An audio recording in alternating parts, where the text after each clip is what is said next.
A dead sports agent. A future baseball superstar. A killer hiding behind Cape Cod's perfect summer postcard. Out at second. Chapter 1. The Bourne Bridge created a concrete choke point. Summer traffic reduced the massive steel span to a crawling graveyard of minivans and luxury convertibles. Heat radiated from the asphalt in visible shimmering waves. Exhaust fumes hung in the stagnant air, mixing with the distant smell of low tide. Deacon sat trapped in the driver's seat of a rented silver sedan. He kept the transmission in neutral. He rolled his right ankle in slow, agonizing circles. The scar tissue protested. Bone ground against bone, emitting a dull, familiar pop in the cramped footwell. Ty Cobb's ghost hated stop-and-go traffic. Deacon stared through the bug-splattered windshield. Management insisted on sending him to the Cape Cod Baseball League in the middle of July. The front office in Chicago demanded a first-hand evaluation of Carter Hayes, a middle infielder generating first-round buzz. Management wanted the report. They refused to pay for a premium travel experience. The traffic moved 10 feet. Deacon shifted into drive, tapped the gas pedal, and hit the brakes. An hour later, he crossed the bridge and navigated the winding, congested coastal roads. The Cape catered to old money and frantic tourists. Ice cream stands and overpriced seafood shacks cluttered the roadside. Sunburned families crowded the crosswalks, carrying beach chairs and plastic buckets. Deacon bypassed the pristine resort towns. He followed the GPS directions provided by the corporate travel algorithm. Management booked him into a 2-story cinder block building named the Ocean Breeze. The place offered zero breeze and sat 3 miles from the actual ocean. Deacon parked on a patch of cracked asphalt. Weeds sprouted through the pavement. He killed the engine and grabbed his canvas duffel bag from the passenger seat. He walked into the cramped lobby. The air conditioning unit rattled behind a wire grate, spitting warm, humid air into the room. He secured his room key from an indifferent teenager wearing a faded lifeguard shirt. Deacon climbed the exterior concrete stairs. He found room 24 at the end of the breezeway. He inserted the metal key and pushed the hollow wooden door open. The room smelled of industrial mildew cleaner and stale cigarette smoke. A floral bedspread covered a sagging mattress. A small tube television sat bolted to a scuffed particle board dresser. Deacon dropped his duffel bag onto the brown carpet. He walked into the bathroom. He turned the sink faucet. Brown water sputtered from the tap, coughed twice, and ran clear. He splashed the cold water over his face, washing away the road grime. He stared at his reflection in the mirror. Sun-weathered skin, deep lines framing his eyes, a permanent tension holding his jaw tight. He looked like a man who spent his life watching other men play a game. He grabbed a rough white towel and dried his face. He stripped off his sweat-stained navy corporate polo. He pulled a clean, plain black t-shirt from his bag. He traded his khaki slacks for dark denim jeans. He laced up a pair of scuffed leather boots, giving his bad ankle the rigid support it demanded. He needed a drink. He refused to drink in a tourist trap. He left the motel and climbed back into the rental sedan. He drove away from the main commercial drag, heading toward the working docks. He looked for rust. He looked for peeling paint. He found a flat-roofed building, sitting at the edge of a gravel lot near a commercial fishing pier. A wooden sign hung above the door, the painted letters faded by salt and sun. The Anchor. No neon margaritas. No patio or umbrellas. Just solid wood and dark windows. Deacon pushed the heavy door open. The interior smelled of old wood, spilled draft beer, and fried clams. The air conditioning worked. A long mahogany bar stretched across the back wall. Tarnished brass fixtures hung from the ceiling. A handful of older men, in canvas jackets and work boots, occupied the stools near the television, watching a local news broadcast. Deacon walked to the far end of the bar. He took a stool, placing his back against the wall. He kept his eyes on the room. The bartender, a lean man with a gray ponytail, tossed a cardboard coaster onto the wood. "Bourbon," Deacon said. "Neat. Water back." The bartender poured the amber liquid, set the glass down, and returned to the other end of the bar. Deacon placed a $20 bill on the wood. He took a sip. The burn felt honest. A woman sat 3 stools down from Deacon. She did not fit the demographic of the room. She wore a tailored white linen blouse, and designer sunglasses pushed back on top of her head.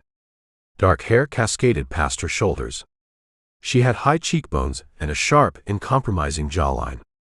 She held a rocks glass filled with clear liquor and a lime wedge. She stared straight ahead at the mirror behind the liquor bottles. She radiated a deep, vibrating anger. She reached out with a manicured finger and traced the condensation dripping down the side of her glass. Deacon recognized the look. He saw it in the eyes of washed-up pitchers and fired managers. She carried the weight of a massive, unavoidable loss. She lifted the glass and drained the clear liquor. She set the heavy glass bottom onto the wood with a loud crack. She signaled the bartender. "Again," she said. Her voice carried a smooth, refined tone, corrupted by exhaustion. The bartender walked over. He looked at her empty glass. "You want to slow down, Sarah. You have a long drive back to the house." "I want another drink," Sarah said. She did not raise her voice, but the demand left zero room for negotiation. "The drive requires the alcohol." The bartender poured the vodka. He walked away, shaking his head. Deacon watched her in the mirror. Sarah caught his reflection. She did not look away. She turned her head and faced him directly. Her eyes were dark and sharp. "You stare," Sarah said. "I observe," Deacon corrected. He lifted his bourbon glass. "Flashy clothes for a fisherman's bar. You look like a woman hiding from the country club." Sarah offered a bitter, humorless smile. She picked up her fresh drink and slid over one stool, closing the gap between them. The scent of expensive perfume mixed with the smell of the spilled beer on the bar. "The country club swarms with tourists and fake friends," Sarah said. "The tourists ask for directions to the beach. The fake friends ask for details about the divorce settlement. I hate them all." "Divorce," Deacon said. He set his glass on the coaster. "That explains the anger." "I am not angry," Sarah snapped. "I am victorious. And exhausted. I won the house. I won the cars. I won the alimony. I beat him. But you sit in a dive bar, drinking vodka like water." Sarah gripped her glass. Her knuckles turned white. "My ex-husband is Richard Brooks. He builds half the luxury condos on this island. He plays golf with the mayor. He thinks he owns the sand and the water. I spent 10 years acting as his corporate trophy. I smiled at his dinners. I hosted his clients. Now I own his favorite beachfront property. Congratulations." "He contests the alimony," Sarah said. The words tasted sour in her mouth. "He drags me back to court every month. He uses his lawyers to bleed my accounts. He refuses to let go." "Some men fight dirty when they lose," Deacon said. Sarah took a long pull of her vodka. She studied Deacon's face. She catalogued the scars, the broken nose, and the calloused hands resting on the mahogany bar. "You do not belong on the Cape," Sarah observed. "You lack the vineyard vines and the boat shoes. You look like you break things for a living." "I evaluate talent," Deacon said. "Baseball. I work for a front office in Chicago." Sarah rolled her eyes. "A scout. You chase teenagers around dirt fields." "I write reports," Deacon said. "I recommend draft picks. Management throws money at the kids. Then the kids buy houses from men like your ex-husband. The game is a parasite, Sarah said. It feeds on this island every summer. The locals pretend they love the amateur league, but they just love the extra revenue. The game pays my tab, Deacon said. He signaled the bartender and pointed at Sarah's glass. Put her next round on my pile. Sarah did not refuse the offer. She watched the bartender pour the fresh drink. I hate the crowds, Sarah said, her voice dropping. The bravado faded, leaving a raw edge of loneliness. I sit in a massive house on the water. I listen to the waves. I wait for the lawyers to call. The silence drives me crazy. Silence is cheap, Deacon said. You have to pay for the noise. She looked at him. She saw a man who carried his own ghosts. A man who understood the mechanics of a solitary life on the road. She reached into her designer purse, pulled out a $50 bill, and tossed it on the bar to cover her tab. I have noise at my house, Sarah said. I have a deck overlooking the Atlantic Ocean. I have a bottle of single malt scotch Richard left behind in the wine cellar. Deacon did not hesitate. The Starlight Motel offered nothing but mildew and a sagging mattress. This woman offered a temporary escape from the corporate grind. He dropped another 20 on the bar. He stood up. His right ankle popped, holding his weight. Lead the way, Deacon said. They walked out of the dark bar. The evening air felt cooler near the water. The sun dipped below the horizon, painting the sky in streaks of bruised purple and violent orange. Sarah walked toward a black luxury SUV parked at the edge of the gravel lot. Deacon followed. She unlocked the doors with a key fob. You follow me, Sarah commanded. I live past the lighthouse. Watch the curves. The tourists like to stop in the middle of the road to take pictures of the seagulls. Deacon climbed into his rental sedan. He started the engine. He followed the red taillights of the black SUV out of the lot. They left the commercial district. The roads narrowed. Thick pine trees lined the asphalt, their branches forming a dark canopy overhead.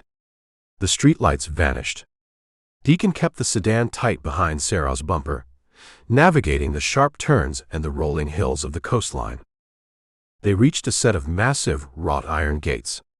Sarah punched a code into a keypad.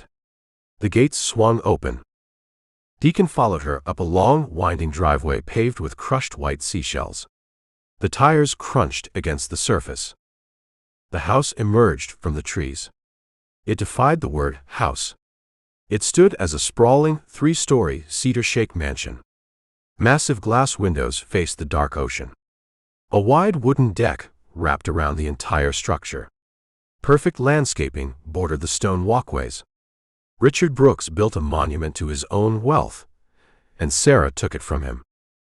Sarah parked near a 4-car garage. Deacon parked the rental sedan behind her SUV. He stepped out of the car. The roar of the Atlantic Ocean filled his ears. The salty air felt clean, stripped of the exhaust and the fryer grease from the town. Sarah unlocked the heavy mahogany front door. She pushed it open and stepped into the foyer. Deacon followed her inside. The interior showcased vaulted ceilings, exposed wooden beams, and minimalist furniture. Everything looked expensive and untouched. It felt like a museum. Sarah dropped her purse on a glass table. She kicked off her high heels, leaving them abandoned on a Persian rug. The scotch is in the kitchen, Sarah said. She walked down a wide hallway. Deacon followed. The kitchen featured marble countertops, stainless steel appliances, and a massive island. Sarah bypassed the island and opened a glass front wine refrigerator. She pulled out a dusty bottle of amber liquid. She grabbed 2 crystal tumblers from a cabinet. She poured 2 heavy measures. She handed 1 glass to Deacon. Deacon took the glass. He brought it to his nose. The peat smoke and the oak hit him. To the victors, Sarah said, raising her glass. To the spoils, Deacon replied. They touched glasses. The crystal rang with a clear, sharp tone. Deacon took a sip. The scotch tasted like a campfire and old money. Sarah set her glass on the marble counter. She stepped close to him. She reached up and grabbed the collar of his black t-shirt. Her grip felt desperate. "Make me forget the lawyers," Sarah whispered. She pulled him into a kiss. She tasted like vodka and lime. Deacon kissed her back. He slid his hands around her waist, pulling her against him. The anger and the exhaustion in her body translated into a frantic, urgent energy. She broke the kiss. She took his hand and led him out of the kitchen. They walked up a wide, sweeping staircase. They entered a master bedroom that occupied the entire top floor. A massive king-size bed sat in the center of the room, facing a wall of glass overlooking the dark, crashing waves of the ocean. Sarah did not turn on the lights. The moonlight spilled through the windows, casting long silver shadows across the hardwood floor. She pulled the white linen blouse over her head and let it drop. Deacon stripped off his shirt. He sat on the edge of the mattress and unlaced his boots, favoring his right ankle. Sarah stood in front of him. She pushed him backward onto the thick down comforter. She wanted friction. She wanted heat. She wanted to erase the sterile silence of the massive house. Deacon gave her the noise. He pushed the corporate scouting reports and the image of the moldy motel room out of his mind. He let the rhythm of the ocean and the heat of her skin anchor him in the dark. For a few hours, the game ceased to exist. Chapter 2. Dawn broke over the Atlantic Ocean, casting a pale, cold light through the massive glass windows of the beachfront house. Deacon opened his eyes. He lay on the edge of the king-sized mattress. Sarah Jenkins occupied the center of the bed, buried beneath a thick white down comforter. Her breathing sounded rhythmic and deep, fueled by exhaustion and expensive vodka. Deacon sat up. He planted his feet on the pristine hardwood floor. He gathered his clothes from the Persian rug. He pulled his black t-shirt over his head and stepped into his dark denim jeans. He carried his heavy leather boots in his left hand and walked out of the master suite. He descended the sweeping staircase in silence. He navigated the museum-like living room, bypassed the kitchen with the empty scotch glasses on the marble island, and unlocked the heavy mahogany front door. He stepped onto the wooden wraparound deck. The morning air felt sharp, carrying the heavy scent of salt and iodine from the exposed tidal flats.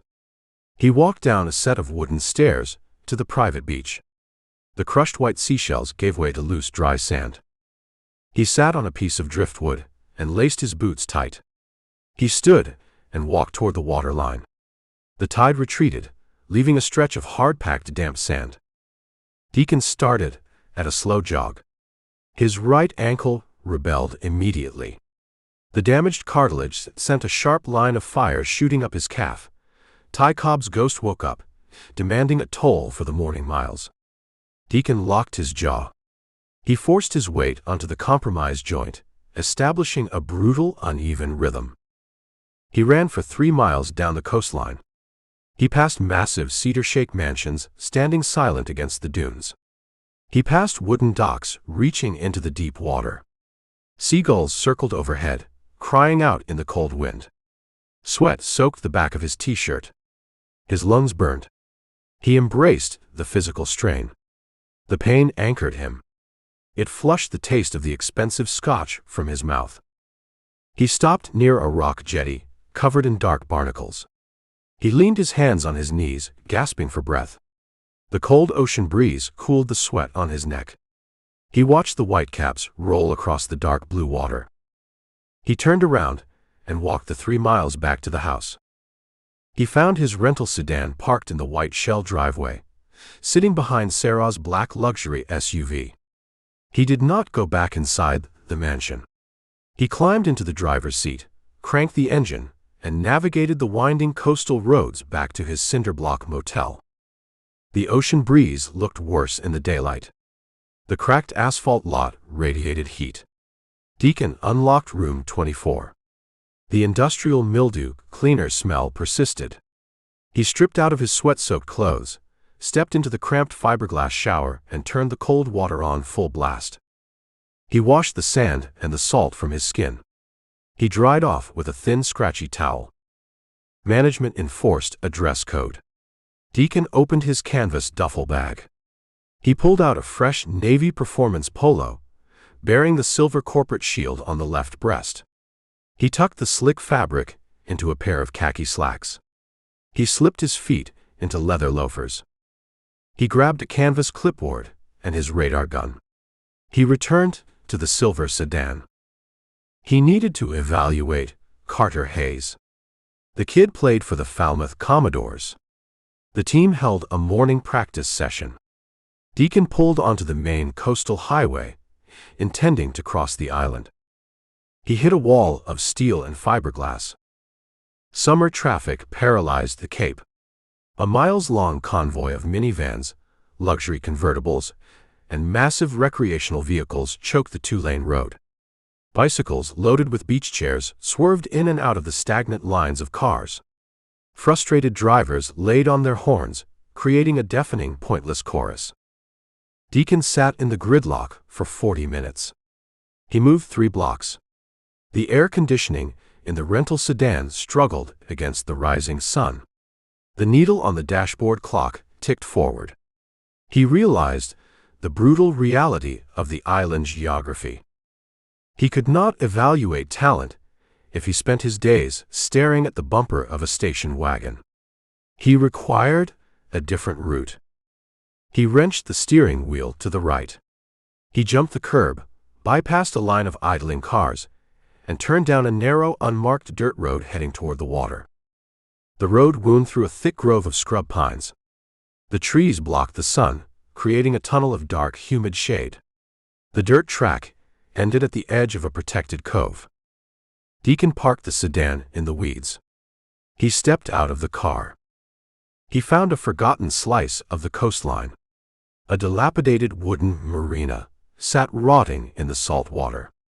The sign above the leaning bait shack read Hathaway Boat Works. The paint peeled in long dead strips. A rusted fuel tank sat on a concrete pad near the shoreline. Broken lobster traps and tangled mounds of green nylon netting littered the muddy bank. It looked nothing like the country clubs and the Cedar Shake mansions. It looked like survival. Deacon walked onto the main wooden dock. The planks bowed under his weight.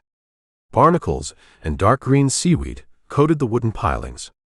The smell of low tide, diesel fuel, and rotting baitfish filled the air. A teenager stood at the end of the dock. The kid looked 17. He wore cut-off denim shorts and a grease-stained white t-shirt. A faded red baseball cap sat backward on his head. He hovered over the back of a battered, flat-bottomed aluminum skiff tied to a wooden cleat. The kid gripped a socket wrench. He buried his hands inside the casing of a rusted 2-stroke outboard motor. Deacon walked to the end of the dock. He stood behind the kid. He watched the teenager work. The kid possessed fast hands. He stripped a fouled spark plug from the engine block, cleaned the carbon buildup with a wire brush, and threaded the plug back into the cylinder head. He moved with practiced, desperate efficiency. Deacon evaluated the kid the same way he evaluated a short-season shortstop. He looked for panic. He looked for wasted motion. He found neither. He found grit. "You flood the carburetor, you soak the plugs," Deacon said. The kid jumped. He spun around, raising the heavy socket wrench like a weapon. He saw the tall man in the corporate polo shirt. He lowered the wrench, but he kept his grip tight on the knurled steel handle. "I know how an engine works," the kid snapped. He wiped a streak of black grease across his forehead. "You pull the starter cord with the choke wide open on a hot day," Deacon observed. "You dump too much fuel into the mix." The kid narrowed his eyes. You lost, mister. The yacht club sits 2 coves over. They serve cucumber sandwiches on the veranda. I hate cucumber sandwiches, Deacon said. I am looking for a ride. I run a bait shop. I sell bloodworms and block ice. I do not run a water taxi service for tourists. I am not a tourist, Deacon said. He pointed his canvas clipboard at the wall of traffic visible on the distant highway bridge. The asphalt is a parking lot. I need to reach the baseball field in Falmouth. I figure the water offers a clear path. The kid looked at the highway. He looked back at the aluminum skiff. The boat is not for hire, the kid said. He turned back to the outboard motor. And the engine stalls when it hits high RPMs. I need a new fuel pump. I lack the cash for the parts. Deacon stepped onto the gunwale of the aluminum skiff. The small boat rocked in the dark water. He climbed into the stern. He crouched next to the kid. What is your name? Deacon asked. Toby, the kid grunted. I am Deacon. I work for a front office in Chicago. I evaluate baseball players. Toby paused his work. He looked at the silver corporate shield on Deacon's chest. A scout. A scout who needs to bypass the bridge traffic, Deacon said. He reached past Toby. He placed his fingers on the black rubber fuel line running from the portable plastic gas tank to the side of the outboard motor. He traced the line. He found the primer bulb. He squeezed the thick rubber. The bulb felt soft and spongy. Your fuel pump works fine, Deacon said. Your primer bulb leaks. It sucks air into the line, starving the engine at high speed. You lose the vacuum. Toby stared at the rubber bulb. He felt the soft, degraded material. Frustration washed over his young face. I spent 3 hours trying to rebuild the carburetor. You chased the wrong problem, Deacon said. You need a $5 piece of rubber line, not a $50 fuel pump. Deacon stood up in the boat. He reached into his back pocket. He pulled his leather wallet out. He removed 3 crisp $100 bills. He held the cash out to the teenager. Toby stared at the money. He did not reach for it. What is that for? I want to rent this aluminum skiff for the duration of the summer league, Deacon said. I want you to fix the fuel line. I want you to keep the engine full of diesel. I want you to maintain the hull. I use the boat to run the coastline and hit the baseball fields. You keep the cash. Toby looked at the bills. He looked at the peeling paint on the bait shack. The kid carried the weight of the failing marina on his narrow shoulders. $300 covers the first week, Toby negotiated. His voice cracked, betraying his age, but his eyes remained hard. I require another $300 every Monday. Cash. And you pay for your own gas. Deacon liked the kid. Toby refused to grovel. He recognized an opportunity and maximized the leverage. Deal, Deacon said. He shoved the $300 bills into the front pocket of Toby's grease-stained denim shorts. Deacon stepped out of the skiff. He stood on the rotting wooden dock. A loud, abrasive horn blasted across the water. Deacon turned his head. A massive, sleek fiberglass yacht idled past the mouth of the cove. The boat featured 3 decks, tinted windows, and a crew in matching white polo shirts. The wake from the massive hull rolled into the cove, slamming against the wooden pilings of Toby's dock. The aluminum skiff crashed against the wooden cleats. Toby grabbed the gunwale, fighting to keep the small boat from flipping. Deacon watched the yacht power away, heading toward the open ocean. Local traffic? Deacon asked. Richard Brooks, Toby spat. Pure venom laced the teenager's words. He owns half the island.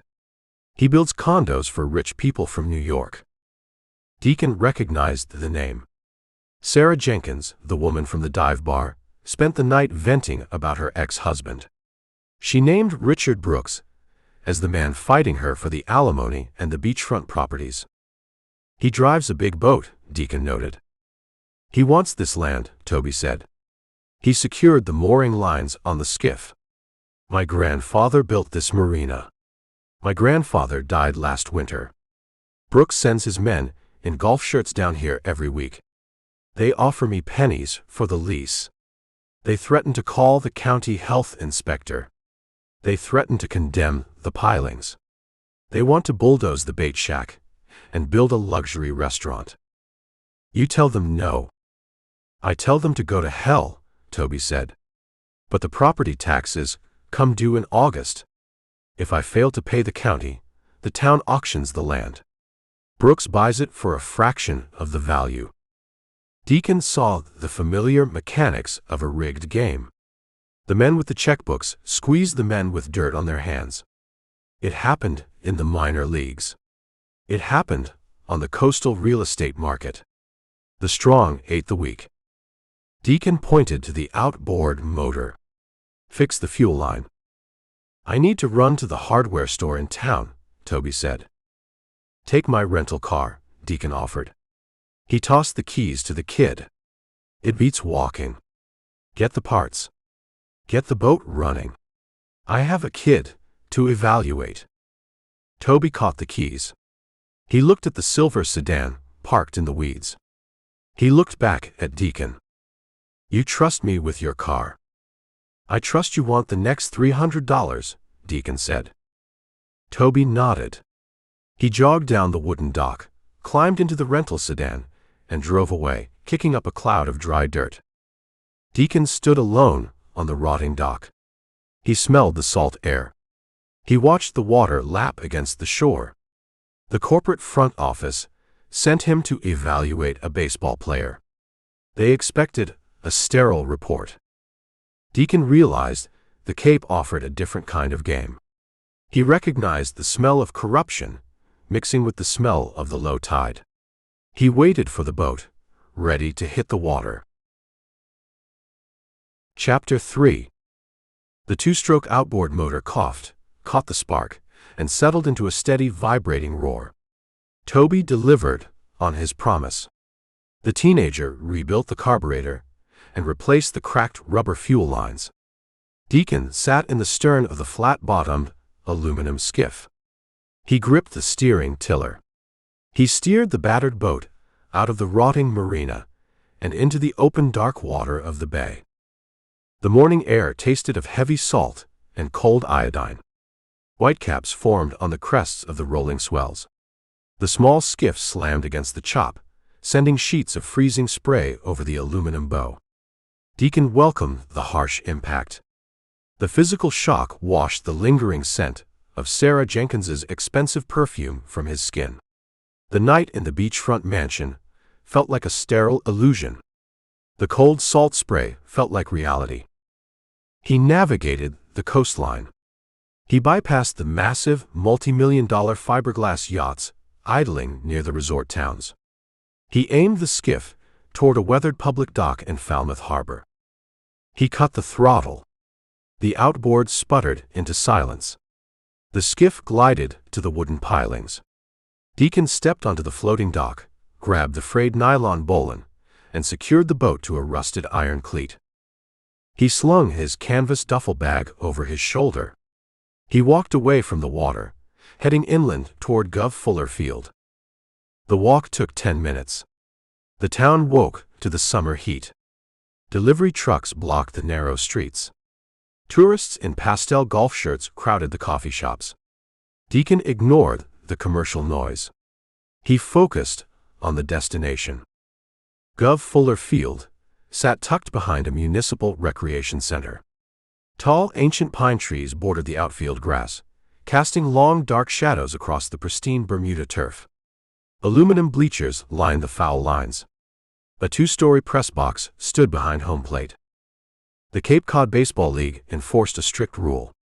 The amateur players used wooden bats. No metallic pings echoed across the diamond. Instead, The sharp, authoritative crack of solid ash and maple split the morning air.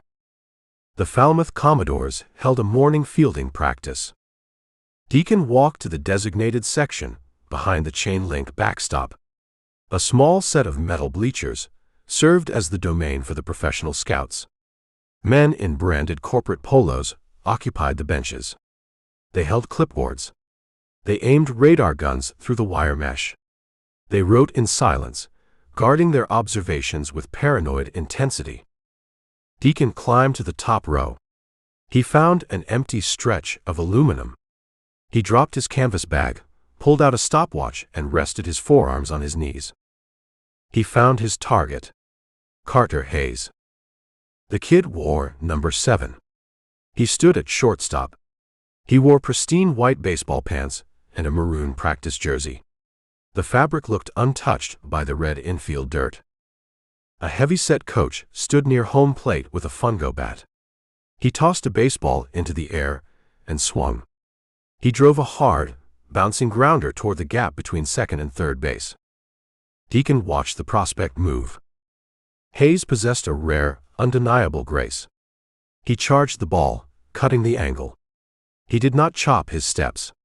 He glided over the uneven dirt.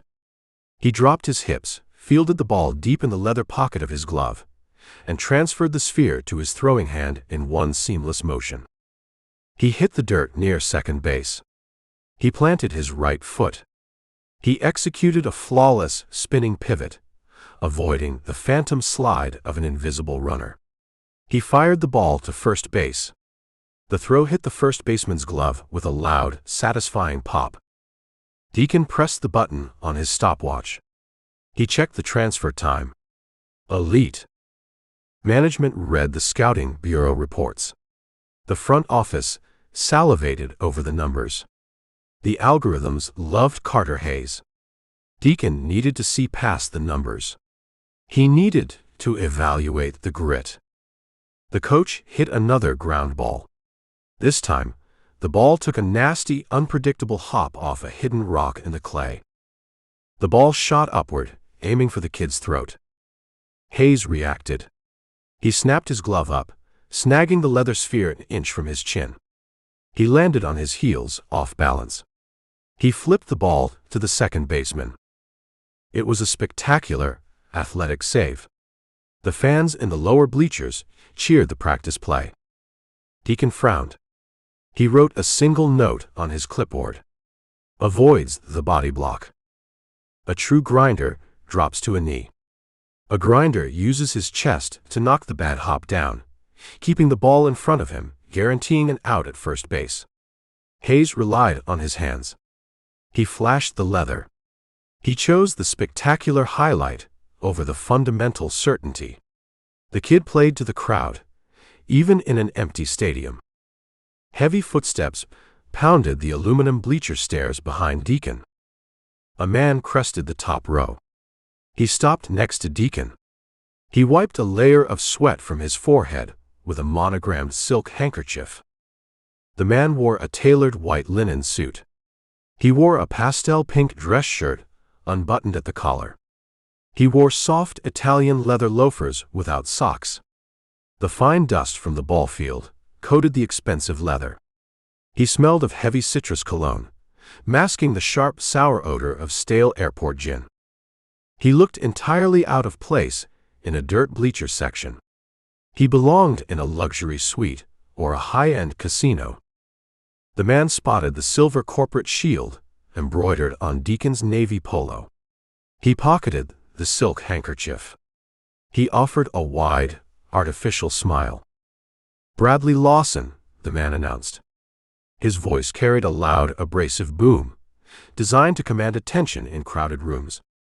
He extended a manicured hand. Deacon kept his hands resting on his knees. He kept his eyes focused on the dirt infield. "I evaluate talent," Deacon said. "I do not shake hands during practice." Lawson let his hand drop. The artificial smile faltered for a fraction of a second, replaced by a flash of genuine annoyance. He recovered his composure. He leaned his back against the chain-link fence, placing himself in Deacon's line of sight. "You evaluate Carter Hayes," Lawson corrected. He gestured toward the shortstop on the field. "And Carter Hayes is my exclusive client. I manage his future. I dictate his draft trajectory. NCAA regulations prohibit college players from signing with sports agents," Deacon stated. He kept his tone flat, devoid of emotion. Lawson let out a harsh bark of laughter. "The NCAA relies on an outdated illusion of amateurism. Everyone in this stadium knows the truth. The top-tier kids secure representation the moment they hit campus. We call them family advisors to satisfy the compliance officers. But I run the show." "You run a linen suit in a dirt parking lot," Deacon observed. Lawson ignored the insult. He reached into the inner pocket of his jacket. He pulled out a gold money clip. He peeled a crisp business card from the stack of cash and flicked it onto Deacon's clipboard. Deacon did not touch the card. "Your front office holds the 6th overall pick in the draft," Lawson said. The bluster faded, replaced by the mechanical cadence of a salesman closing a deal. "Carter projects as a top 5 talent. But the draft is a fluid marketplace. Franchises get nervous. Teams make mistakes. I need a guarantee." "I write reports," Deacon said. "I do not issue guarantees." "You issue recommendations," Lawson countered. "Your vice president reads your reports. You hold influence. I require a glowing evaluation. I want you to confirm the kid is a generational talent. I want you to minimize the strikeout rate and inflate the defensive range." Deacon turned his head. He looked at the sports agent. He saw the greed vibrating in the man's pupils. "The kid avoids the body block," Deacon said. "He plays for the cameras. He lacks the grit to survive a minor league slump. The evaluation reflects the reality on the dirt." Lawson narrowed his eyes. The friendly salesman persona vanished. A cold, transactional predator emerged from the expensive suit. "Reality is subjective," Lawson said.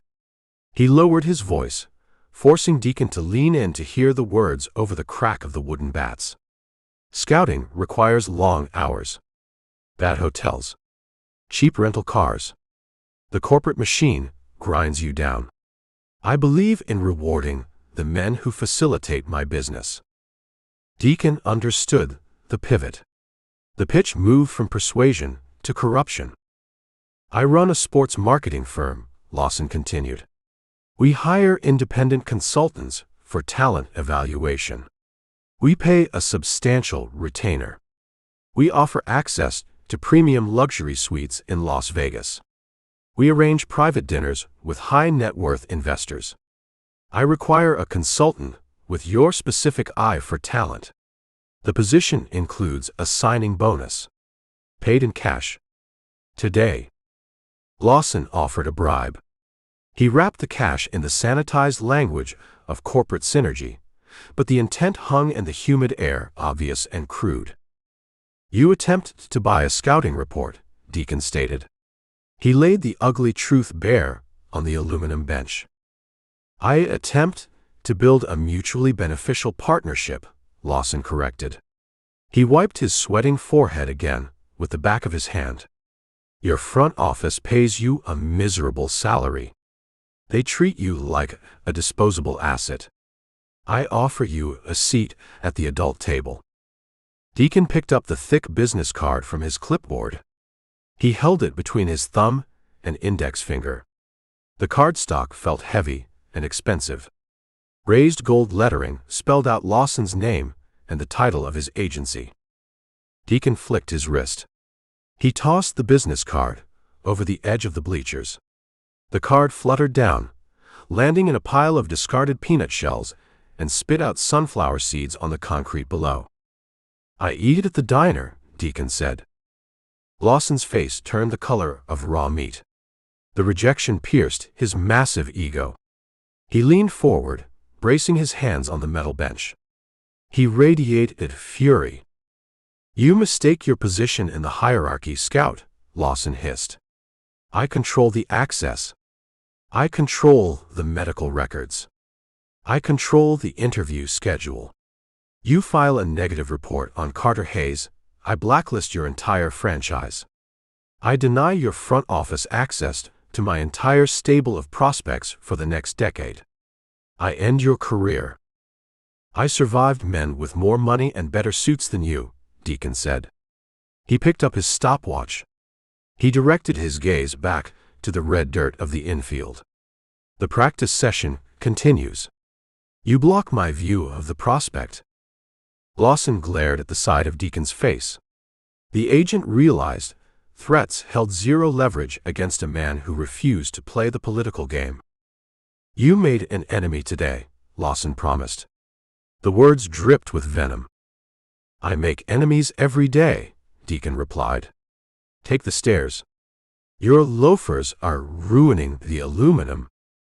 Lawson let out a sharp, frustrated breath. He turned around. He stomped down the metal bleacher stairs, his expensive shoes clanking against the aluminum treads. He stormed toward the parking lot, leaving a thick cloud of citrus cologne to bake in the morning sun. Deacon breathed through his mouth until the wind shifted the smell away. He returned his attention to the field. Carter Hayes stood at shortstop. The coach hit a pop fly into shallow left field. Hayes turned and sprinted. He tracked the ball over his shoulder. He laid out in a full dive. His body went horizontal above the grass. He snagged the baseball in the webbing of his glove, hit the turf, and rolled back to his feet in a single fluid motion. It was a brilliant play. The kind of play that secured multi-million-dollar contracts and dominated the evening sports broadcasts. Hayes jogged back to his position. He found the lens of a local newspaper photographer kneeling near the third base dugout. The kid flashed a bright, practiced smile, holding the pose for a full second to ensure the camera captured the moment. Deacon watched the performance. He wrote a second note on his clipboard. "Asset requires constant validation. High risk of systemic failure under pressure." The agent and the prospect shared the exact same flaw. They cared about the image. They cared about the transaction. They cared nothing for the integrity of the game. Deacon knew the type. The flashy kids burned bright and faded fast. But the agents who controlled them operated in the dark, leaving a trail of broken promises and corrupted systems in their wake. Deacon placed his stopwatch in his canvas bag. He needed to track Carter Hayes. But he realized he needed to track Bradley Lawson as well. The agent carried the stench of desperate money. And desperate money always ruined the dirt. Chapter 4. The air conditioner in room 24 surrendered during the night. Deacon woke to stagnant, humid heat pressing against his chest. The smell of industrial mildew cleaner hung heavy in the damp space. He sat up, planted his feet on the brown carpet, and rotated his right ankle. The joint popped, a hollow sound echoing in the quiet room. He skipped the morning run. The damaged cartilage required a day of rest. He dressed in a clean gray t-shirt and dark denim jeans. He pulled his scuffed leather boots over thick wool socks. He grabbed his canvas duffel bag and walked out into the morning fog. The coastal air felt thick, saturated with moisture from the Atlantic. Deacon climbed into his rental sedan. He steered the car away from the commercial strip. He bypassed the donut shops with lines of tourists spilling out the front doors. He wanted black coffee and silence. He aimed the sedan toward the dirt access road leading to Hathaway Boat Works. He parked in the weeds near the leaning bait shack. The fog blanketed the cove, reducing the rotting wooden docks to gray silhouettes. Toby stood at the end of the main pier. The teenager wore heavy rubber boots and a faded yellow slicker. He held a thick coil of nylon rope. He tossed the rope, securing a stack of rusted lobster traps to a wooden piling. Deacon walked down the bowing planks. His boots thudded against the wet wood. Toby turned his head. He wiped a streak of grease from his cheek. "You hunt baseball players in the fog?" Toby asked. "The baseball players sleep until noon," Deacon said. He stopped next to the aluminum skiff. "I hunt black coffee. The tourist traps on the main highway feature 40-minute lines. People wait an hour for a foam cup of vanilla sugar water." Toby snorted. He tied a complex knot around the piling, pulling the nylon line taut. "Tourists fear the working harbor," Toby said. "Take the skiff. Head straight across the channel. You hit a stone breakwater. Navigate around the rocks. You find a commercial fishing pier. A diner sits at the end of the dock. The harbor grill. The fishermen eat there. They serve coffee resembling battery acid and eggs cooked in bacon grease." "Sounds perfect." "Keep the throttle low," Toby warned. "The fog hides the channel markers. You hit a sandbar at full speed. You shear the pin on the propeller. I lack a spare pin. You shear it, you row back." "I read the water," Deacon said. He stepped over the gunwale and dropped into the stern of the skiff. He primed the rubber fuel bulb, feeling the solid pressure build in the line. He pulled the starter cord. The two-stroke outboard coughed, belched a cloud of blue smoke, and settled into a vibrating roar. Deacon untied the bowline. He pushed away from the rotting dock. He eased the tiller steering handle. The skiff glided out of the cove. The fog swallowed the shoreline. The world reduced to a gray, damp dome. The water looked like hammered lead. The air tasted of cold salt and decayed seaweed. He kept the RPMs low, listening to the steady hum of the engine.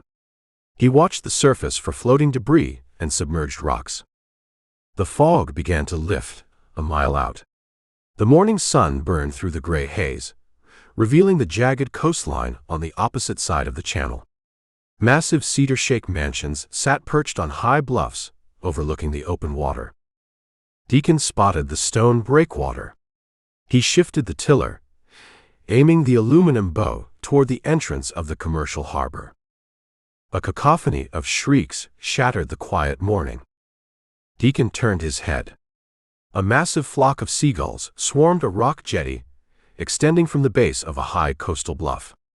Hundreds of white wings beat the air in a frantic, chaotic frenzy. The birds dove fought and circled a specific cluster of dark granite boulders near the waterline. Seagulls congregated around fishing boats hauling nets. They congregated around tourist beaches, filled with discarded food.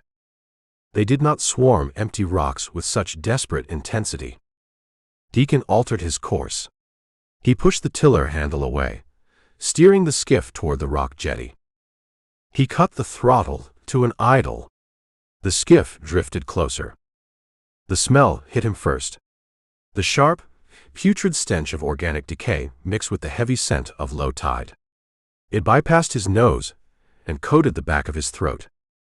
He squinted against the glare of the morning sun reflecting off the water. A lump of pale fabric sat wedged between two massive, barnacle-encrusted boulders. The rising tide washed over the shape, pushing it against the jagged granite. The seagulls dove, tearing at the object. Deacon killed the engine. He grabbed a wooden oar from the floor of the skiff. He stood in the bow. He used the oar to push the aluminum hull against a flat section of rock. He tossed a nylon line around a jagged spire of granite, securing the boat. He stepped out of the skiff. His leather boots slipped on the slick, green algae coating the lower rocks. He found his balance. He climbed over the massive boulders, moving toward the swarm of birds.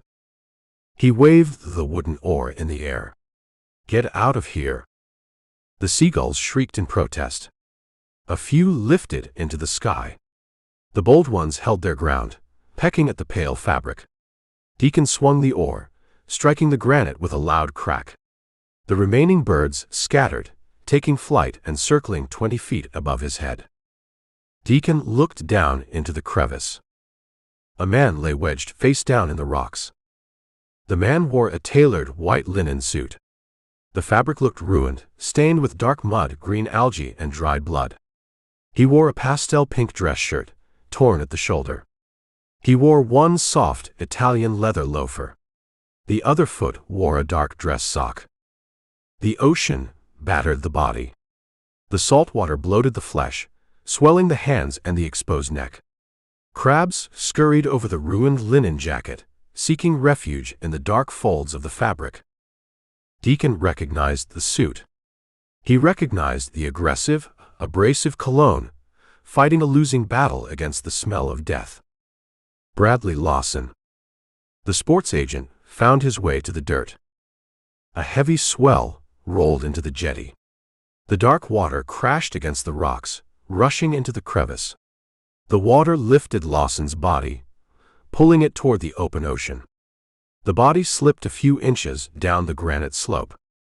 Deacon dropped the wooden oar. The ocean intended to reclaim the dead man. Deacon refused to let the evidence wash away. He climbed back to the aluminum skiff. He opened the front storage locker. He pulled out a 50-foot length of heavy mooring line. He returned to the crevice. The next wave lifted Lawson again. Deacon stepped into the freezing water. The ocean soaked his denim jeans up to his knees. The cold bit into his skin.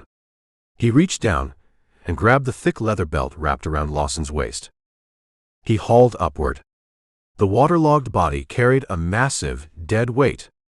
Deacon planted his boots against the barnacles. He gritted his teeth, leveraging his core. He dragged the agent 2 feet up the granite slope, wedging the torso against a dry boulder. Deacon tied a loop in the end of the mooring line. He fed the rope under Lawson's leather belt, securing the line with a bowline knot. He climbed up to the top of the jetty. He wrapped the other end of the thick rope around a massive, immovable rock. He pulled the slack tight and tied it off. Lawson hung tethered to the stone, safe from the receding tide.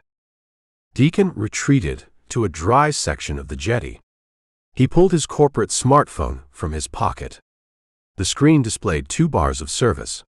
He dialed 911. A local dispatcher answered. "I need the police," Deacon said. "I sit on the rock jetty south of the commercial harbor entrance. I have a dead body." "Are you certain the person is deceased, sir?" the dispatcher asked. "The seagulls tried to eat him," Deacon replied. "Send a boat." Deacon ended the call. He sat on the warm granite. He watched the whitecaps form on the open water. The corporate machine mandated a sterile environment. Agents negotiated multi-million-dollar contracts in air-conditioned suites. Scouts evaluated talent in the safety of aluminum bleachers. The Cape Cod League offered a different reality. The grit washed up on the rocks. 40 minutes later, the deep rumble of twin inboard engines echoed across the water. A sleek white fiberglass center console boat rounded the edge of the bluff. A blue light bar flashed atop the T-top canopy. Bold black letters on the hull read Falmouth Police, Marine Unit. The police boat idled toward the jetty. 2 men occupied the vessel. A young uniformed officer manned the helm. An older man stood in the bow. The older man wore a tan uniform shirt stretched tight across a barrel chest. He wore dark aviator sunglasses. He held a long wooden boat hook. The officer eased the fiberglass hull near the rocks. The older man grabbed the aluminum gunwale of Toby's skiff with the boat hook, holding the 2 vessels steady. The older man stepped off the police boat and onto the granite. He moved with a heavy, rolling gait. He approached Deacon. He looked at the nylon line stretched tight against the rock. He followed the rope down into the crevice. The man stared at the ruined linen suit. He pulled a radio from his duty belt. "Dispatch, this is Chief Higgins," the man said. His voice carried a thick, localized accent, turning the vowels soft. Confirming a signal 30 on the South Jetty. Send the medical examiner to the commercial pier. We will transport the body. Higgins clipped the radio to his belt. He turned his aviator sunglasses toward Deacon. You found him? Higgins asked. I found the birds, Deacon corrected. The birds found him. Higgins looked at Deacon's boots, noting the wet denim. He looked at the silver corporate shield, embroidered on Deacon's navy polo shirt. You fish him out of the water. I tied him to the rock, Deacon said. The tide threatened to drag him out to the sound. Higgins grunted. He stepped closer to the crevice. He looked down at the dead agent. Tourists. They drink expensive vodka on these high bluffs. They wander out into the dark to look at the moon. They slip on the wet grass and take a dive onto the granite. Happens every summer. Tragic waste of life. He did not slip, Deacon said. Higgins stopped moving. He turned his head slowly. The aviator lenses mirrored Deacon's impassive face. You a medical doctor? Higgins asked. The polite, conversational tone vanished. A hard, protective edge replaced it. I evaluate talent, Deacon said. I look at mechanics. I look at impact. Then evaluate the wet rocks, Scout, Higgins said. He pointed a thick finger at the slippery green algae coating the boulders. The man wore leather loafers with smooth soles. He wore no traction. He took a bad step, hit his head, and drowned. Case closed. Deacon stood up. He walked down the granite slope. He stopped next to the bloated body. He wore a tailored Italian linen suit, Deacon said. He pointed at the pale pink dress shirt. He wore expensive clothing, but he lacks a wallet. He lacks a watch. He lacks a mobile phone. The ocean takes things, Higgins argued. The waves tear pockets open. The ocean did not do this, Deacon said. Deacon crouched next to the body. He grabbed the fabric of the linen jacket near the shoulders. He rolled Lawson onto his side, exposing the back of the agent's head. Higgins stepped forward. He looked down. A massive, deep depression caved in the back of Lawson's skull. The bone shattered inward, creating a dark, jagged crater. Dried blood matted the remaining hair, turned black by the salt water and the sun. A fall creates a localized fracture, Deacon said. He kept his voice flat, presenting the grim reality. A man hits a rock. The rock leaves a single point of impact. This is massive blunt force trauma. Someone hit him with a heavy, flat object.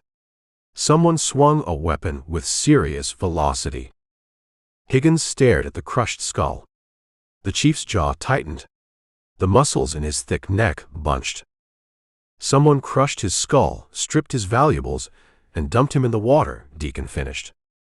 Higgins let out a long, frustrated breath. He reached up and removed his aviator sunglasses. He rubbed his tired eyes. He looked at the massive cedar shake mansions sitting on the bluffs above them. The town relies on the summer revenue, Higgins said. He spoke to the ocean, not to Deacon. We sell pristine beaches. We sell safety. We sell the illusion of a perfect vacation. A murder investigation ruins the illusion. The national news trucks arrive. The wealthy renters cancel their leases. The restaurants go empty. The man is dead regardless of the town's revenue stream, Deacon said. Higgins glared at Deacon. The chief placed his sunglasses back on his face, hiding his eyes. I know the man, Deacon added. Higgins snapped his attention back to the scout. You know the victim? Bradley Lawson, Deacon said. He operated as a sports agent. I met him yesterday morning at the Falmouth baseball field. He tried to bribe me for a favorable scouting report on his client. A sports agent. Higgins tasted the words. He found them bitter. Agents bring trouble. They bring greed, to a quiet island. His client plays for the Commodores, Deacon said. Carter Hayes. A prospect carrying a first-round grade. Higgins pulled a small notebook from his breast pocket. He clicked a cheap ballpoint pen. I need your full name, your hotel, and a detailed statement, Higgins demanded. You do not leave this island. You do not talk to the press. You do not talk to the local kids. You keep this quiet until I figure out how to handle the panic. I write reports for a front office in Chicago, Deacon said. I hold zero interest in talking to reporters. Deacon provided his information. Higgins wrote in silence. The young officer on the police boat remained at the helm, watching the morbid scene with wide eyes. Untie the line, Higgins ordered. Help me load him onto the deck. Deacon untied the nylon rope from the jagged rock. He kept the loop secured around Lawson's belt. Higgins grabbed the collar of the ruined linen jacket. Together, they hauled the waterlogged body out of the crevice and dragged it over the granite. They hoisted the dead agent over the fiberglass gunwale of the police boat. The body hit the deck with a wet, heavy slap. Go back to your motel, Higgins told Deacon. Stay out of my way. Higgins stepped onto the police boat. The young officer pushed the throttle forward. The twin engines roared, pulling the white hull away from the jetty. The boat aimed toward the commercial pier, carrying the ruined agent and the town's shattered illusion of safety. Deacon stood alone on the rocks. The seagulls returned, circling high above, waiting for a new target. Deacon climbed back into the aluminum skiff. He pulled the starter cord. The outboard fired. He steered the boat away from the jetty, heading back across the channel. He lost his appetite for black coffee. He needed to make a phone call to Chicago. The dirt found the Cape Cod League, and management abhorred dirt. Chapter 5. The aluminum skiff cut through the channel, leaving a foaming white wake against the dark water. The morning fog vanished, replaced by a brutal baking sun. The heat radiated off the metal hull, turning the small boat into a floating skillet. Deacon kept the tiller straight. He ignored the sweat stinging his eyes. The smell of organic decay and expensive citrus cologne clung to his hands, embedded in the creases of his knuckles. He navigated into the protected cove. Hathaway Boat Works looked like a shipwreck in the harsh daylight. The bait shack leaned toward the water. Deacon cut the throttle. He let the momentum carry the skiff to the rotting wooden dock. Toby caught the bowline. The teenagers secured the nylon rope to a rusted iron cleat. Toby wore the same grease-stained t-shirt from the day before. He looked down into the boat. He noted the empty floorboards. He noted the dark, wet stains soaking the knees of Deacon's denim jeans. You missed the diner, Toby said. He grabbed a wire brush from his back pocket. I lost my appetite, Deacon said. He stepped over the gunwale and onto the bowing wooden planks. Toby sniffed the air. His nose wrinkled. You smell like low tide and dead crabs. You smell worse than the chum bucket. I found a body on the south breakwater, Deacon said. He kept his voice flat, delivering the news without embellishment. A man in a white linen suit. Someone crushed his skull and left him for the seagulls. Toby stopped moving the wire brush. He stared at Deacon. The kid grew up on the water. He understood the hazards of the ocean, but murder did not fit the standard profile of a Cape Cod summer. The police? Toby asked. Chief Higgins scooped him up, Deacon said. Higgins wants to call it a slip and fall. He wants to protect the tourist brochures. Toby let out a harsh, cynical laugh. Higgins protects the cash registers. A murder investigation scares the summer renters away. The restaurants lose their margins. Higgins works for the town council, and the council works for the real estate developers. Deacon remembered the name Sarah Jenkins dropped at the dive bar. He remembered the massive yacht waking the cove. Developers like Richard Brooks, Deacon said. Brooks pays the highest property taxes on the island, Toby said. He returned his attention to a fouled spark plug, scraping the wire bristles against the carbon buildup. Higgins keeps the streets clean for men like Brooks. You found a dead man, Scout. I suggest you take a long shower and forget you saw him. I work for a front office in Chicago, Deacon said. I forget nothing. Keep the fuel tank full. I need the boat again, tonight. Deacon walked away from the docks. He crunched through the dry weeds and climbed into his rental sedan. The interior felt like an oven. He rolled the windows down and drove back to the Ocean Breeze Motel. He unlocked room 24. The industrial mildew cleaner failed to mask the stagnant air. He walked straight to the cramped bathroom. He turned the shower handle to cold.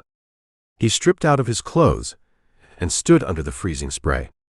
He scrubbed his hands with a brittle bar of generic soap until the smell of the dead agent washed down the drain. He dried off with a thin towel. He pulled a clean navy performance polo and fresh khaki slacks from his canvas duffel bag. Management required the uniform. He sat on the edge of the sagging mattress. He pulled his corporate smartphone from his pocket. He stared at the blank screen for a full minute. He calculated the variables. Bradley Lawson represented a parasite, but Lawson controlled Carter Hayes. A dead agent created chaos. Chaos derailed draft prospects. He dialed the Chicago area code. The line rang twice. Fletcher picked up. Deacon, the vice president of player personnel, answered. Fletcher operated from a glass corner office overlooking Lake Michigan. He wore tailored Italian suits and viewed baseball players as commodities in a massive financial portfolio. I expect a preliminary evaluation on the Hayes kid. I need transfer times and bat speed metrics. The evaluation encountered a variable, Deacon said. I despise variables, Fletcher stated. His voice sounded like cracked ice. Variables cost this franchise money. Clarify the situation. Bradley Lawson is dead. Silence dominated the line. Deacon heard the faint, rhythmic tapping of an expensive fountain pen against a mahogany desk. Fletcher processed the information, sorting the human tragedy into columns of risk and liability. Lawson represented Carter Hayes, Fletcher finally said. Lawson represented a dozen premium amateurs in the summer leagues. The man operated a corrupt marketing firm. Who killed him? Unknown, Deacon said. I found his body on the rocks outside the commercial harbor this morning. Massive blunt force trauma to the cranium. The local police chief intends to classify the death as an accidental drowning. A cover-up, Fletcher noted. He did not sound surprised. He sounded relieved. A drunken fall from a high bluff generates a minor headline in the local paper. A murder investigation summons the national sports media. The media digs into Lawson's client list. They dig into his financial records. They infect the players. Lawson tried to bribe me yesterday, Deacon said, placing the interaction on the official record. He offered me cash to inflate Hayes's defensive metrics. Lawson lacked vision, Fletcher said. He believed every man carried a cheap price tag. Listen to me, Deacon. Your mandate changes right now. I evaluate the prospect. You insulate the prospect, Fletcher corrected. The corporate command carried absolute weight. Carter Hayes sits at the top of our draft board. He represents a generational talent. The franchise intends to offer him $10 million next June. I refuse to let a dead, corrupt agent taint that investment. Deacon stood up from the mattress. He walked to the window and looked out at the cracked asphalt of the motel parking lot. The kid requires a psychological evaluation, Deacon said. He finds out his agent took a fatal beating on the rocks. His performance on the dirt will suffer. His performance is irrelevant for the next 2 weeks, Fletcher snapped. The talent is proven. We hold the data. We need to protect the image. You keep our corporate logo out of the police reports. You stay away from the local authorities. You shadow Carter Hayes, and you ensure he maintains absolute silence regarding his relationship with Bradley Lawson. The police chief placed me at the scene, Deacon warned. He holds my name in his notebook. Then you handle the police chief, Fletcher demanded. You feed him the narrative he requires. You pacify the locals. Do not let this scandal reach Chicago. Am I clear? Crystal, Deacon said. Fletcher ended the call. Deacon lowered the phone. Management demanded the impossible. They expected him to navigate a murder investigation, pacify a corrupt police chief, and babysit a prima donna shortstop, all while maintaining a sterile corporate footprint. His stomach twisted, demanding fuel. He grabbed his room key and walked out into the heat. He drove to a diner on the edge of the commercial strip. The building featured a faded neon sign shaped like a lobster. The interior smelled of fryer grease and burnt coffee. Red vinyl booths lined the walls. A long formica counter ran the length of the room. Deacon took a booth in the back corner. He faced the front door. He ordered 2 eggs, black coffee, and dry wheat toast. The waitress, a woman with tired eyes and a stained apron, delivered the mug of coffee. She walked away without a word. The bell above the front door jingled. Chief Higgins walked into the diner. He wore his tan uniform shirt tucked tight into dark green trousers. The aviator sunglasses remained on his face, hiding his eyes. He scanned the room, spotted the navy corporate polo in the back booth, and moved down the aisle with his heavy, rolling gait. Higgins slid into the vinyl booth across from Deacon. The leather of his duty belt creaked against the upholstery. You skipped town without signing your statement, Higgins said. You told me to go back to my motel, Deacon replied. He took a sip of the black coffee. It tasted like battery acid. Toby offered an accurate review. Higgins reached into his breast pocket. He pulled out a folded piece of white paper. He flattened the paper on the formica table. He pulled a cheap ballpoint pen from his shirt and set it next to the document. Official incident report, Higgins said. He tapped the paper with a thick finger. I typed it myself. It details your morning excursion. It states you discovered a deceased male on the South Jetty. It states the victim appeared to suffer a fatal fall from the bluffs above, resulting in accidental drowning. Deacon looked at the paper. He did not reach for the pen. I evaluate mechanics, Deacon said. A fall from a high bluff creates multiple points of fracture. The victim breaks a collarbone. He breaks a wrist, trying to brace the impact. Lawson held pristine limbs. He suffered a single, massive crater to the back of the skull. Someone swung a weapon. Higgins leaned forward. He rested his forearms on the table. The aviator lenses reflected Deacon's impassive face. You carry a deep flaw for a corporate man, Higgins said, lowering his voice. You talk too much. I state the reality on the dirt. This is an island, Higgins corrected. We operate on sand and salt water. The rules bend. The town council demands a quiet summer. The merchants demand heavy foot traffic.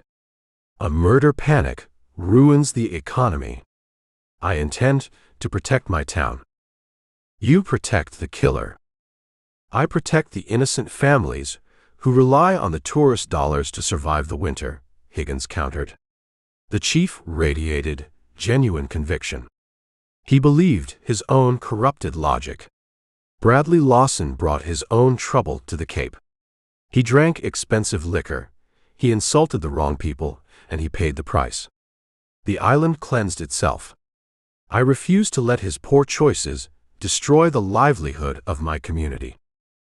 Deacon studied the chief. Higgins did not protect a specific murderer. He protected the system. Sign the paper, Higgins ordered. I refuse to perjure myself, Deacon said. Higgins tightened his jaw.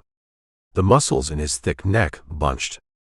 He reached a hand toward his heavy-duty belt. I hold the authority to detain material witnesses, Higgins threatened. I can lock you in a cinder-block cell at the precinct. I can hold you for 48 hours without a charge. I can confiscate your mobile phone. I can make you miss your baseball games. You lock me in a cell, you create a public record, Deacon said. He met the threat with absolute calm. He played the exact card Fletcher demanded.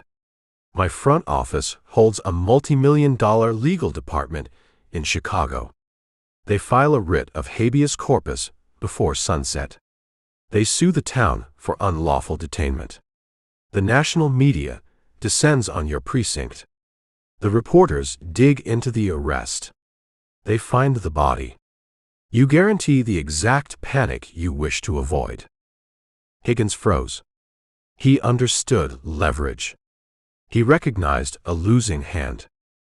You hold a dangerous arrogance, Scout, Higgins growled. I hold a timeline, Deacon said. I leave this island in 2 weeks. I care nothing for your town council. I care nothing for the local economy. I care about a kid named Carter Hayes. The dead man's client. Yes, Deacon said. My front office mandates absolute insulation for the prospect. I want Lawson's name kept out of the press. I want the investigation buried. We share a common goal, Chief. We both require silence. Higgins picked up the cheap ballpoint pen. He stared at the typed incident report. A stalemate, Higgins noted. A mutual understanding, Deacon corrected. I will not talk to the reporters. I will not talk to the locals. But I will not sign a document containing a fabricated narrative. You file your report. You process the body. You tell your town council whatever they need to hear to sleep at night. Higgins folded the piece of paper. He slid the document back into his breast pocket. He clipped the pen to his shirt. The waitress arrived with a ceramic plate, holding 2 fried eggs and dry toast. She set it in front of Deacon and hurried away from the booth, avoiding the police chief's hard stare. You cross my path again, Scout. You better hold better leverage, Higgins warned. I eat my eggs, Deacon said. You police your town. Higgins slid out of the vinyl booth. He stood tall, adjusting his duty belt. He turned his back on Deacon and walked out of the diner. The bell above the door jingled a cheerful, hollow tune. Deacon picked up his fork. He broke the yolk of the fried egg. He secured the silence of the local authorities. He satisfied the first half of Fletcher's mandate. Now he needed to find the prospect. He needed to look Carter Hayes in the eye and evaluate the damage. He needed to find the house where the kids slept. He needed to find the host family. Chapter 6. Deacon sat in the baking interior of his rental sedan. The diner parking lot offered zero shade. The noon sun hammered the silver roof of the car. He kept the engine running, letting the air conditioning fight a losing battle against the Mississippi heat trapped in the cabin. He pulled his corporate smartphone from his pocket. He bypassed Fletcher's unanswered text messages. He opened the secure league database app. Management tracked everything. They logged the medical records, the batting averages, and the exact GPS coordinates of every premium amateur player in the country. The Cape Cod League required host families to house the college kids for the summer. The league vetted the families, ensuring the prospects slept in safe, stable environments. Deacon typed Carter Hayes into the search bar. The screen populated with a digital file. Deacon scrolled past the pristine fielding percentages and the projected draft bonus figures. He found the local residential address. He stared at the street name. He read the house number. The corporate machine hated coincidences. Deacon hated them more. Coincidences masked complex, deliberate traps. He dropped the car into gear. He steered the sedan onto the main coastal highway. He bypassed the tourist traffic, taking the winding back roads he navigated 2 nights prior. The pine trees formed a dark canopy overhead. He passed the lighthouse. He found the massive wrought iron gates. The gates stood open. Deacon drove the silver sedan up the long, winding driveway. The tires crunched over the crushed white seashells. The sprawling, 3-story cedar shake mansion emerged from the trees.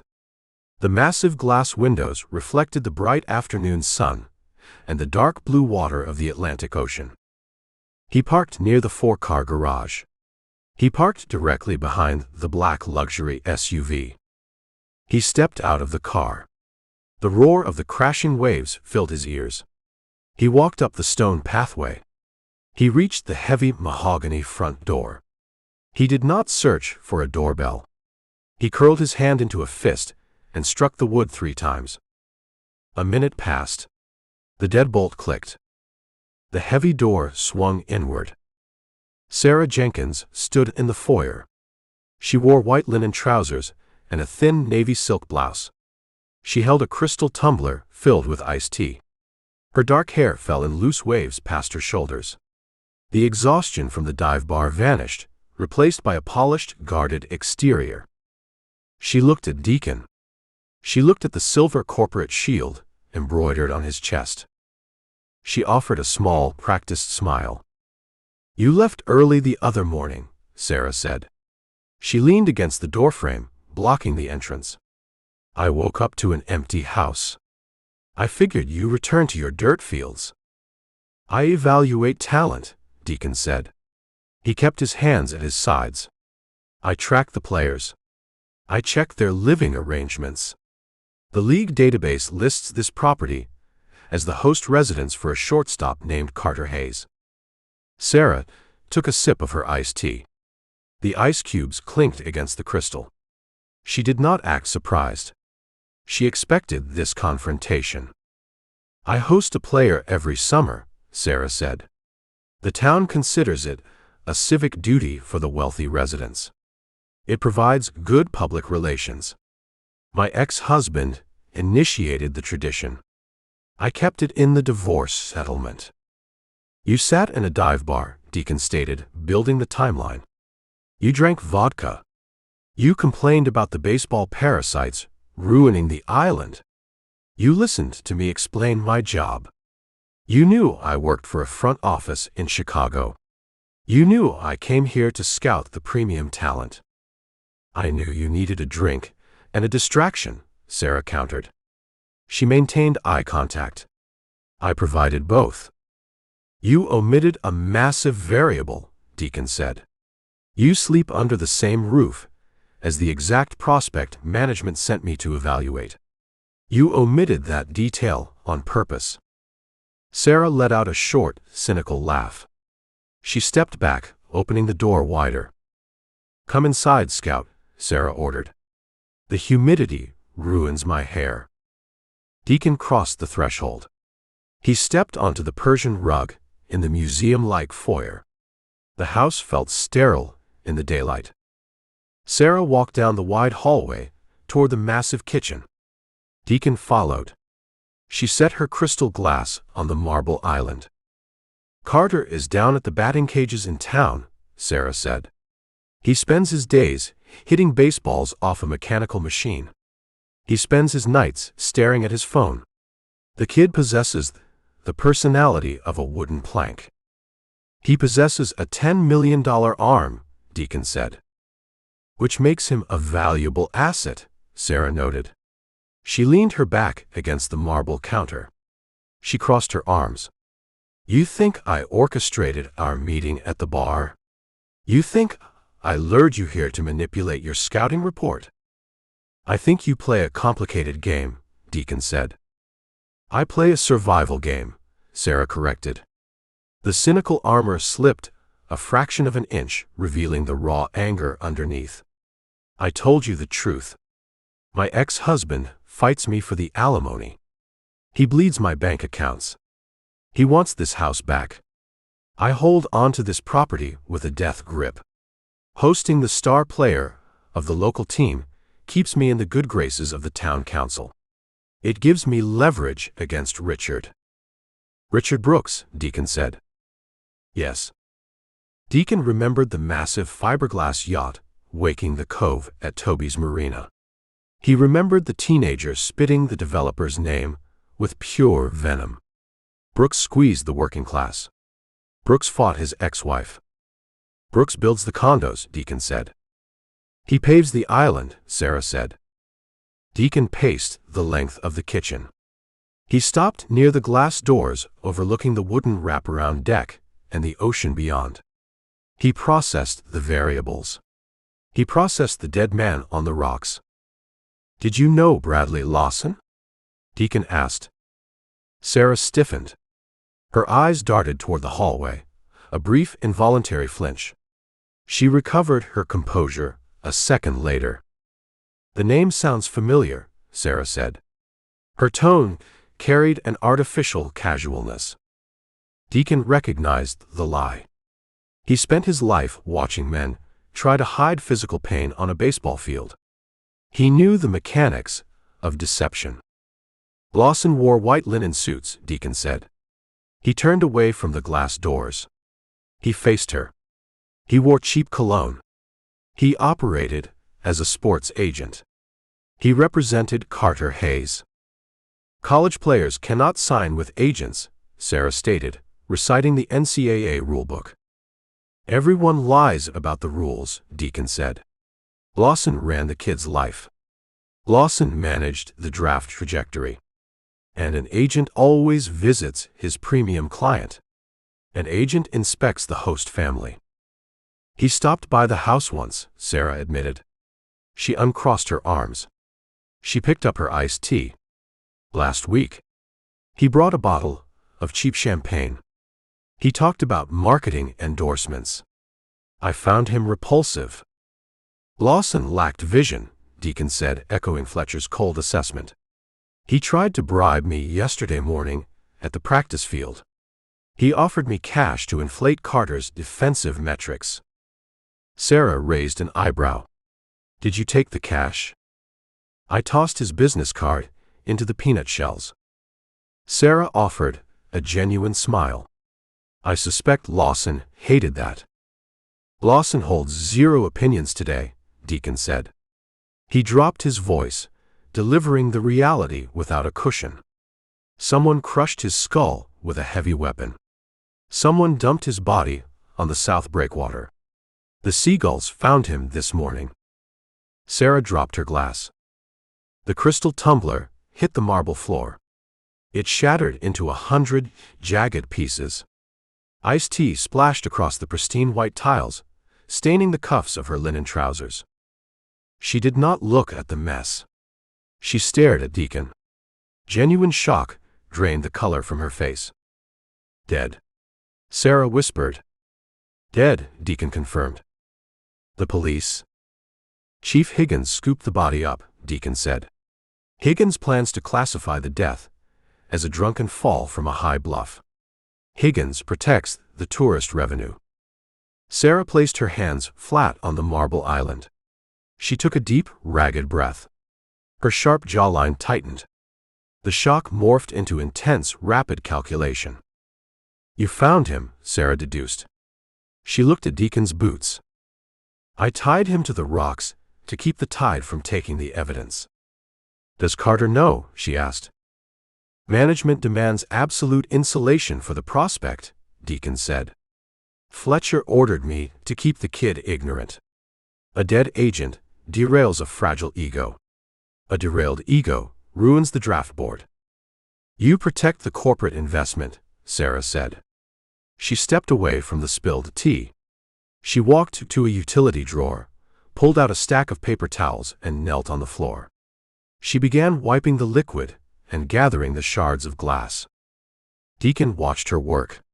She processed the murder with terrifying speed. She did not mourn the agent. She calculated the impact on her own chessboard. Lawson visited this house more than once, Deacon said. He pressed the advantage. A man like Lawson does not leave a premium asset alone on an island. He visited twice, Sarah said. She kept her head down, avoiding Deacon's eyes. She tossed a handful of wet paper towels and broken glass into a stainless steel trash can. He came late at night. He argued with Carter in the driveway. I stayed out of it. The front door slammed shut. Heavy footsteps echoed in the foyer. The sound of rubber athletic cleats striking the hardwood floor followed. Mom, a voice called out. The voice carried a thick layer of unearned arrogance. Carter Hayes walked into the kitchen. The kid looked like a sculpted prototype. He wore gray athletic shorts and a tight maroon moisture-wicking shirt. The fabric stretched across broad, muscular shoulders. He wore a heavy gold chain around his neck. He carried an expensive leather equipment bag over his left shoulder. He wore oversized wireless headphones around his neck. Carter stopped. He saw Sarah kneeling on the floor. He saw the tall man with the scarred face standing near the glass doors. Carter dropped his equipment bag onto the hardwood. It hit with a heavy thud. We have a broken glass situation? Carter asked. He did not offer to help clean the mess. He walked past Sarah and opened the massive stainless steel refrigerator. He grabbed a pre-mixed protein shake. An accident, Sarah said. She stood up. She tossed the rest of the paper towels into the trash. She washed her hands at the sink. Carter twisted the cap off the plastic bottle. He took a long drink. He wiped his mouth. He looked at Deacon. He noted the corporate shield on the navy polo. You the guy from the bleachers yesterday? Carter asked. Deacon. I work for Chicago. Carter offered a bright, practiced smile. The same smile he flashed for the newspaper photographer. It contained zero warmth. It served as a transactional tool. Chicago, Carter said. You guys hold the 6th pick. Good market. Great endorsement opportunities. I evaluate the grit, Deacon said. I evaluate the transfer time on the pivot. Endorsements come later. Carter let out a short, dismissive laugh. My transfer time leads the amateur circuit. The analytics guys love my launch angle. The draft board is a lock, Deacon. I just have to survive this dusty little island for another few weeks without blowing out a hamstring. Deacon studied the kid.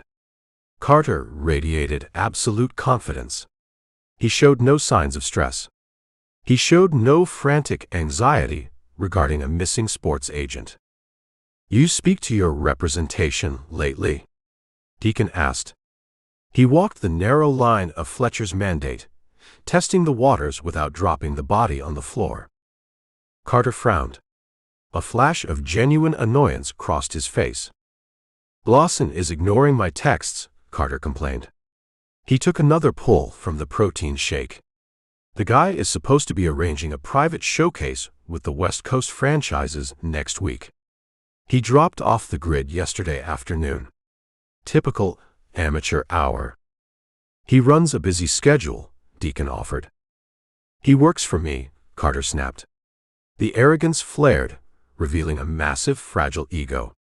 He gets paid when I get paid. He ignores his phone again.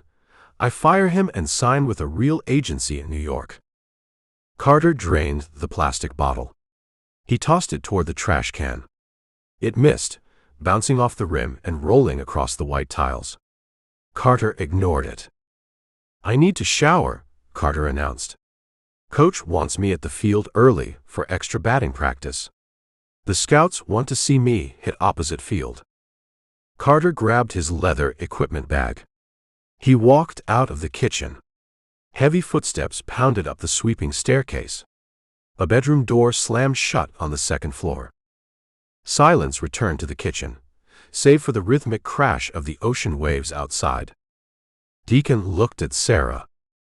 "The kid knows nothing," Deacon said. "Carter only cares about Carter," Sarah replied. She picked up the discarded plastic bottle and dropped it into the trash. "He lives in a bubble built by men like Lawson and men like you." "The bubble just popped," Deacon said. "You intend to tell him?" "I intend to follow my mandate," Deacon said. "I insulate the asset. I figure out who swung the weapon on the rocks. I figure out how to keep my franchise out of the crossfire." Sarah crossed the kitchen. She stood close to Deacon. The scent of her expensive perfume mixed with the smell of the salt air drifting through the vents.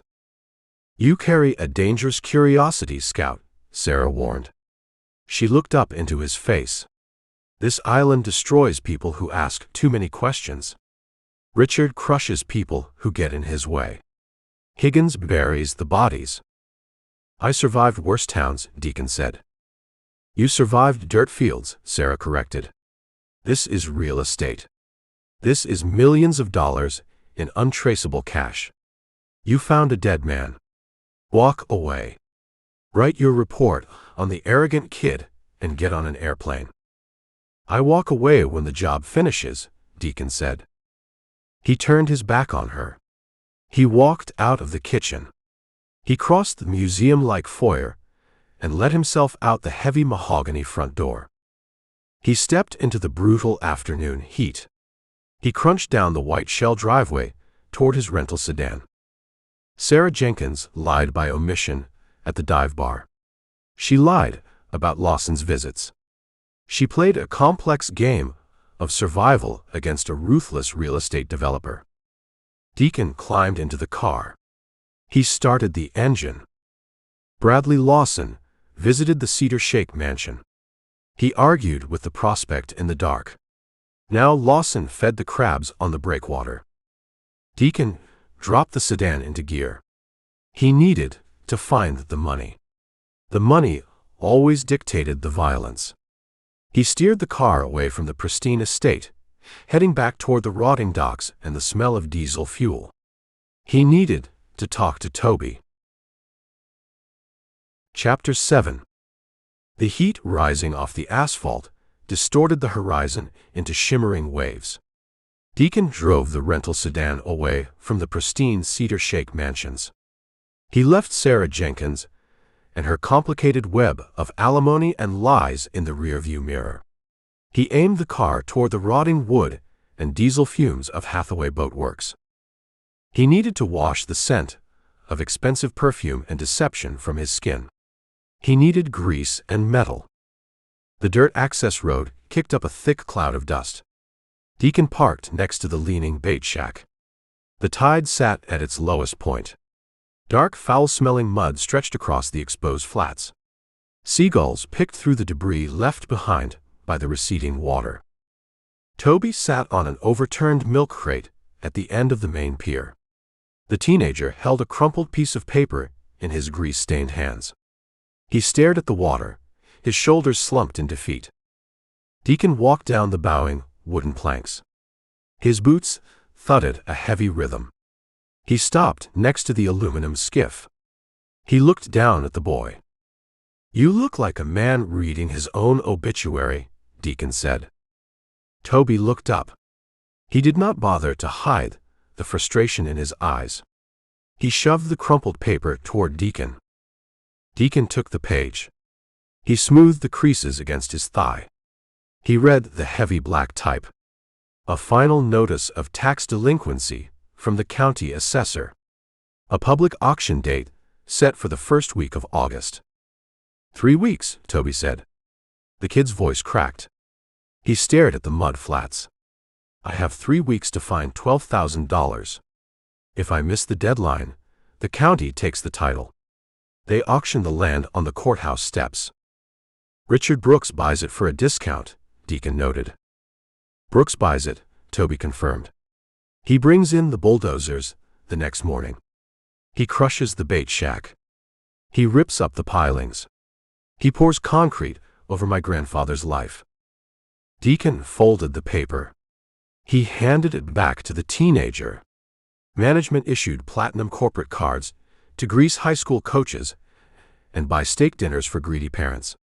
Deacon had the authority to expense thousands of dollars in a single weekend. He could write a check and solve the kid's problem before sunset. Toby saw the look in Deacon's eyes. The kid snatched the paper back. "I refuse charity," Toby snapped.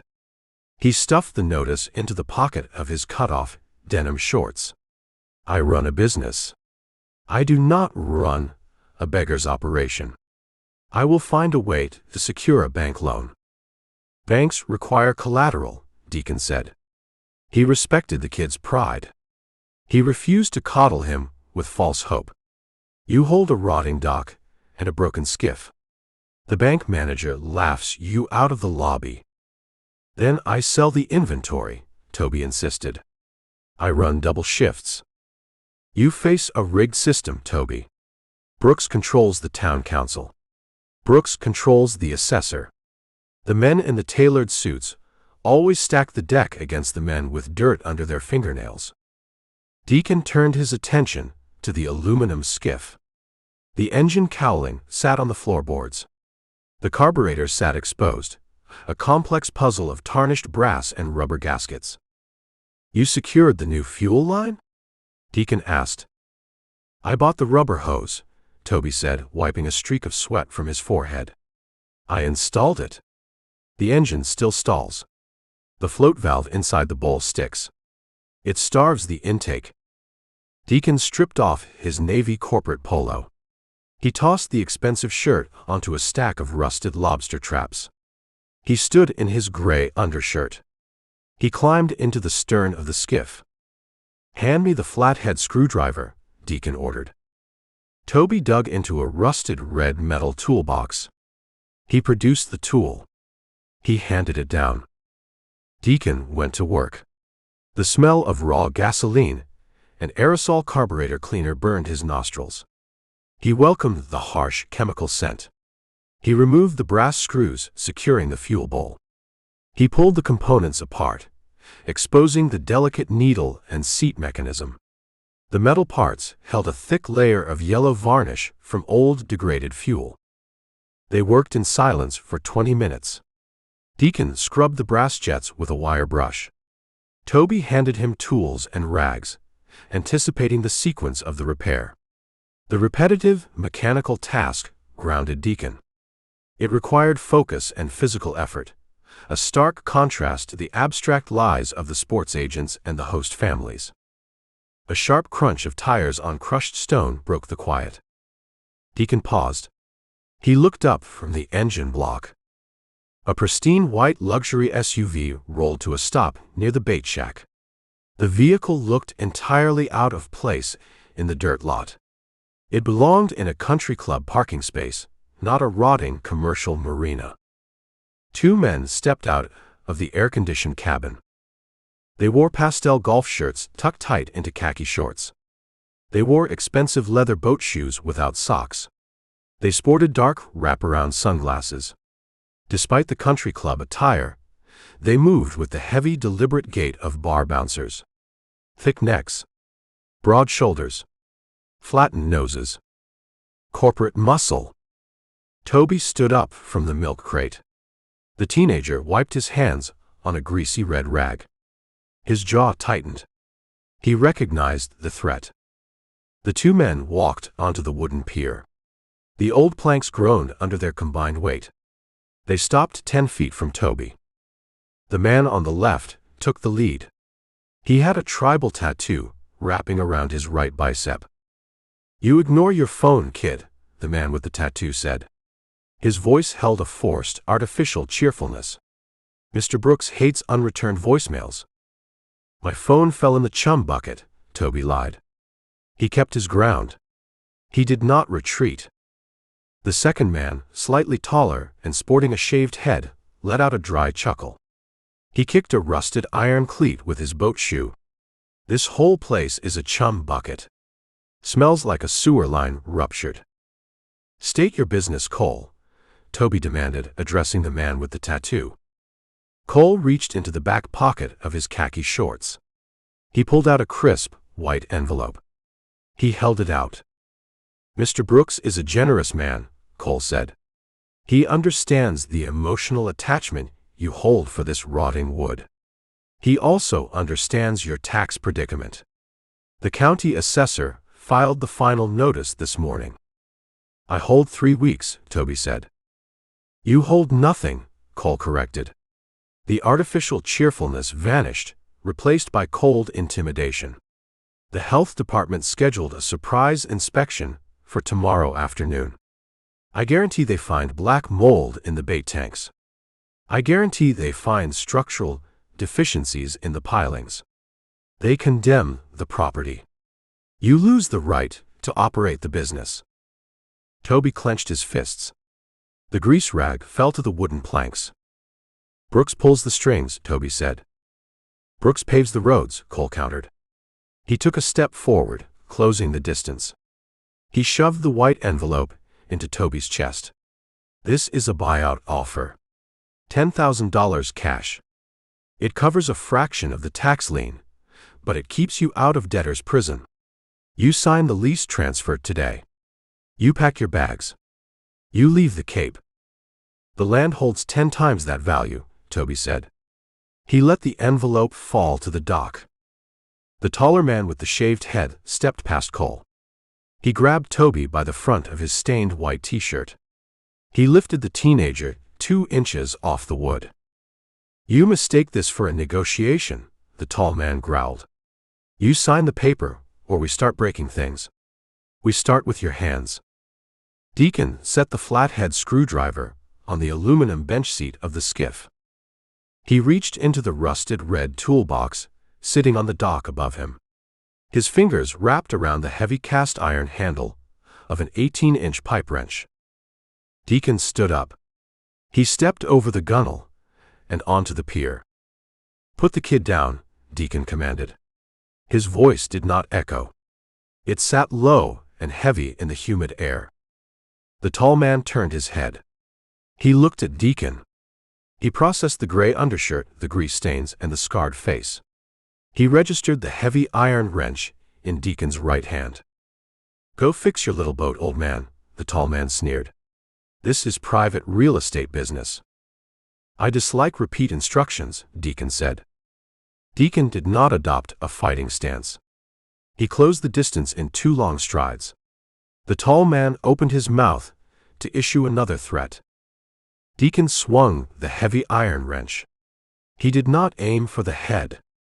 He aimed for the structure.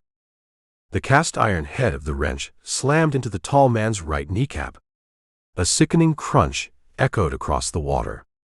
The tall man screamed. His leg buckled. He dropped Toby and collapsed onto the wooden planks, clutching his shattered knee with both hands. He writhed in the dirt and bird droppings. Cole froze. The sudden, brutal violence shattered his corporate thug persona. He reached under his pastel polo shirt, clawing for a weapon tucked into his waistband. Deacon dropped the pipe wrench. He stepped inside Cole's reach. He grabbed Cole's right wrist with his left hand, trapping the man's arm before he could draw the weapon. Deacon drove the heel of his right palm upward, striking Cole under the chin. The blow snapped Cole's head backward, stunning him. Deacon pivoted. He twisted Cole's trapped arm, bending the wrist joint past its natural limit. He drove Cole forward, slamming the man face first into a thick, salt-cured wooden piling. Cole grunted as the breath left his lungs. A line of blood trickled from his nose, staining the raw wood. Deacon pinned him there. He kept pressure on the bent wrist, forcing Cole to rise onto his tiptoes to avoid snapping the bone. "Real estate business carries occupational hazards," Deacon whispered into Cole's ear. Cole gasped for air. He tried to struggle. Deacon increased the torque on the wrist. A sharp pop sounded in the joint. Cole cried out in pain. You dead man," Cole wheezed against the piling. Brooks will bury you. Brooks hides behind men in golf shirts, Deacon said. Tell Richard Brooks his buyout offer is rejected. Tell him the health inspector takes a swim in the harbor if he steps foot on this dock. Tell him the bait shop stays open. Deacon reached under Cole's pastel shirt. He felt the cold steel of a compact pistol tucked inside a Kydex holster. Deacon pulled the weapon free. He released Cole. He stepped back. Cole slumped against the wooden piling, cradling his injured wrist. He looked at Deacon, real fear replacing the arrogance in his eyes. Deacon checked the chamber of the pistol. He ejected the magazine. He tossed the ammunition into the dark water of the bay. He threw the empty gun onto the floorboards of the aluminum skiff. Take your partner, Deacon ordered Cole. Get in your pristine white truck. Drive back to your country club. Cole did not argue. He scrambled to his feet, keeping a wide berth around Deacon. He grabbed his partner by the collar of his pastel shirt. The tall man moaned, dragging his useless right leg across the splintered wood. Cole hauled his partner down the dock. They reached the luxury SUV. Cole stuffed the injured man into the passenger seat.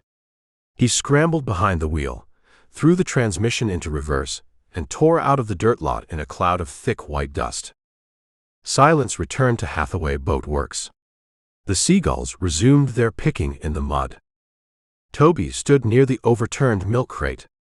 The kid shook. The adrenaline crashed through his system. He looked at the blood staining the wooden piling. He looked at Deacon. You broke his leg, Toby whispered. He threatened your hands, Deacon replied. He picked up the heavy pipe wrench and placed it back into the red metal toolbox. Mechanics need their hands. Deacon picked up his Navy corporate polo from the lobster traps. He pulled it over his head, covering his undershirt. He wiped a streak of grease from his cheek. Brooks will retaliate, Toby said. He sends 2 men today. He sends 4 men tomorrow. He owns the police chief. Higgins will arrest me for assault. Higgins prefers quiet shores, Deacon said. A shootout at a marina generates bad press. Brooks operates in the shadows. He uses intimidation and blackmail. He avoids loud noises. Deacon processed the confrontation. He saw the full scope of the board. Bradley Lawson visited Sarah Jenkins in the dark. Lawson discovered a massive secret. Lawson threatened Richard Brooks. Brooks crushed the agent's skull and dumped him on the rocks to protect the secret. Now, Brooks utilized the exact same muscle to steal a piece of waterfront real estate from a teenager. The real estate developer controlled the town through fear and violence. Deacon retrieved the empty pistol from the skiff. He wiped his fingerprints from the metal frame with his shirt tail.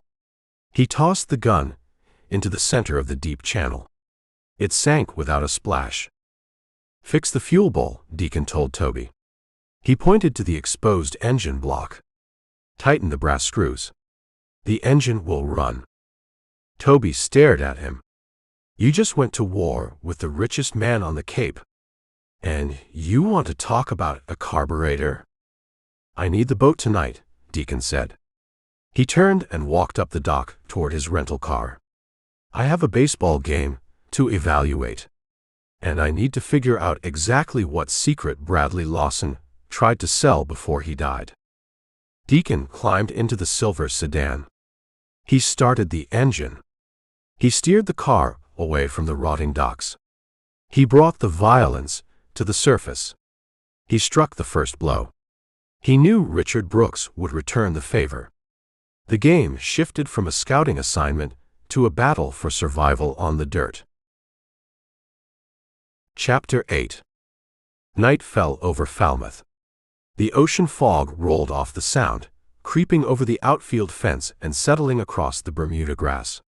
The halogen light towers cut bright white cones through the gray mist. The air tasted of salt, damp earth, and stale popcorn. Deacon sat in the top row of the aluminum bleachers behind home plate. He held a paper cup of black coffee. The heat from the cardboard seeped into his bruised knuckles. The impact of Cole's jaw left a dull, rhythmic throb in Deacon's left hand. He welcomed the pain. It kept him anchored to the reality of the island. The Falmouth Commodores hosted a rival team from Hyannis. The grandstand overflowed with summer renters wearing fleece pullovers and local residents wrapped in thick wool blankets. The crowd cheered the crack of the wooden bats and the smell of the hot dog stands. They watched a pristine illusion of amateur athletics. Deacon watched a crime scene. He ignored the radar guns and the stopwatches held by the other corporate scouts sharing the metal benches. He kept his eyes locked on the shortstop. Carter Hayes stood on the red clay.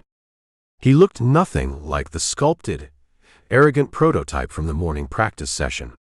The kid wore a long-sleeve maroon undershirt beneath his white jersey, fighting the coastal chill.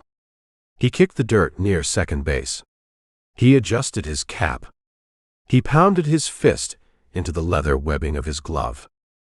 He moved with a frantic, unspent energy. He did not look at the batter standing in the box. Carter looked at the stands. He checked the section of bleachers behind the third base dugout. He did it between every pitch.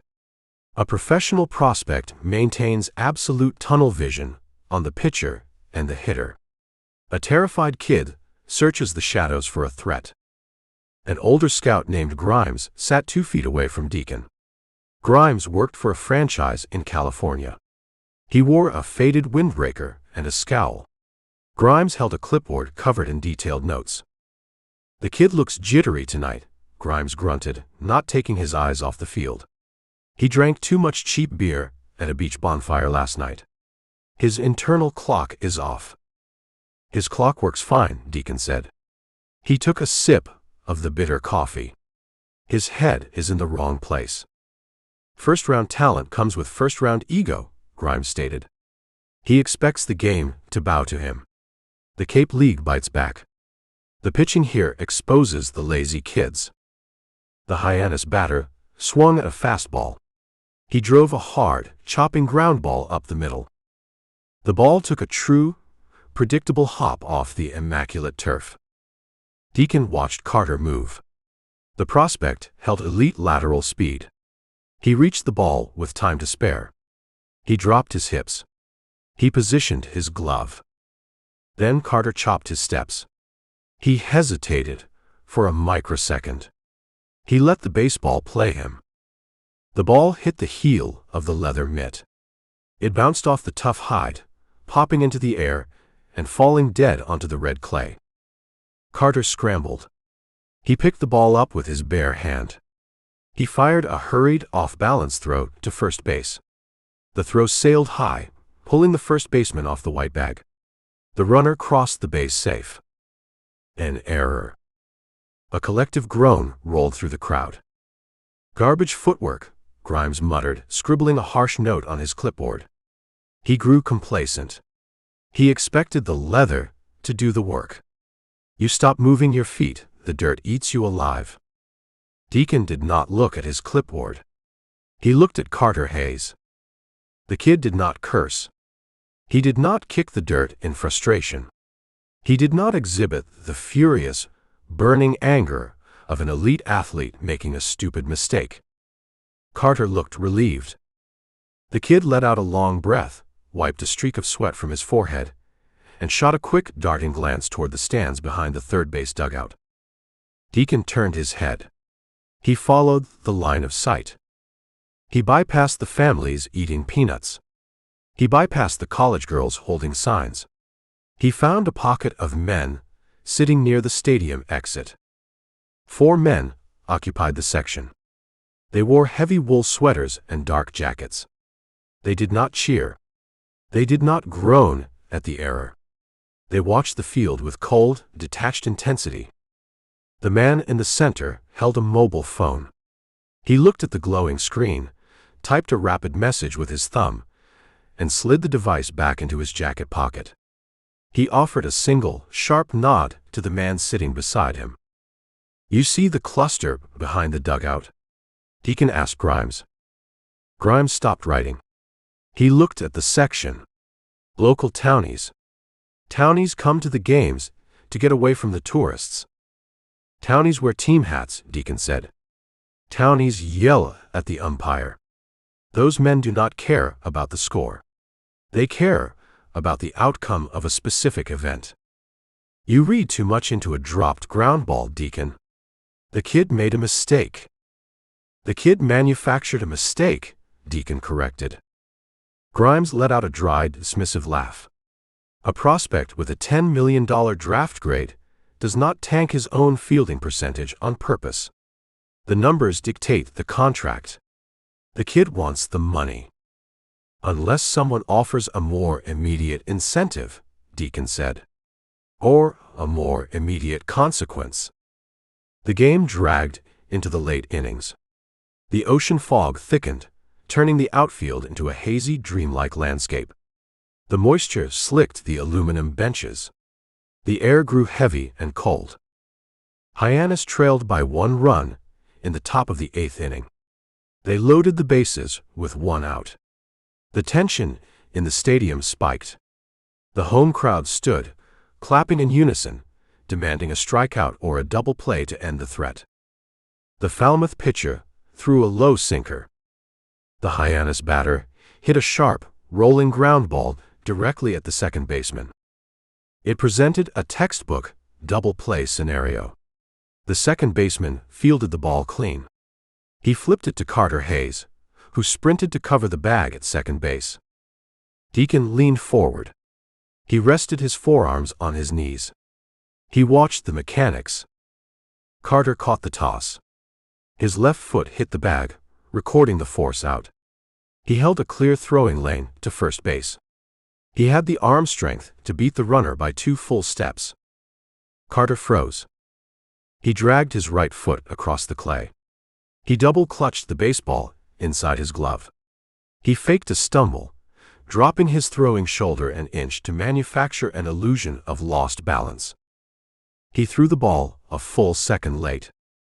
The runner crossed first base, beating the throw by a wide margin. The runner from third base scored to tie the game. The runner from second base never stopped running. He rounded third and charged for home plate. The Falmouth first baseman fired the ball to the catcher. The throw arrived late. The runner slid into the dirt, kicking up a cloud of white chalk. Safe. Hyannis took the lead.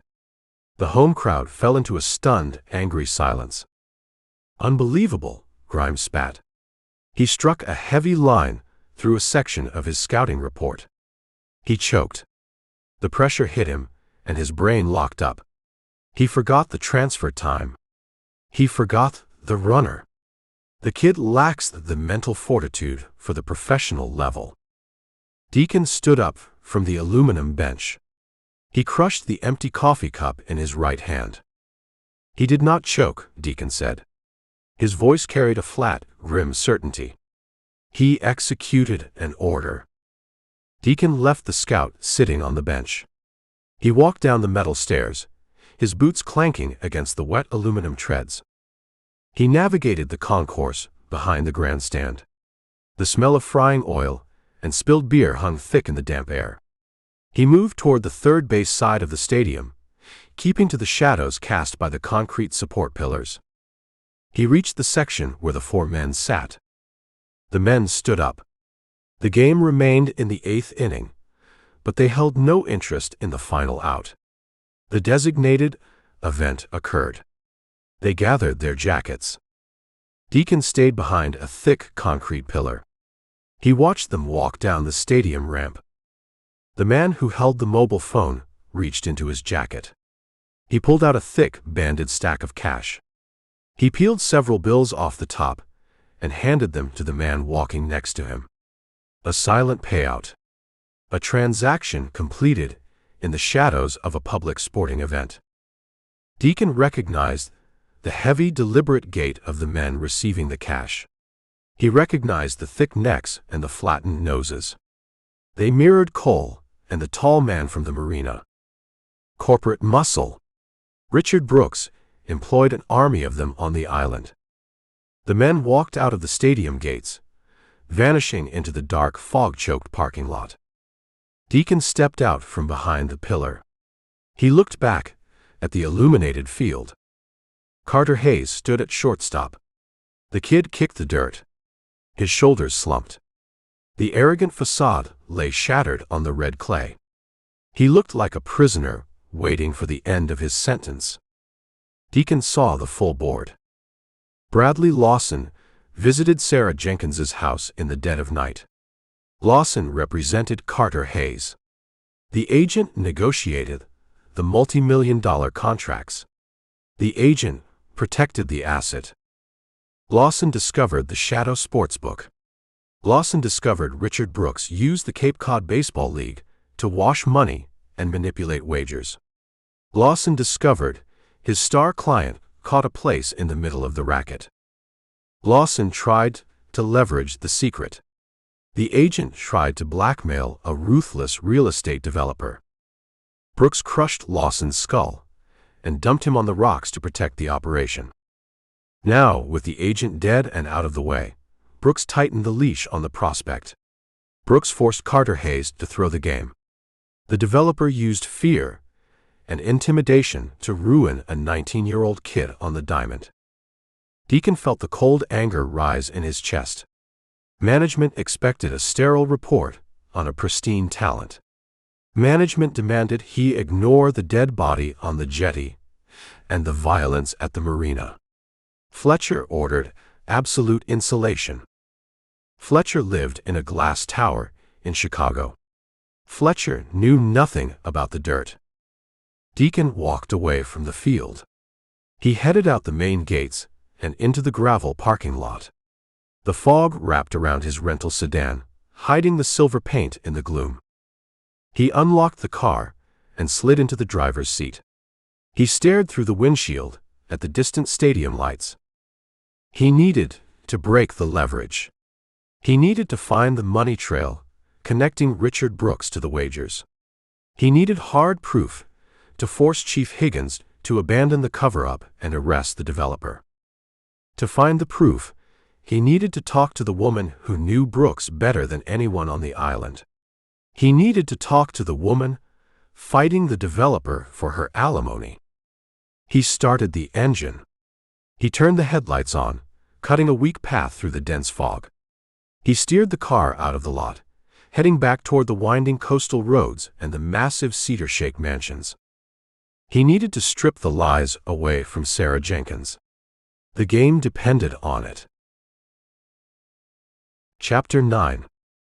You manipulate a 19-year-old kid to settle a divorce score. Deacon dropped a plastic basket of fried clams onto the weathered picnic table. He slid onto the wooden bench opposite Sarah Jenkins. Sarah jumped. Her plastic fork clattered against her paper plate. A seagull on the railing let out a harsh screech. They sat on the back deck of a dilapidated seafood shack named Captain Sam's. The structure sat on wooden pilings over a tidal marsh, miles away from the pristine tourist beaches. The air smelled of boiling crab, old fryer grease, and sulfur from the mudflats. Sarah wore a dark silk blouse and oversized sunglasses. She looked ridiculous, sitting on a splintered bench in a local dive. "You stalked me, Scout," Sarah demanded. She recovered her composure, retrieving her plastic fork. "I tracked the lies," Deacon said. He picked up a fried clam, inspected the greasy batter, and tossed it to the screeching seagull on the railing. The bird caught it in midair and swallowed it whole. "You sat in your immaculate kitchen and played the innocent host mother. You claimed Bradley Lawson visited your house to discuss marketing endorsements." "Lawson represented the player," Sarah said.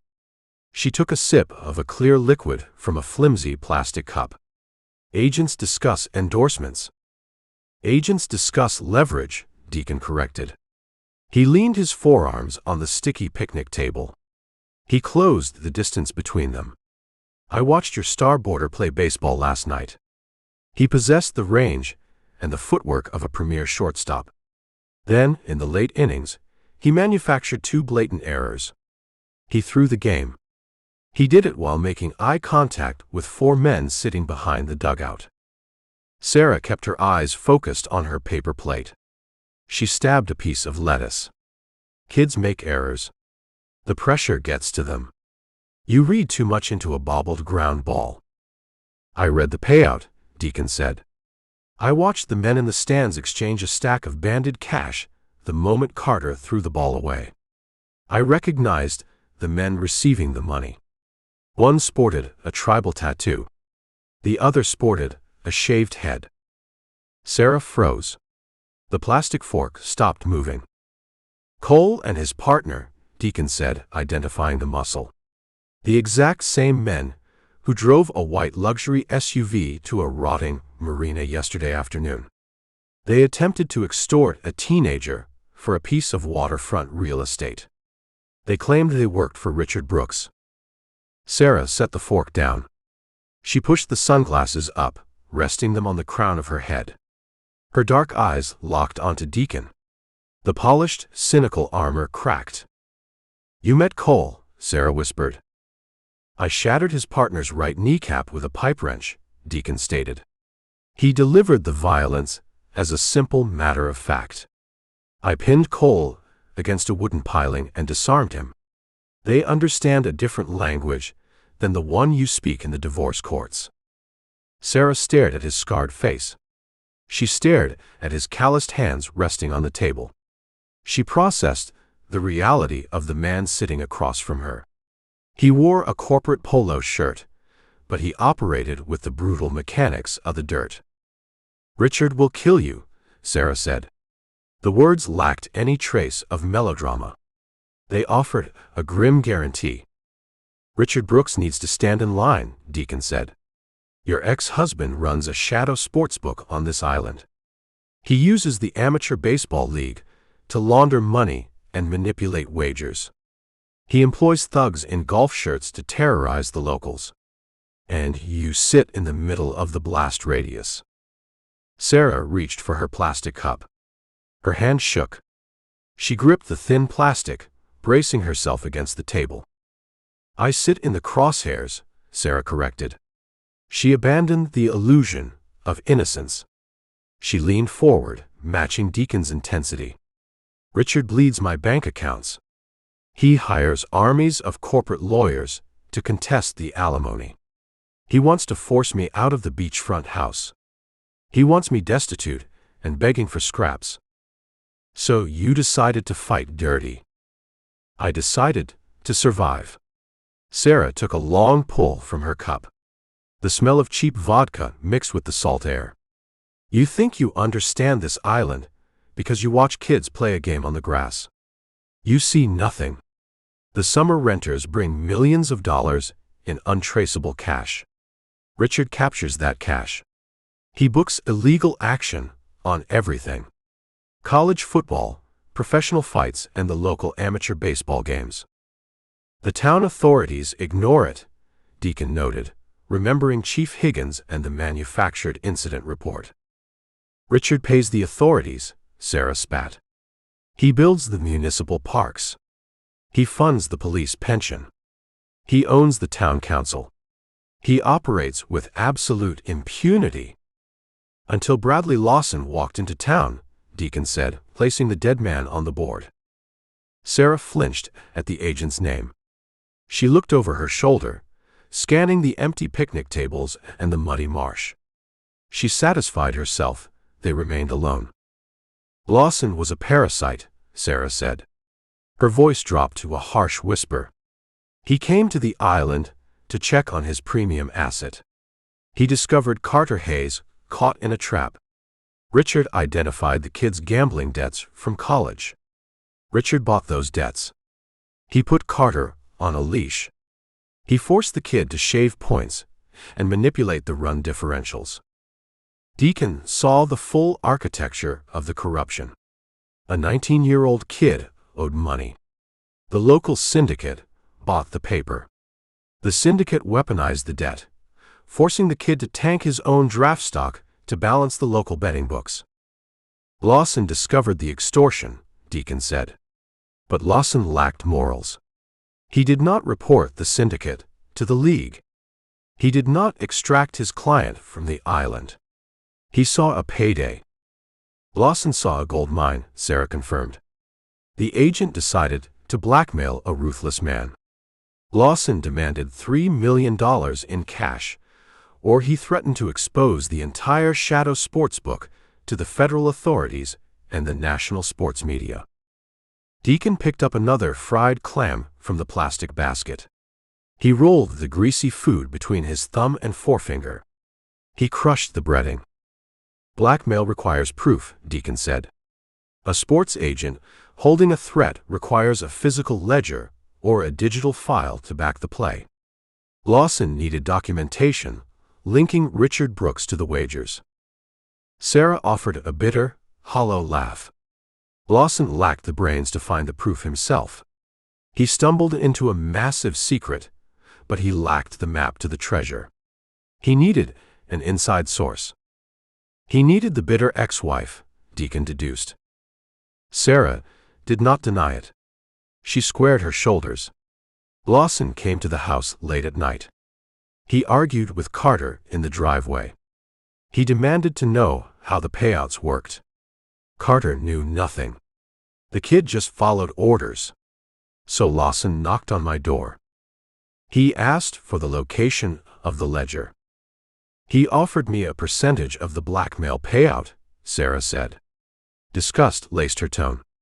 He smelled like cheap cologne and desperation. I rejected his money. I demanded the ledger itself. Deacon understood the play. Sarah played a dangerous game of chess against a superior opponent.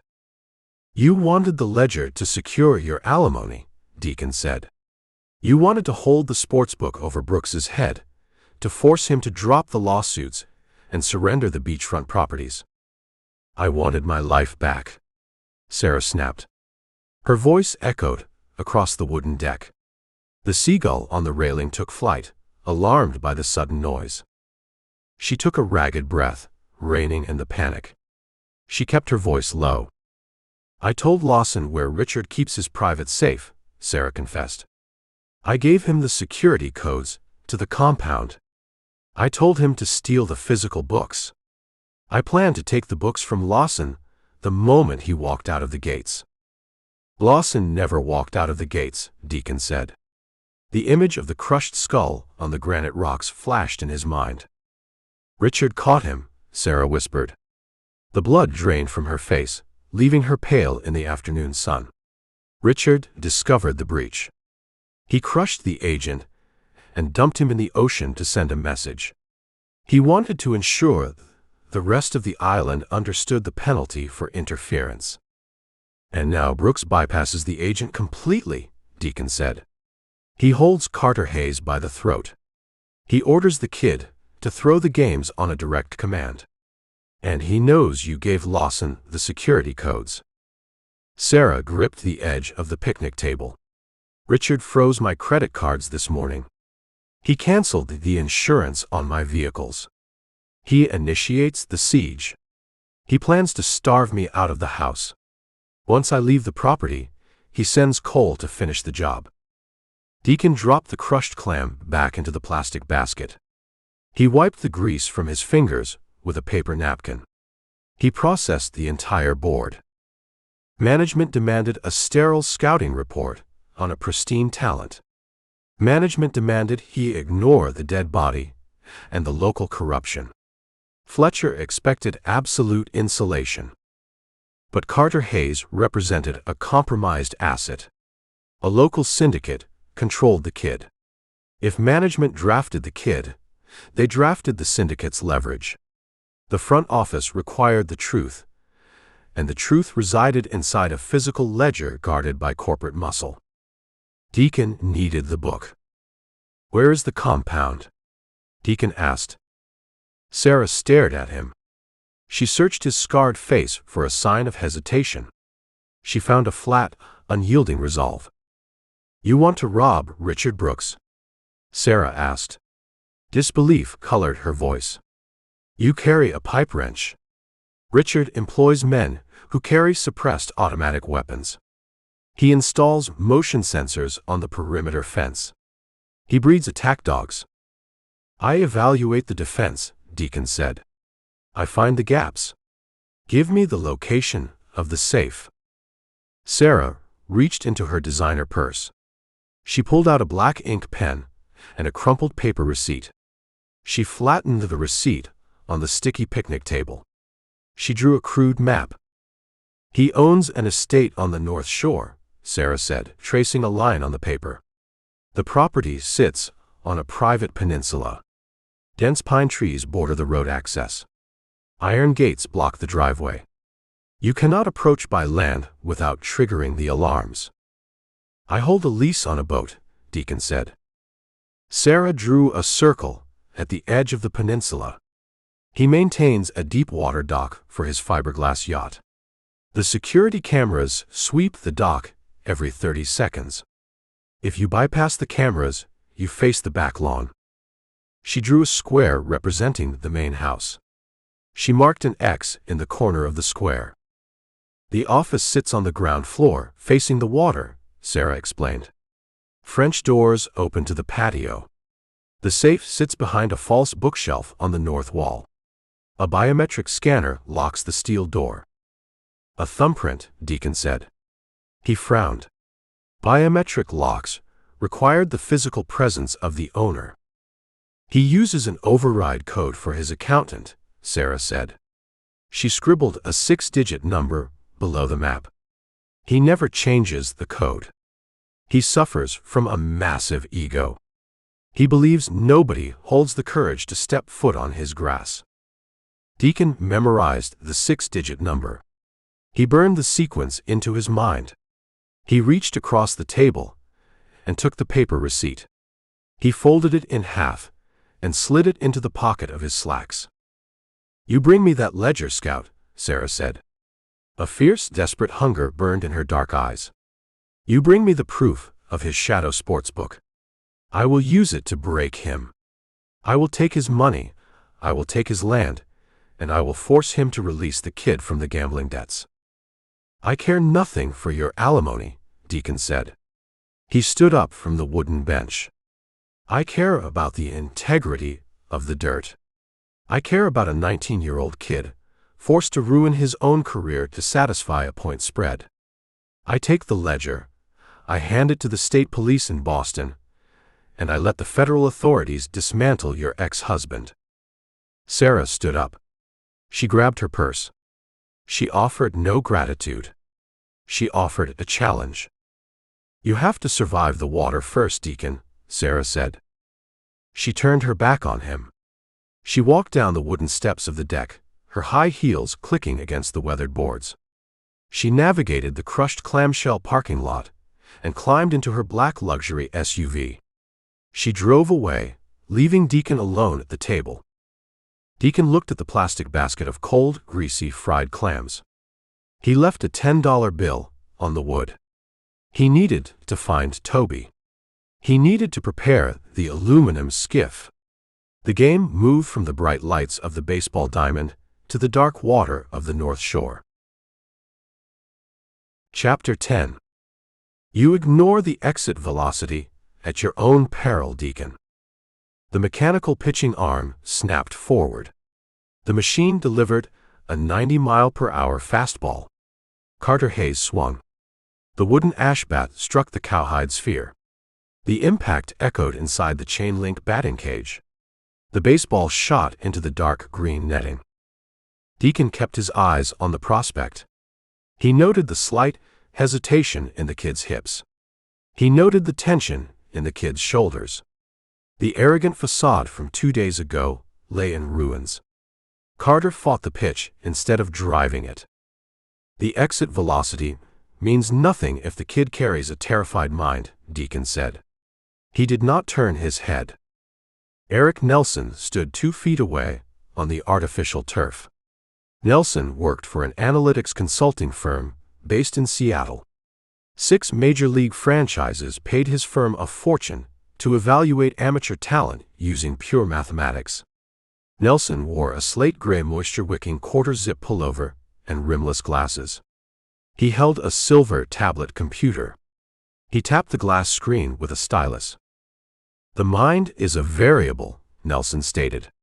He swiped a finger across his screen, pulling up a complex scatter plot. Variables correct themselves over a large enough sample size. The raw kinetic data dictates the draft value. Carter Hayes generates elite rotational force.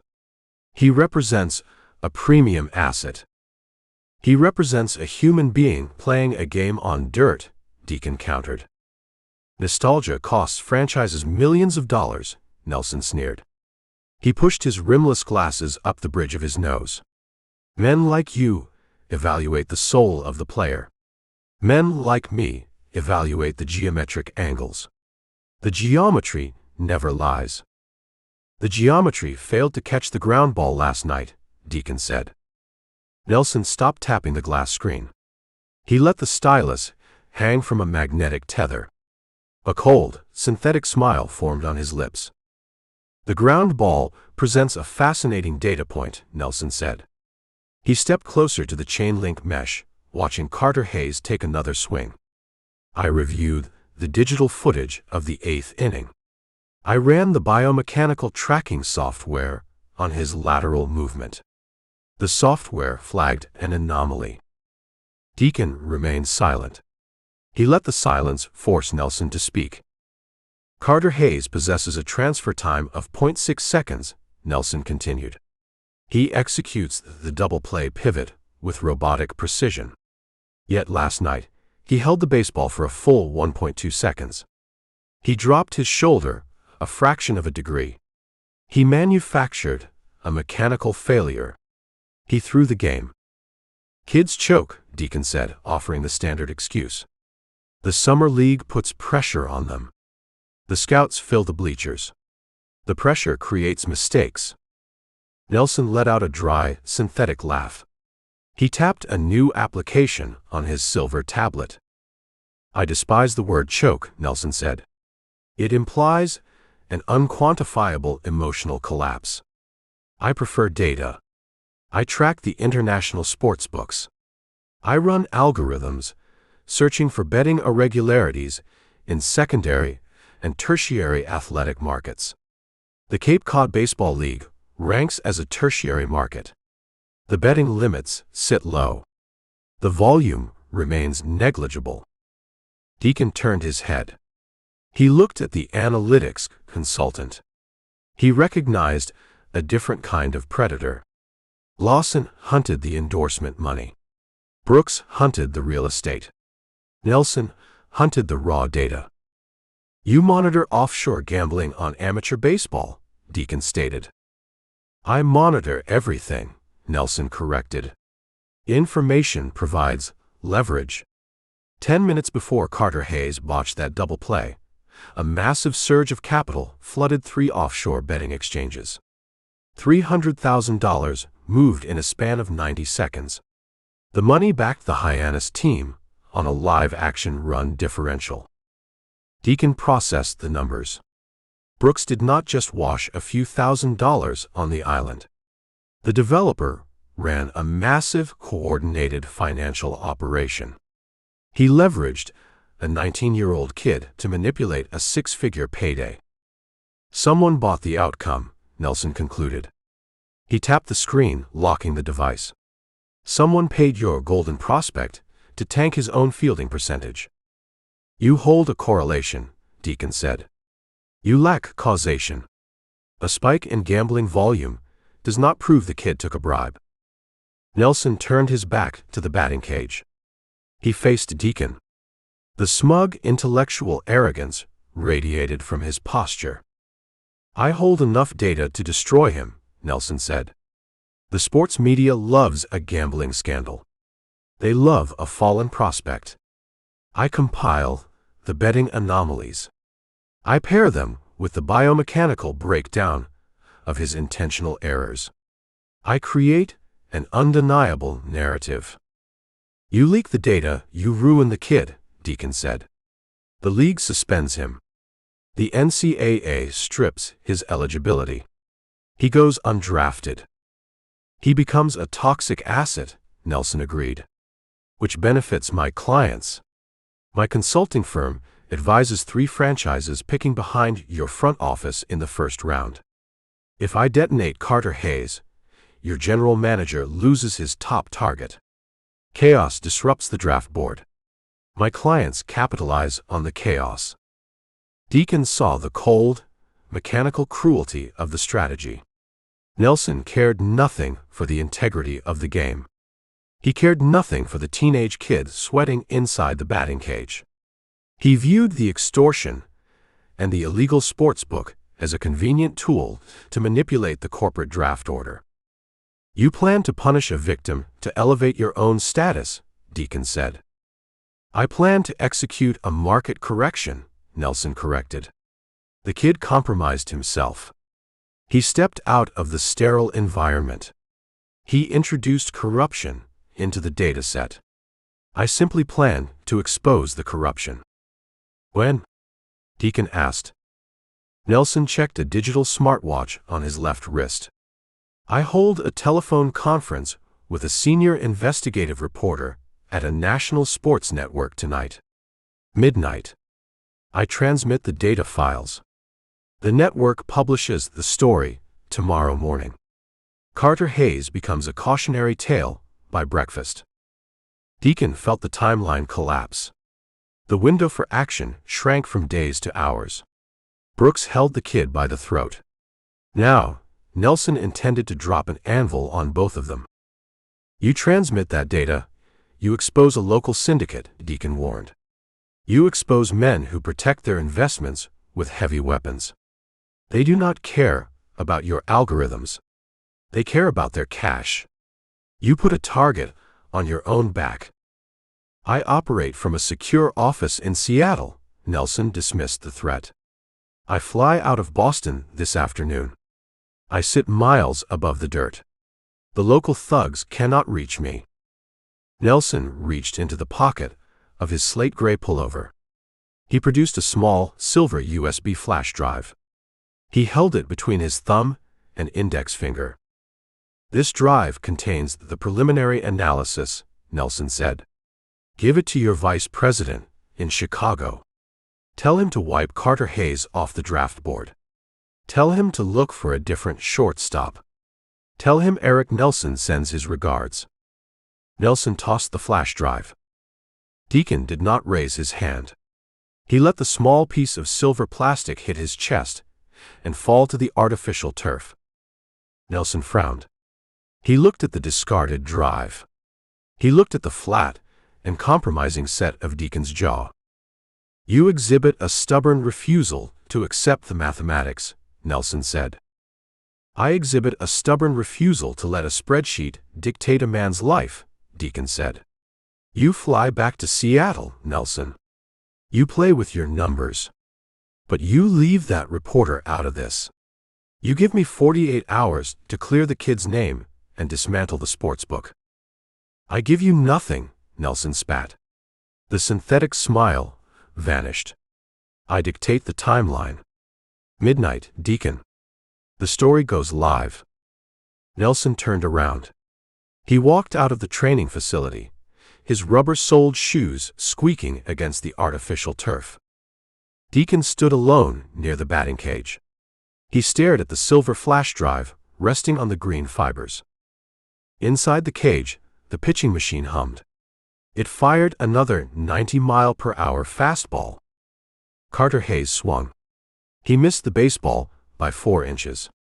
The ball hit the heavy canvas backstop with a dull thud. The kid dropped his wooden bat. He ripped his batting helmet off and threw it against the chain-link fence. The plastic cracked.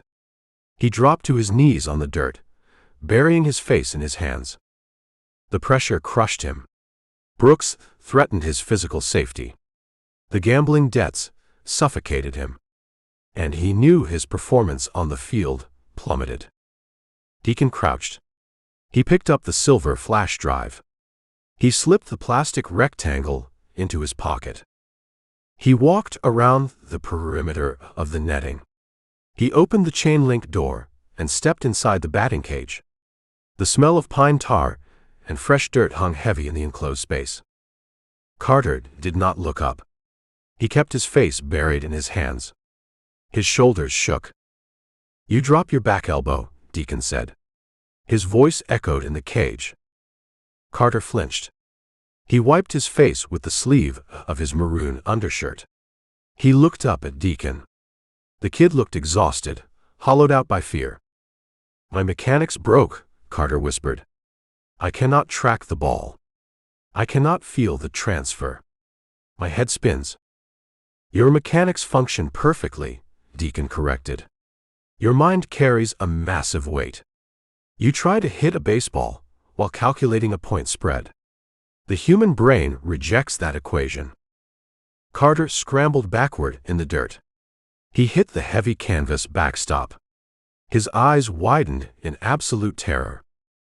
"I know nothing about a point spread," Carter stammered. He recited a rehearsed lie. "I just hit a slump. I need extra batting practice."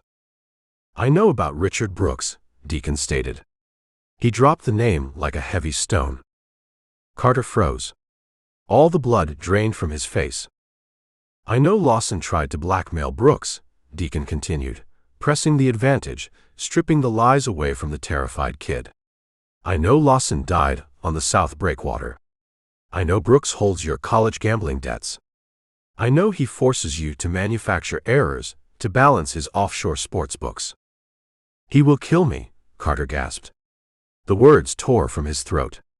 "He promised to send men to my host family's house. He promised to break my hands. He owns this town." "He owns a ledger," Deacon said. "He keeps a physical record of the bets and the payouts. The numbers dictate the extortion." "I cannot help you," Carter pleaded. He pulled his knees to his chest. "I just follow his orders. He sends a text message to a man in the stands. The man gives a hand signal. I drop the ball. I throw the pitch into the dirt. I do what they demand."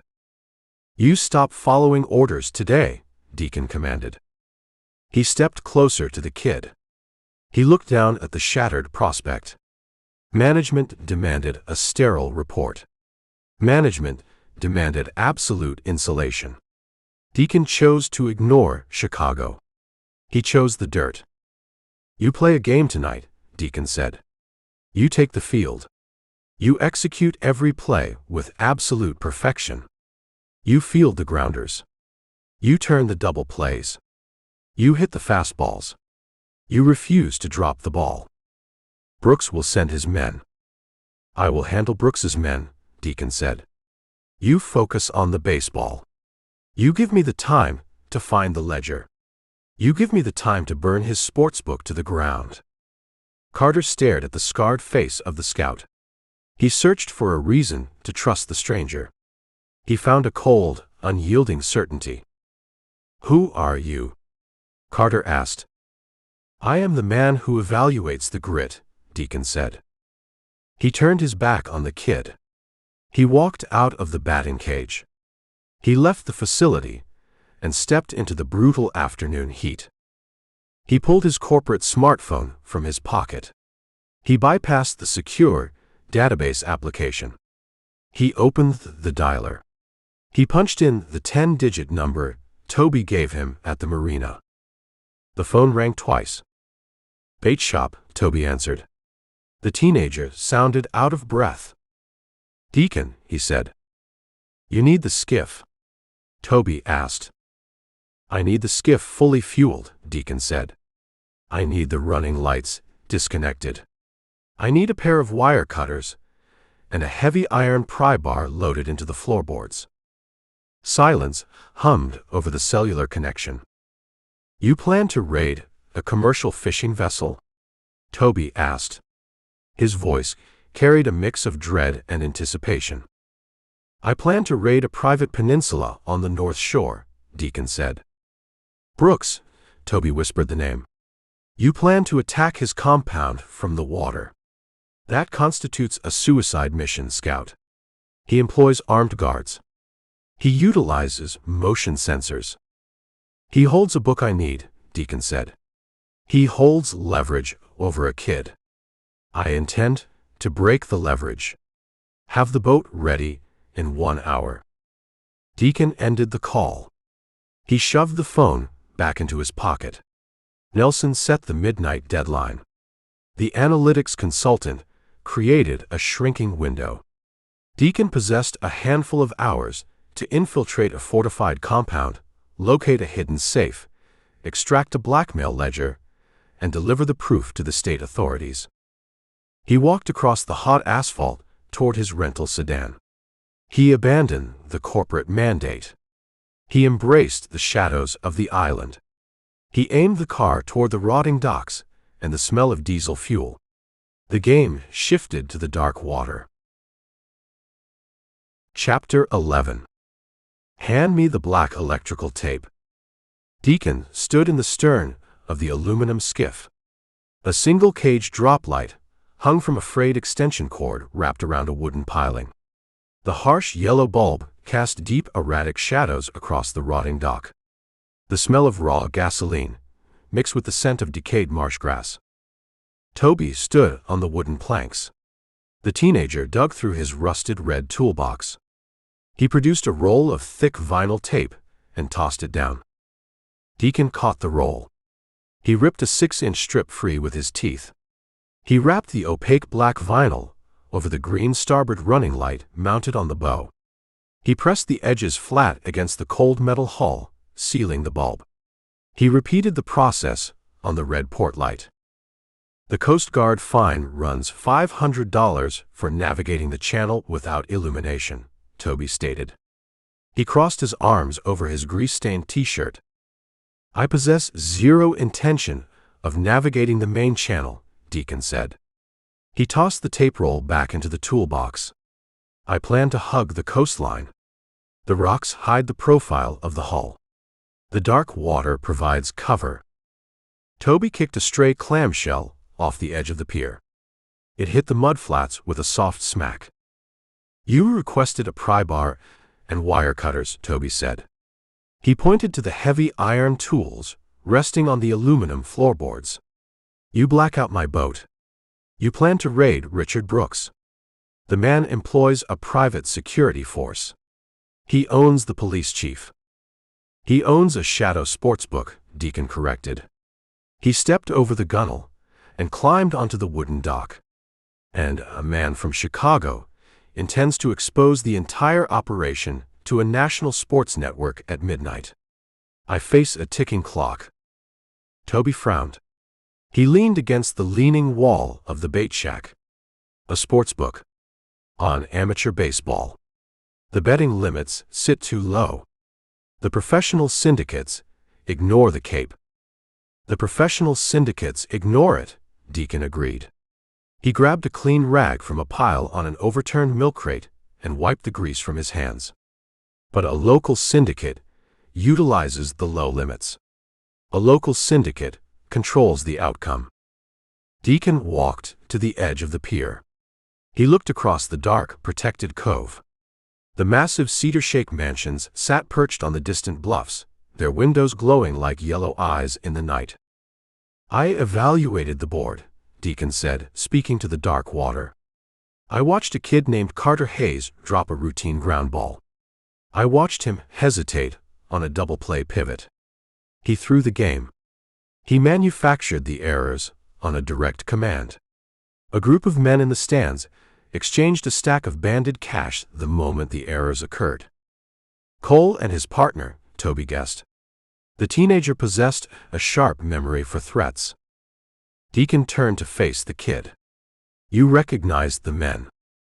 You shattered the tall man's kneecap on this exact dock, Toby reminded him. Cole threatened to condemn my marina. They claimed they worked for Brooks. They enforced the real estate deals, Deacon said. They also enforced the point spreads on the diamond. Deacon laid the pieces out on the overturned milk crate. He built the architecture of the corruption for the teenager. He needed a local perspective to bridge the final gaps in the logic. Bradley Lawson represented Carter Hayes, Deacon explained. Lawson discovered the extortion. He discovered Brooks owned the kids' gambling debts. Lawson decided to blackmail Brooks for $3 million. Brooks crushed the agent's skull and dumped him on the South Breakwater to protect the secret. Toby let out a low whistle. He wiped a hand across his jaw. The reality of the violence hit him. The men trying to steal his grandfather's land engaged in active murder. Sarah Jenkins gave Lawson the map to the safe, Deacon continued. She gave him the security codes to Brooks's compound. She wanted the blackmail ledger to secure her alimony. The woman from the pristine white SUV, Toby noted. Yes. Deacon dropped the rag onto the wooden planks. A massive machine operates beneath the surface of this island. Nelson, a corporate analytics consultant, holds the data proving the betting anomalies. He plans to detonate the kid's career at midnight to manipulate the professional draft board. Brooks holds the physical ledger containing the proof of the extortion. Toby shook his head. The math fails. Why use a summer baseball league? The risk outweighs the reward. Brooks builds multi-million-dollar condominium complexes. He extracts massive wealth from the wealthy tourists. Why bother squeezing a 19-year-old kid for a few $1,000s on a point spread? Deacon processed the question. The teenager identified the central flaw in the motive. A titan of real estate did not run a nickel-and-dime gambling ring for the thrill. The gambling ring served a larger purpose. He builds the condominiums, Deacon said. He tasted the idea. He examined the edges. He builds the restaurants. He builds the municipal parks. He owns half the commercial zoning on the North Shore, Toby confirmed. The summer renters bring cash, Deacon theorized. He paced the width of the rotting dock. The old wood groaned under his boots. They pay for the rental houses in untraceable bills. They pay for the boat charters in cash. The island economy floats on undocumented currency. Toby stood up straight. The realization hit him. The washing machine. Explain, Deacon demanded. The seasonal businesses, Toby said. The kid's eyes widened. My grandfather talked about it years ago. The old syndicates out of Boston use the Cape to clean their money. You run a cash-heavy business, you inflate your daily receipts. You mix the dirty money with the clean money. You pay taxes on the total amount. The government issues a clean check. Deacon saw the entire structure solidify. The amateur baseball league offered the perfect, chaotic environment for money laundering. Brooks takes the undocumented cash from his real estate ventures, Deacon said, his voice dropping to a low rumble. He needs a mechanism to clean millions of dollars. He uses offshore sportsbooks. He bets massive amounts of his own dirty cash on the local baseball games. He bets on a tertiary market, Toby added, catching the rhythm of the scheme. The offshore books accept the action because they assume amateur games hold zero predictability. It looks like random, chaotic gambling. But Brooks eliminates the chaos, Deacon concluded. He buys the debts of the premium players. He forces the players to shave points. He guarantees the outcome of the game. He places his dirty cash on a sure thing. The offshore book pays him his winnings in clean, documented electronic transfers.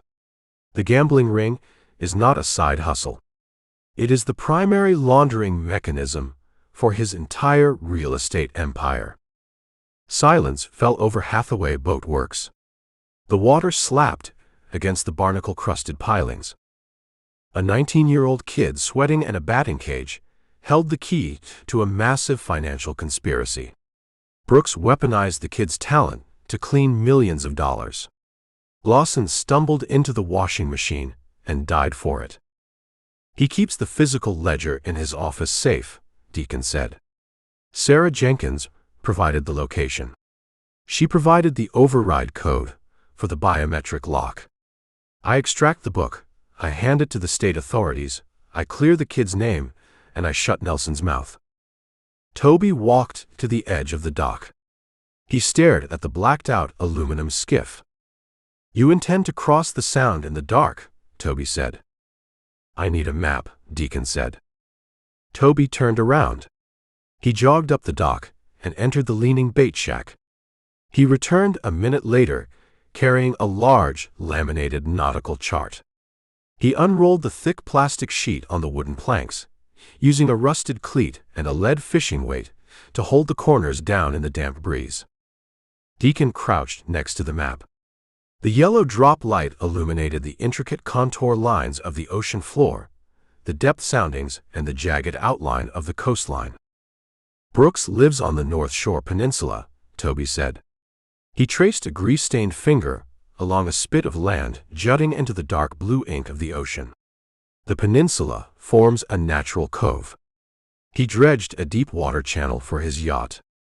"Sarah mentioned a deep-water dock," Deacon confirmed. "She claimed security cameras sweep the dock every 30 seconds. "You cannot approach the main dock," Toby warned. "The motion sensors trigger halogen floodlights. The lights blind you. The armed guards arrive before your boots touch the grass." Deacon studied the contour lines surrounding the peninsula. "I require a blind spot." Toby moved his finger to the eastern edge of the spit of land. "The eastern edge faces the open Atlantic," Toby explained. "The water remains shallow. Jagged granite boulders litter the shoreline. The tide rips through the rocks, creating unpredictable currents. A fiberglass yacht shatters its hull against that granite." Brooks installed 0 cameras on the eastern edge. "He assumes the rocks provide a natural fortress," Deacon deduced. "The rocks kill careless sailors," Toby said. "But the aluminum skiff draws 6 inches of water. The flat bottom glides over the granite. You cut the outboard motor a half-mile out.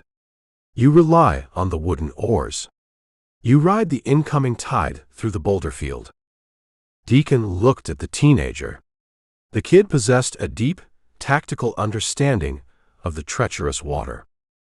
"You plot a dangerous course," Deacon noted. "I plot a silent course," Toby corrected. "You clear the rocks. You find a narrow stretch of sand hidden beneath a steep coastal bluff. You secure the boat to the driftwood. You scale the bluff. You bypass the perimeter fence and enter the back lawn." Deacon memorized the route. He burned the depth soundings and the location of the boulder field into his mind. "I hit the lawn," Deacon said. "I breach the ground floor office. I punch the code into the safe. I take the ledger. I reverse the route." "The tide shifts at 1 in the morning," Toby warned. "The outgoing current pulls water away from the rocks. The water level drops. The granite breaches the surface. You miss the window, the skiff runs aground. You find yourself trapped on the beach with the rising sun and an angry private army. Nelson drops the data files to the national media at midnight," Deacon said. "I hold a rigid deadline." Deacon stood up. He left the laminated map on the wooden planks. He walked to the rusted red toolbox. He retrieved a heavy steel flashlight. He tested the switch. A concentrated beam of white light pierced the darkness.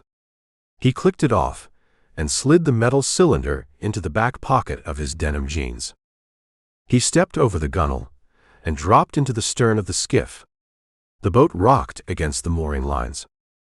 "I tightened the brass screws on the carburetor bowl," Toby said. He stood on the dock, looking down at Deacon. "The float valve holds the proper level. The engine fires clean. Do not push the RPMs past the red line. The rings remain worn." Deacon picked up the heavy wooden oars from the floorboards. He secured the metal oarlocks in their brass sockets. "You stay away from this dock tonight," Deacon ordered the teenager. "You go home. You lock your doors. Brooks notices a missing ledger. He sends his golf shirt thugs to hunt the thieves. I intend to draw their attention away from this marina." Toby did not argue. The kid understood the gravity of the violence. "Bring my boat back," Toby said. Deacon reached out and untied the frayed nylon bowline from the rusted iron cleat. He tossed the wet rope into the bow of the skiff. He grabbed the stern line and freed it from the piling. He did not pull the starter cord for the outboard motor. He engaged the wooden oars. He pulled the heavy blades through the dark water, pushing the aluminum hull away from the rotting wood of Hathaway Boat Works. The skiff glided into the center of the cove. The yellow drop light on the dock faded into a distant, hazy glow. The fog began to roll in off the sound, a thick, damp blanket erasing the stars. Deacon settled into a steady, rhythmic rowing motion. The muscles in his shoulders burned. The ghost in his right ankle throbbed against the cold floorboards. He evaluated the board one final time. He abandoned the sterile corporate mandate. He ignored the demands from the glass tower in Chicago. The game no longer involved draft boards and signing bonuses. The game involved a 19-year-old kid suffocating under the weight of an extortion racket. It involved a dead sports agent feeding the crabs on a breakwater. It involved a massive laundering operation hiding behind the pristine illusion of amateur athletics. Deacon pulled the oars.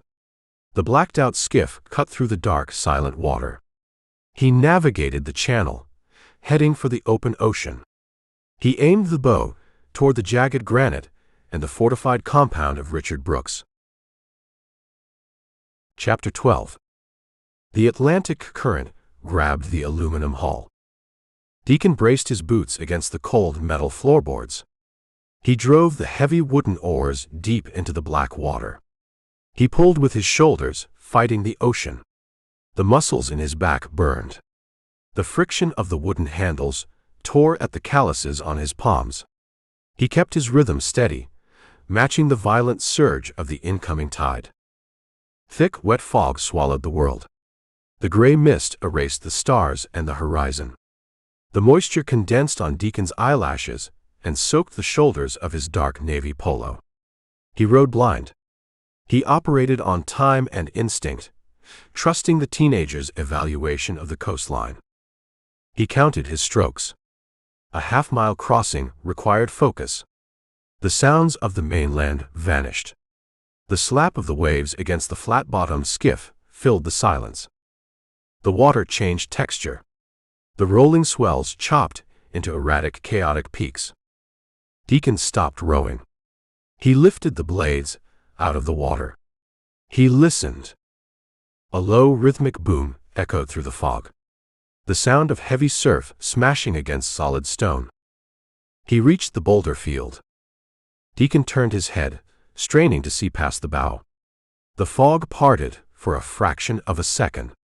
A jagged spire of dark granite rose from the water 10 feet to his left.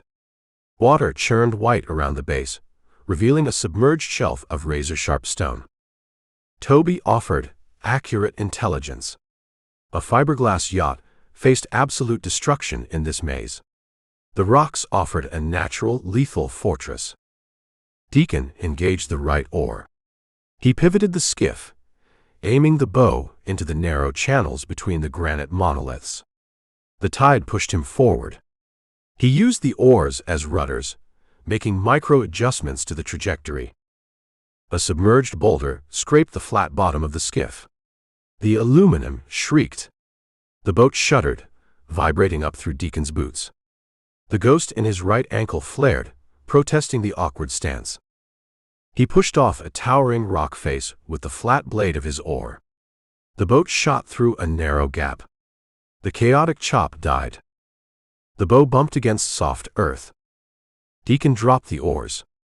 He grabbed the wet nylon bowline. He stepped over the gunwale and sank ankle-deep into freezing salt water and coarse, wet sand. He dragged the lightweight skiff out of the surf zone. The narrow strip of beach offered zero cover, wedged between the black water and a sheer, towering coastal bluff. He found a massive bleached trunk of driftwood, half buried in the sand. He secured the nylon line around the dead wood, tying a complex knot to combat the shifting tide. The water level would drop in 2 hours. He needed to execute the extraction before the ocean exposed the granite teeth. Deacon turned away from the water. He faced the bluff. The cliff rose 40 feet into the fog. Tangled roots, loose dirt, and sharp coastal grass clung to the steep incline. The smell of pine needles and damp earth replaced the scent of the brine. He approached the wall. He jammed the toe of his leather boot into a crevice. He reached up, grabbing a thick exposed pine root. He tested the weight capacity. The root held firm. He began the ascent. He climbed with deliberate, mechanical precision. He evaluated every handhold. He evaluated every foothold. The loose dirt crumbled under his boots, raining down onto the beach below. He kept his body pressed flat against the incline, minimizing his profile. Halfway up the bluff, his right boot slipped. A chunk of sandstone gave way. His leg dropped. The full weight of his body jerked against his left arm. The pine root in his left hand groaned, tearing loose from the soil. Deacon swung his right arm in a desperate arc. His fingers dug into the dirt. He found a fist-sized rock embedded in the cliff face. He crushed his fingers around the jagged stone. He stopped his fall. He hung there for a long moment. He controlled his breathing. He let the adrenaline spike crest and fade. He found a new foothold for his right boot, testing the stability before transferring his weight. He resumed the climb. His hand crested the top edge of the bluff. He gripped a handful of thick, manicured lawn grass. He hauled his torso over the ledge. He rolled onto his stomach, lying flat in the wet grass. The transition proved jarring. The wild, treacherous ocean ended at the cliff edge. A pristine, sprawling corporate fortress began. The fog thinned on the elevated peninsula. Deacon saw the massive cedar-shake mansion sitting 50 yards away. Yellow light spilled from massive windows, cutting across a flawless green lawn. The architecture spoke of immense wealth and absolute arrogance. Richard Brooks built a monument to his own greed. Deacon stayed flat on the grass. He evaluated the perimeter. Sarah Jenkins claimed her ex-husband installed 0 cameras on the eastern edge. She believed Brooks relied on the granite boulders to kill intruders. But a man who employed armed thugs to extort teenagers did not leave his backyard unguarded. Deacon scanned the shadows near the edge of the house. A red ember glowed in the dark.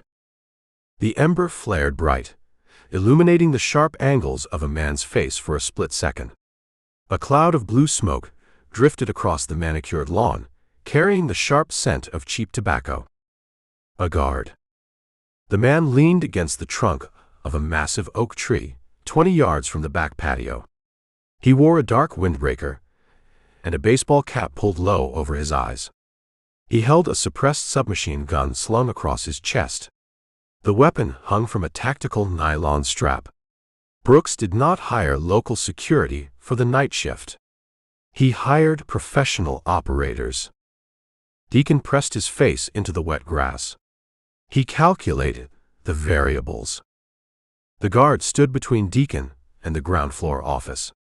The open lawn offered 0 cover. The motion sensors on the main driveway provided a secondary trap.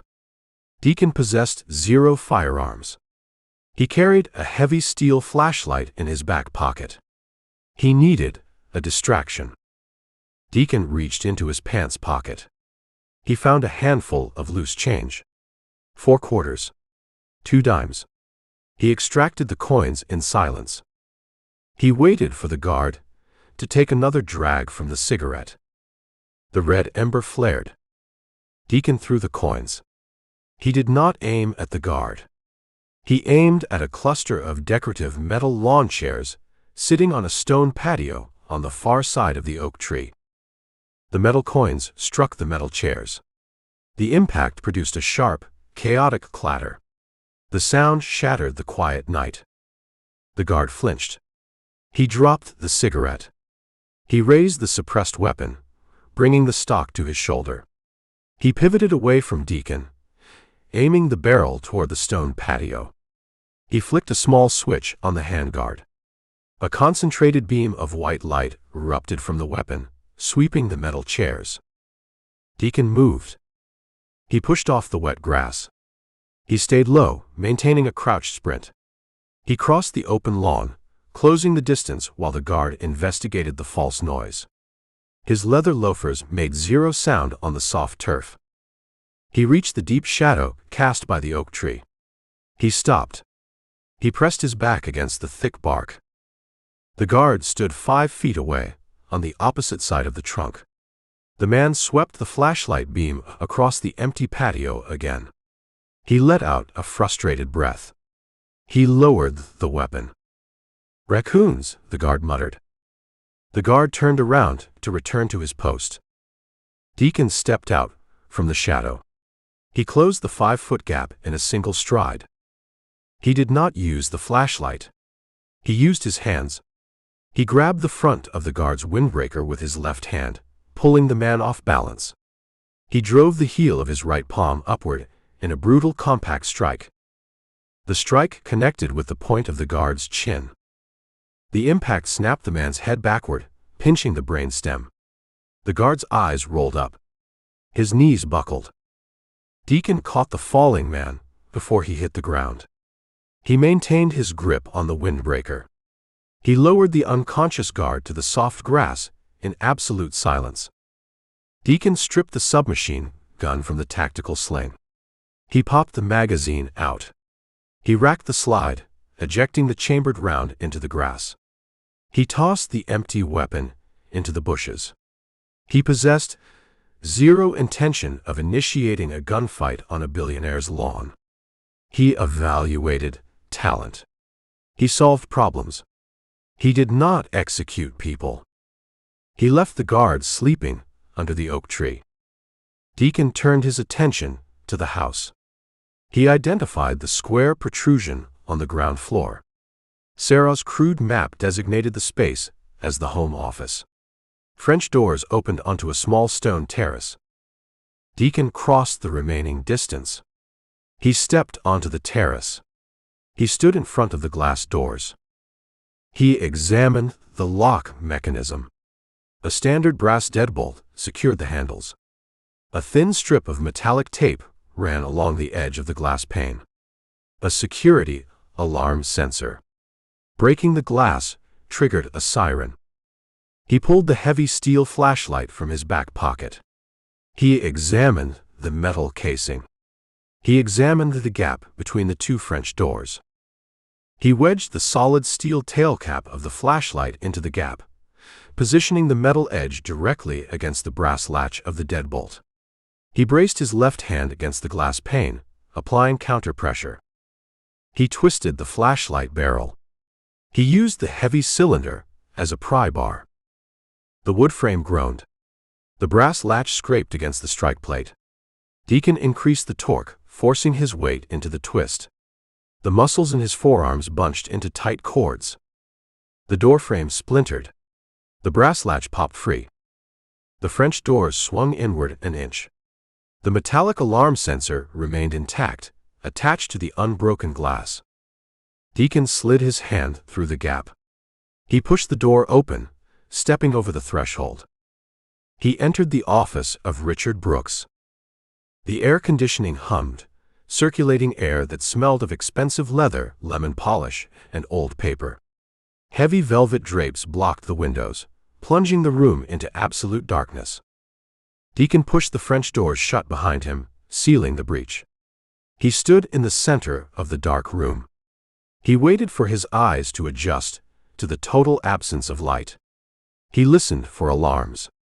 He listened for footsteps in the hallway. The house remained silent. He hit the switch on the heavy steel flashlight. A concentrated beam of white light pierced the gloom. He swept the beam across the room. He bypassed the massive mahogany desk. He bypassed the leather wingback chairs. He targeted the north wall. Floor-to-ceiling bookshelves covered the plaster. Leather-bound volumes lined the shelves, creating an illusion of intellectual depth. Sarah detailed a false section of shelving. Deacon walked to the north wall. He ran his fingers along the vertical wooden trim. He found a slight discrepancy in the molding. He pressed his thumb against a hidden wooden knot. A section of the bookcase popped outward with a faint mechanical click. Deacon grabbed the edge of the false shelf. He pulled it open like a door. A square black steel safe sat embedded in the wall cavity. A digital keypad glowed with a faint green light above a biometric thumb scanner. Brooks designed a fortress. He bought off the local police. He hired armed men to patrol his grass. He manipulated the lives of college athletes to wash his dirty money. He believed his power insulated him from consequence. Deacon stared at the glowing green keypad. He pictured the 19-year-old kid sweating in the batting cage. He pictured the dead sports agent washing against the granite boulders. Deacon reached out. He began to punch the 6-digit override code into the keypad. Chapter 13. The 6th digit engaged the internal tumblers. A heavy metallic thud vibrated through the plaster wall. The glowing green light on the digital keypad flashed twice and turned a solid bright white. Deacon grabbed the cold steel handle. He pulled. The thick door of the biometric safe swung outward on silent oiled hinges. The heavy steel flashlight cut a sharp beam into the dark cavity. Shelves of reinforced steel divided the interior. Stacks of banded $100 bills occupied the bottom tier. Deacon ignored the currency. He shifted the light to the middle shelf. A row of black plastic electronic banking tokens sat next to a stack of sealed manila envelopes. The tokens generated rotating security codes for offshore wire transfers. The top shelf held the prize. A thick, oversized accounting ledger sat bound in dark maroon leather. The spine exhibited heavy wear. The corners of the pages curled from constant use. Deacon reached into the steel box. He extracted the ledger. The book carried significant weight. It smelled of old paper and stale tobacco. He set the ledger on the surface of the massive mahogany desk. He pinned the flashlight under his left arm, aiming the beam at the cover. He opened the book to the middle. Richard Brooks did not trust digital spreadsheets. The developer possessed a massive ego and a paranoid mind. He committed his empire to physical ink. Deacon traced a calloused finger down the columns. The left side of the page detailed real estate acquisitions, condominium complexes, retail zoning permits, municipal kickbacks paid to specific town council members. Deacon flipped past the concrete and the steel. He found the grass. The heading on page 42 read Summer Action. A grid of dates, names, and staggering financial figures filled the paper. Brooks listed the offshore sports books across the top margin. He listed the amateur baseball games down the side. Deacon stopped at a date from the previous week. He cross-referenced the line with Carter Hayes. The entry documented the exact game where the prospect manufactured 2 errors in the late innings. The ledger recorded a $300,000 wager placed on a negative run differential for the Falmouth Commodores. In the adjacent column, Brooks logged a payout of $420,000 routed through a bank in the Cayman Islands. Brooks washed his dirty real estate cash by buying the failure of a 19-year-old kid. The developer weaponized the kid's college gambling debts to guarantee the outcome. The offshore bookmakers paid the winnings in clean, documented electronic transfers. The machine functioned with brutal, perfect efficiency. Deacon turned the page. He found the entry for Bradley Lawson. The sports agent merited a separate section in the margins. Brooks recorded a meeting date. He recorded the blackmail demand, $3 million. Below the monetary figure, Brooks drew a thick, jagged line in red ink. Next to the red line, he wrote a single word: resolved. The red ink confirmed the murder. Lawson walked onto the compound with a threat. Brooks sent him away with a crushed skull. A sharp, static crackle shattered the silence of the office. Deacon froze. He killed the flashlight. The crackle came from outside. A two-way radio transmission. Perimeter 3, report. A voice filtered through the thick glass of the French doors. The sound originated from the stone terrace. Deacon remained motionless. He listened to the breathing of the night. Perimeter 3, this is base. Acknowledge. Silence answered the radio check. Deacon left the guard unconscious under the oak tree. The missing check-in tripped the alarm in the security center. Heavy boots pounded against the stone pavers outside. The transition from a quiet patrol to an active hunt occurred in a fraction of a second. "Base, I have a man down at the oak tree," a new voice shouted over the radio. "Send the dogs. Lock the gates." Deacon shoved the heavy maroon ledger into the back of his denim jeans. He pulled his dark navy polo down over the leather spine. The book pressed hard against his lumbar spine. He needed to move. He stepped away from the mahogany desk. He bypassed the false bookshelf. He approached the splintered French doors. He peered through the gap in the velvet drapes. 3 beams of intense white light slashed across the manicured lawn. The security team arrived. The men wore black tactical gear. They carried suppressed submachine guns at the ready.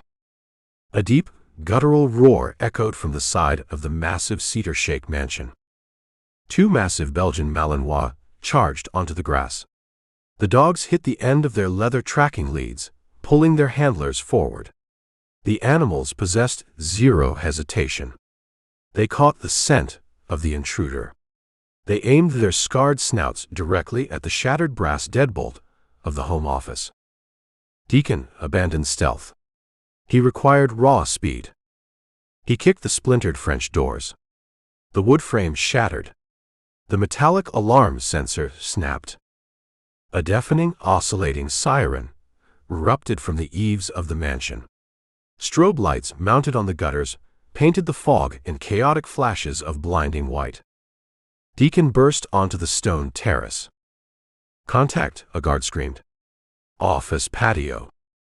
A suppressed weapon coughed. 3 rounds of 9mm copper jacket shattered the stone pavers 2 feet to Deacon's left. Stone shrapnel bit into his denim jeans. Deacon dove off the elevated terrace. He hit the wet grass, rolling. He scrambled to his feet and broke into a dead sprint. The ghost in his right ankle flared, protesting the explosive force. He ignored the burning joint. He aimed his body toward the towering coastal bluff. The dogs closed the distance. The handlers unclipped the leather leads. The animals surged forward, free to hunt. Deacon heard the rhythmic, terrifying tear of canine claws ripping the soft turf behind him. The beasts covered ground with terrifying velocity. He reached the edge of the manicured lawn. The wild, tangled brush of the cliff edge began. He threw a glance over his shoulder. The lead dog launched itself into the air.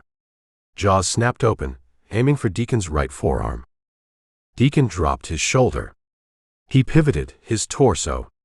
The heavy steel flashlight remained in his left hand. He swung the metal cylinder in a brutal, compact arc. The steel tail cap connected with the side of the dog's skull. A dull crack sounded in the fog. The animal whined, its trajectory altered by the impact. The dog crashed into the wet coastal grass, tumbling in a heap of tangled limbs. The second dog did not hesitate. It charged over its fallen partner. Deacon did not stay to fight. He turned and threw himself over the edge of the bluff. He abandoned the deliberate, mechanical climb of his ascent. He executed a controlled fall. The steep incline rushed up to meet him. Tangled roots whipped his face. Loose dirt and sandstone gave way under his boots. He slid on his stomach, using his calloused hands to break his momentum. Sharp rocks tore the flesh of his palms.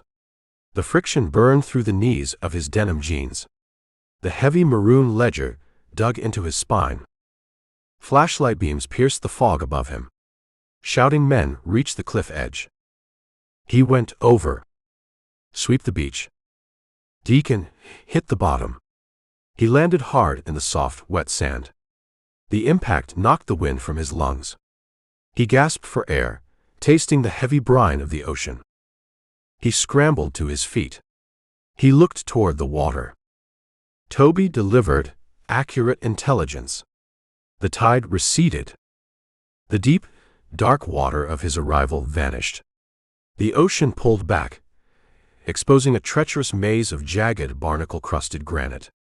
The rocks broke the surface like rotten teeth. White water churned and boiled around the stone spires, trapped in the chaotic undertow. Deacon sprinted down the narrow strip of beach. He found the massive bleached trunk of driftwood. The aluminum skiff sat high and dry on the sand. The water line retreated 20 feet.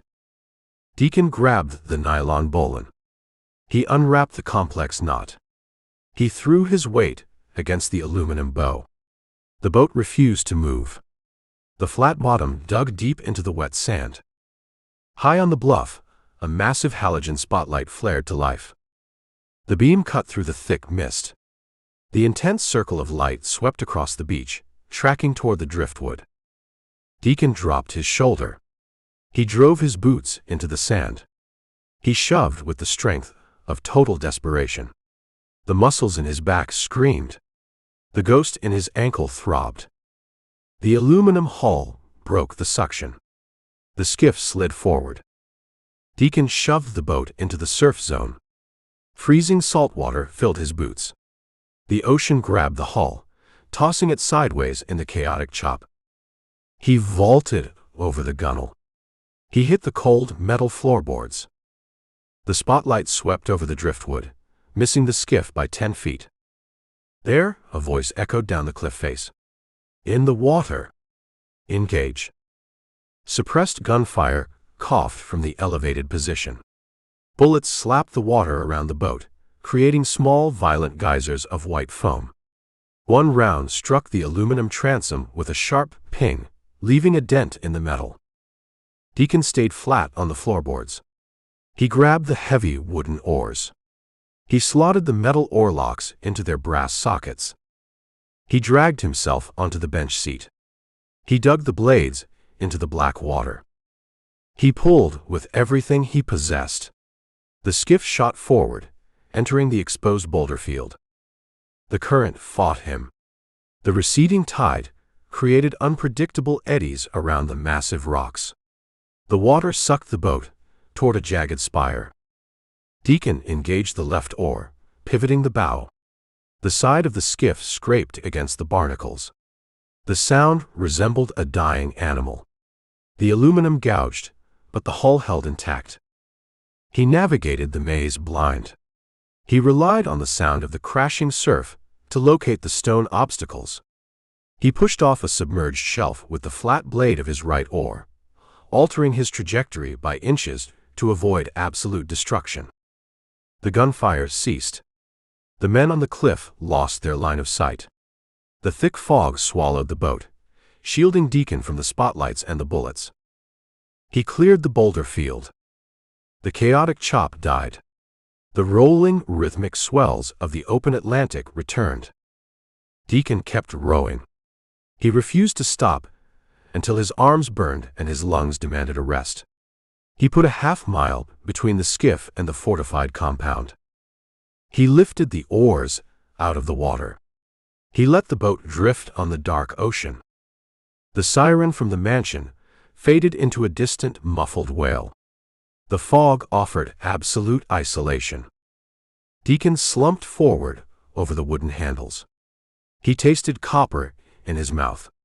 Blood dripped from the torn calluses on his palms, staining the floorboards.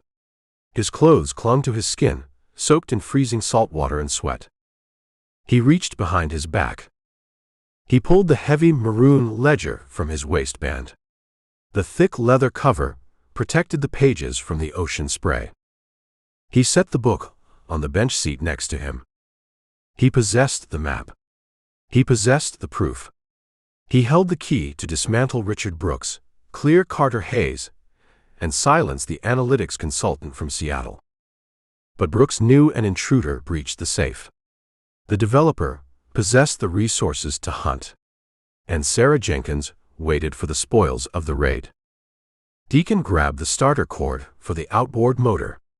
He pulled. The two-stroke engine coughed, belched a cloud of blue smoke, and roared to life. Deacon engaged the tiller. He aimed the bow toward Falmouth Harbor.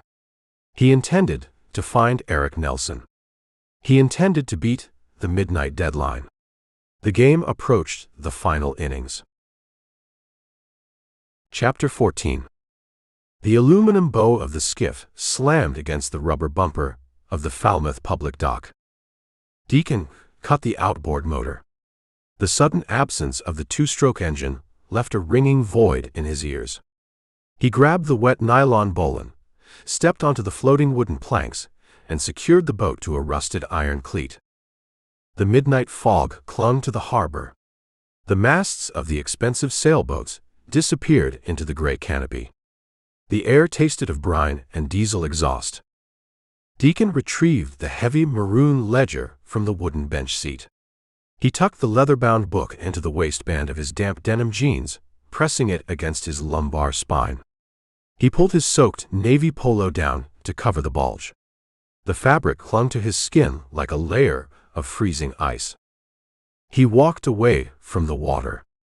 His right ankle screamed with every step. The desperate sprint across the manicured lawn and the violent descent down the coastal bluff demanded a severe toll. He ignored the burning cartilage. He kept his stride rigid, marching toward the gravel parking lot. The silver rental sedan sat isolated under a flickering sodium streetlight. Deacon unlocked the doors. He slid into the driver's seat, wincing as his bruised ribs pressed against the upholstery. He pulled the ledger from his waistband and shoved it deep under the passenger seat, concealing the leather spine beneath the floor mat. He cranked the engine. He turned the heater to maximum capacity. Hot air blasted from the dashboard vents, fighting the ocean chill clinging to his bones. He steered the sedan out of the harbor lot. The streets of Falmouth sat empty. The tourists slept in their rented cottages and expensive bed and breakfasts. Deacon navigated the quiet intersections, aiming the car toward the commercial strip and the Ocean Breeze Motel. He needed dry clothes. He needed to bandage his torn palms. He needed to open the ledger in a secure room and photograph the pages of the Shadow Sportsbook. The cracked asphalt of the motel parking lot appeared in the headlights. The neon sign buzzed, casting a sickly pink glow over the cinderblock building. Deacon parked the sedan in his usual spot near the concrete stairs. He killed the engine. He stepped out of the car. The humid summer air felt warm compared to the ocean crossing. He walked toward the exterior stairwell. A sharp crunch of broken glass sounded under his leather boot. Deacon stopped. He looked down. Shards of a shattered amber beer bottle littered the pavement. He swept his gaze up the concrete stairs to the second-floor breezeway. The door to room 24 stood open. The wood hung at a grotesque angle. The deadbolt mechanism protruded from the splintered door frame. Someone bypassed the lock using brute force. Deacon reached into his pocket. His fingers brushed the heavy steel flashlight. He drew the metal cylinder, gripping it like a short club. He ascended the concrete stairs, placing his boots on the edges of the treads to deaden the sound. He reached the landing. He flattened his back against the peeling paint of the exterior cinderblock wall. He listened. The hum of the motel ice machine down the hall masked the ambient noise. The interior of room 24 remained silent. No voices. No footsteps. Deacon pivoted around the door frame. He stepped into the room. He raised the heavy flashlight, ready to strike. The space sat empty of human threats. It resembled a disaster zone. The intruders executed a systematic, brutal destruction of the space. The cheap floral mattress lay slashed open, exposing coiled springs and yellow foam stuffing. Feathers from the gutted pillows coated the brown carpet like a bizarre snowfall. Deacon stepped further inside. His canvas duffel bag sat appended in the corner. His clean corporate polo shirts, khaki slacks, and socks lay shredded. A knife blade had reduced the fabric to useless ribbons. He moved to the particle board dresser. His corporate laptop sat on the floor. A heavy impact had caved the center of the keyboard inward. The screen displayed a spiderweb of shattered glass. Management valued that machine at $2,000. The thugs reduced it to scrap metal in 10 seconds. Deacon lowered the flashlight. The violence carried a specific signature. Men executing a random robbery grab the laptop and run. Men searching for a hidden object toss the drawers and flip the mattress. These men engaged in performative rage. They intended to leave a message. Deacon found the message resting on the bathroom vanity. He walked into the cramped bathroom. A pristine white envelope sat centered on the Formica countertop. A single object anchored the paper in place. A wooden baseball bat. The bat lacked the smooth, polished finish of a professional model. It looked crude, sawed off at the handle. A thick, rusted iron nail protruded from the meat of the barrel. Dried, dark brown stains coated the wood around the puncture hole. Deacon did not touch the weapon. He pulled the white envelope from beneath the scarred wood. He flipped the flap open. A single sheet of thick, expensive cardstock rested inside. The printed text featured an elegant, embossed font. The tide washes the trash away. Leave the island before sunrise. Richard Brooks promised lethal consequences. The real estate developer discovered the breach in his home office. The alarm tripped. The security guards hunted the intruder over the bluff. Brooks connected the dots, tracked the corporate scout to the cheap motel, and ordered his muscle to deliver the warning. A low, wet groan drifted through the open motel door. Deacon dropped the cardstock onto the vanity. He gripped the steel flashlight. He moved out of the bathroom and crossed the ruined motel room. He stepped onto the concrete breezeway. He scanned the parking lot. The sound originated from the dark alley, separating the ocean breeze from a neighboring chain-link fence. Deacon descended the stairs.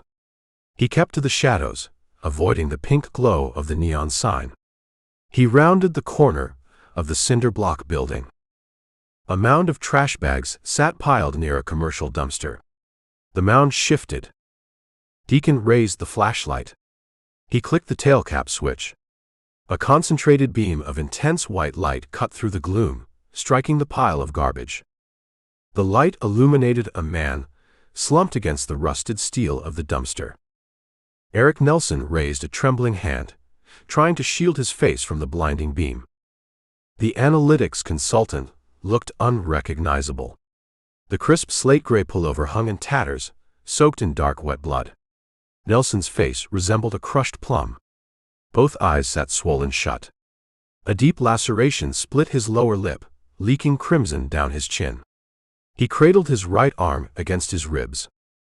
Deacon lowered the flashlight beam, aiming it at the asphalt. He stepped into the alley. He crouched next to the battered consultant. The stench of rotting garbage mixed with the metallic smell of fresh blood. "The geometry failed to protect you," Deacon said. Nelson let out a ragged, wheezing cough. Blood spattered his chin. He tried to speak, but his torn lip turned the words into a wet mumble. "The flash drive," Nelson gasped. He lowered his trembling hand.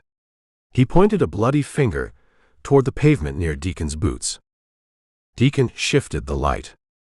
The silver tablet computer Nelson used to track launch angles and betting anomalies lay smashed on the asphalt. The screen, the casing, and the internal motherboard suffered total catastrophic destruction. A heavy boot heel had ground the components into the dirt. They took the data, Nelson wheezed. They took the hard drives from my hotel room. Deacon remained crouched. He observed the damage inflicted on the consultant. Brooks sent the men in the golf shirts, Deacon deduced. They caught you preparing for your midnight phone call. Nelson nodded. The movement sent a spasm of agony across his ruined face. They kicked the hotel door in. 2 men. One sported a tribal tattoo. The other possessed a severe limp. Deacon recognized the description. Cole and the tall man. The tall man walked with a limp because Deacon shattered his kneecap with a pipe wrench on Toby's dock. The muscle exacted their revenge on a softer target. They dragged me out the back exit, Nelson whispered. They threw me into a white truck. They brought me here. They used a heavy wooden bat. They used you as a prop, Deacon said. He stated the grim reality without a cushion. They beat you to a pulp and dumped you outside my room to punctuate their threat. Nelson let his head loll against the rusted steel of the dumpster. The smug intellectual arrogance of the Seattle consultant vanished entirely. The violent reality of the dirt erased the sterile spreadsheets. They knew everything, Nelson sobbed. A tear tracked through the blood on his cheek. They knew about the betting algorithms. They knew about my meeting with the national sports reporter. They broke my fingers. They told me I would never type another line of code if I spoke to the press. Deacon looked at Nelson's right hand. The fingers bent at unnatural, sickening angles. The bone pushed against the skin. The reporter? Deacon asked. I missed the call, Nelson gasped. The deadline passed. The story is dead. They killed the data. Deacon stood up. He clicked the flashlight off, plunging the alley back into darkness. I need an ambulance, Nelson pleaded. His voice cracked, sounding like a terrified child in the dark. My ribs feel punctured. It hurts to breathe. You call an ambulance to this motel. You draw the local police, Deacon said. I need the police. They assaulted me. The local police chief works for the man who ordered your assault, Deacon explained. Chief Higgins answers to Richard Brooks. You file a police report on this island. Higgins buries the paperwork. He leaks your hospital room number to the men in the golf shirts. They return to finish the job while you lie tied to a morphine drip. Nelson processed the information. Absolute despair washed over his battered features. They own the island. They own the concrete and the grass, Deacon corrected. Deacon reached into his pocket. He pulled his corporate smartphone out. He tossed the device onto the asphalt, landing it next to Nelson's shattered tablet. Call a private car service, Deacon ordered. Pay them triple the going rate. Tell the driver to take you straight over the Bourne Bridge. You check into a hospital in Boston. You leave the Cape tonight. You never mention amateur baseball or offshore sports books again. Nelson stared at the phone. He reached out with his uninjured left hand and dragged the device toward his chest. What about Carter Hayes? Nelson asked. The kid is compromised. They force him to throw games. You lost your jurisdiction, Nelson, Deacon said. You leave the kid to me. Deacon turned his back on the broken consultant. He walked out of the alley. He left the scent of blood and garbage behind. He climbed the concrete stairs to the second floor. He entered the ruined shell of room 24. He bypassed the slashed clothes and the destroyed mattress. He walked into the bathroom. He turned the sink faucet on. Cold brown water sputtered from the tap, turning clear after 3 seconds. He stuck his torn, bloody palms under the freezing stream. The salt water from the ocean and the grit from the coastal bluff washed down the drain. He dried his hands on a scratchy motel towel. He stared at his reflection in the mirror. He processed the timeline of the night's chaos. Sarah Jenkins provided the map to the compound. She provided the location of the false bookshelf. She provided the 6-digit override code for the biometric safe. Deacon punched the code. The lock engaged. The door opened. But the radio transmission followed seconds later. The missing check-in from the guard triggered the alarm. Or, the 6-digit code triggered a silent alarm directly to the security center. Richard Brooks possessed a paranoid mind. A man who built a fortified compound on a coastal bluff did not leave his most dangerous secrets protected by a simple numerical override. The code Sarah provided opened the physical door, but it likely alerted the private army to the breach. Brooks knew an intruder entered the office. The security team chased Deacon into the ocean. While Deacon rowed across the dark sound, Brooks mobilized his resources. The developer ordered coal and the limping man to neutralize the analytics consultant. He ordered another team to destroy the motel room. Brooks operated with terrifying speed and precision. But a glaring flaw existed in the equation. How did Richard Brooks know to send his men to room 24 at the Ocean Breeze Motel? Deacon paid for the room with a corporate card, but Brooks lacked access to the Chicago front office accounting records. Toby knew about the motel, but the teenager possessed zero connection to the real estate developer. Sarah Jenkins knew.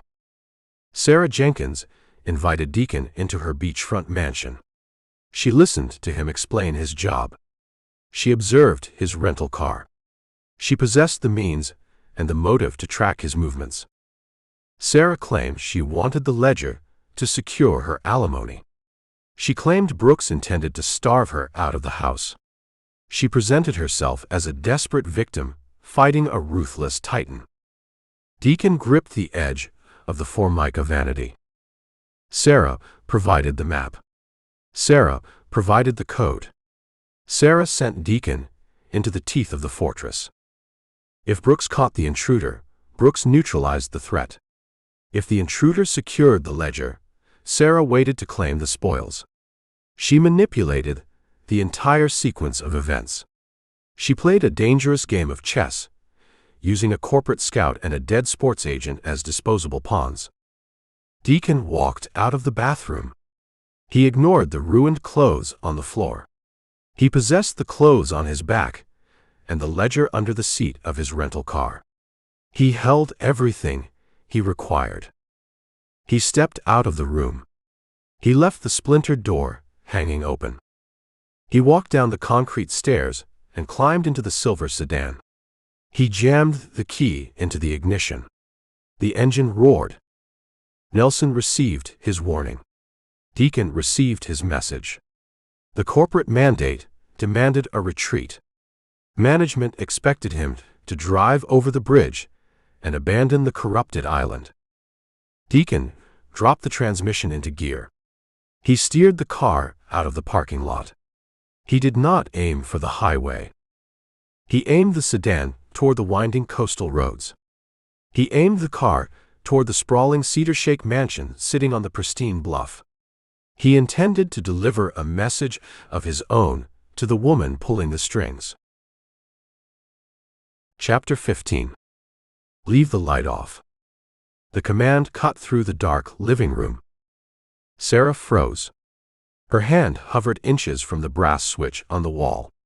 She stood at the bottom of the grand staircase, wearing a white silk robe.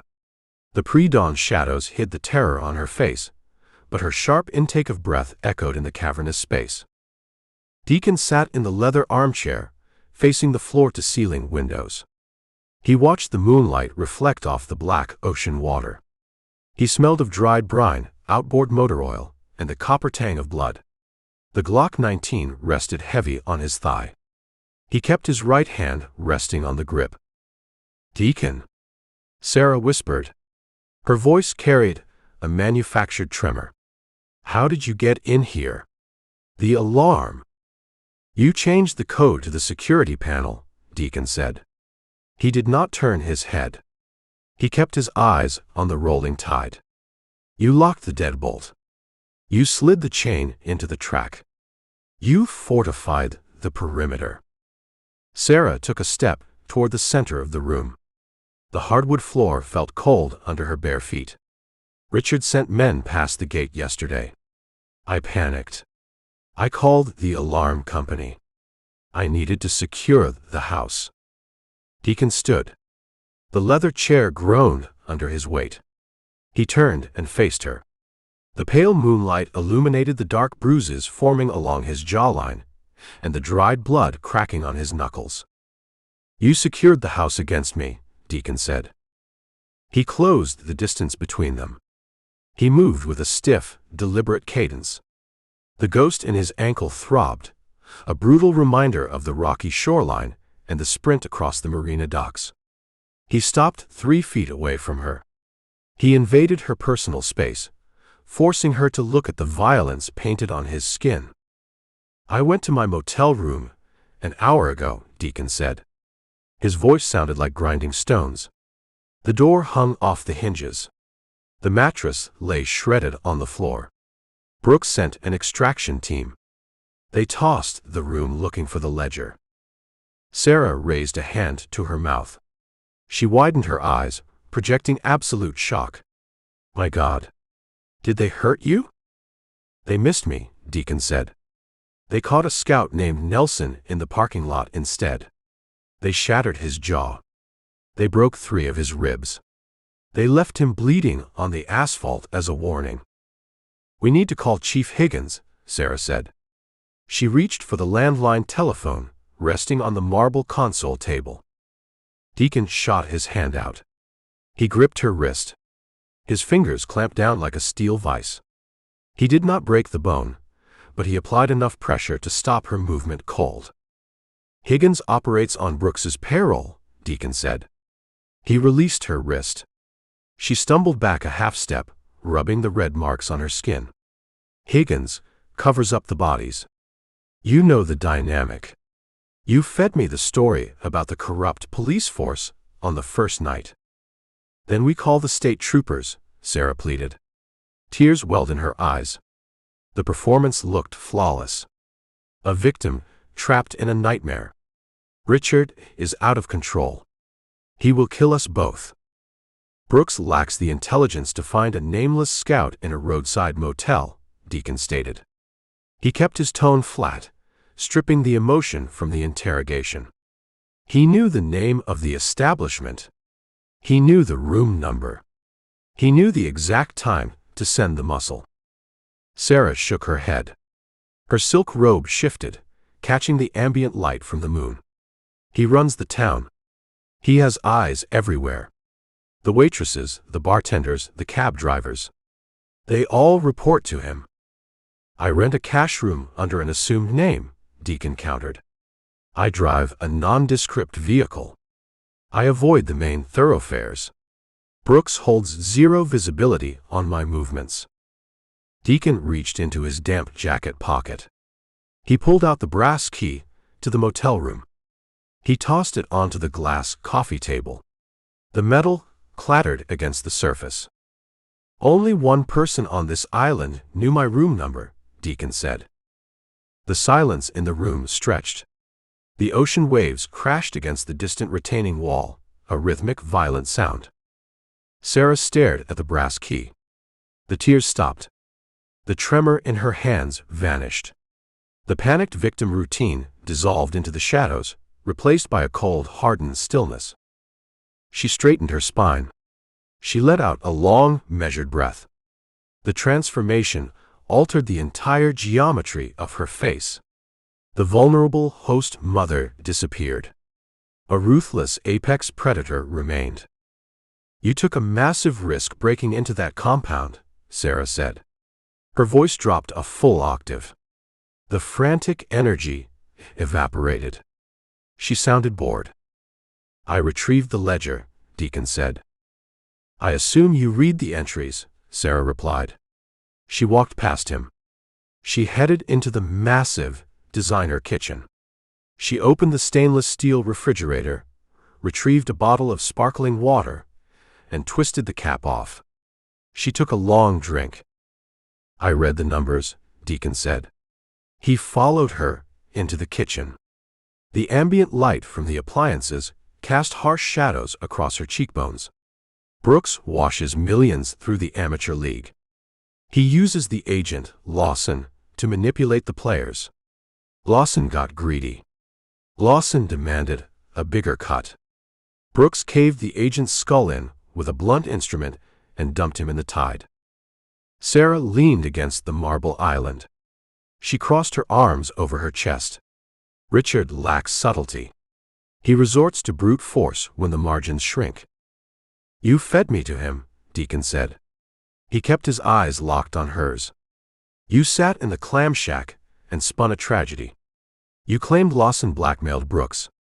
You claimed you wanted the evidence to secure your alimony payments. You sent me to the compound to steal the book. You volunteered, Sarah corrected. She offered a thin, razor-sharp smile. You play the noble savior. You saw a woman in distress, and your archaic code of honor demanded action. I simply pointed you toward the objective. You tipped Brooks off. I made a phone call, Sarah admitted. She shrugged her shoulders, a gesture of absolute indifference. I told Richard a corporate scout asked questions about the dead agent. I gave him your motel address. I told him you planned to escalate the situation to the federal authorities. Deacon processed the depth of the betrayal. He spent the last 48 hours dismantling a syndicate to protect a prospect and a host mother. He fought the muscle on the docks. He scaled a rock wall in the dark. He did the heavy lifting for the enemy. You set a trap, Deacon said. I orchestrated a collision, Sarah corrected. She set the water bottle on the marble counter. Richard runs a massive empire. He controls the zoning board. He controls the marina development projects. Our divorce settlement sits in mediation. He intends to freeze me out. He offers pennies. The ledger changes the settlement, Deacon noted. The ledger destroys Richard, Sarah said. The greed flared in her eyes, a bright, ugly hunger. He goes to federal prison for racketeering and murder. The state seizes the illegal cash. But the clean assets, the legitimate real estate holdings, the coastal developments? A sympathetic judge awards those properties to the wronged wife. I take the entire board. Deacon saw the full scope of the manipulation. Sarah did not care about the dead sports agent. She did not care about the corrupted baseball league. She cared about the prime waterfront acreage. You needed someone to pull the trigger, Deacon said. I needed a ghost, Sarah agreed. I needed a man outside the local ecosystem. I needed someone capable of breaching a fortified compound, stealing the evidence, and absorbing the retaliation. You fit the profile. You expected Brooks to kill me at the motel. I expected a violent altercation, Sarah amended. She showed zero remorse. If Richard's men eliminated you, they recovered the ledger. I lose nothing. I find another angle. But if you survived, you would realize the extent of Richard's power. You would recognize the necessity of destroying him to protect your precious draft prospect. She walked around the marble island. She stopped 2 feet in front of Deacon. She tilted her head, studying the bruises on his face. You survived, Sarah said. You hold the ledger. You possess the weapon to end this. We share a common enemy now. We share nothing, Deacon said. Do not act naive, Sarah spat. The mask slipped again, revealing the raw venom underneath. Richard knows you breached his safe. He knows you hold his life in your hands. He will not stop. He will send more men. He will target Carter Hayes. He will break the boy's knees before the championship game to ensure the point spread covers his losses. Richard burns the earth when he feels threatened. I handle Brooks, Deacon said. You hand the ledger to me, Sarah demanded. She held out an open palm. I take the book to my attorneys in Boston. We bypass Chief Higgins. We bypass the local corruption. We deliver the evidence directly to the state attorney general. Richard goes away forever. Carter Hayes pitches a clean game. You fly back to Chicago with a pristine scouting report. Everyone wins. Deacon looked at her outstretched hand. He recognized the play. She wanted the ultimate trump card. If she held the physical book, she controlled the timeline. She could extort Brooks for a larger settlement, or she could burn him down. She held all the leverage. You omit a detail, Deacon said. Sarah narrowed her eyes. I omit nothing.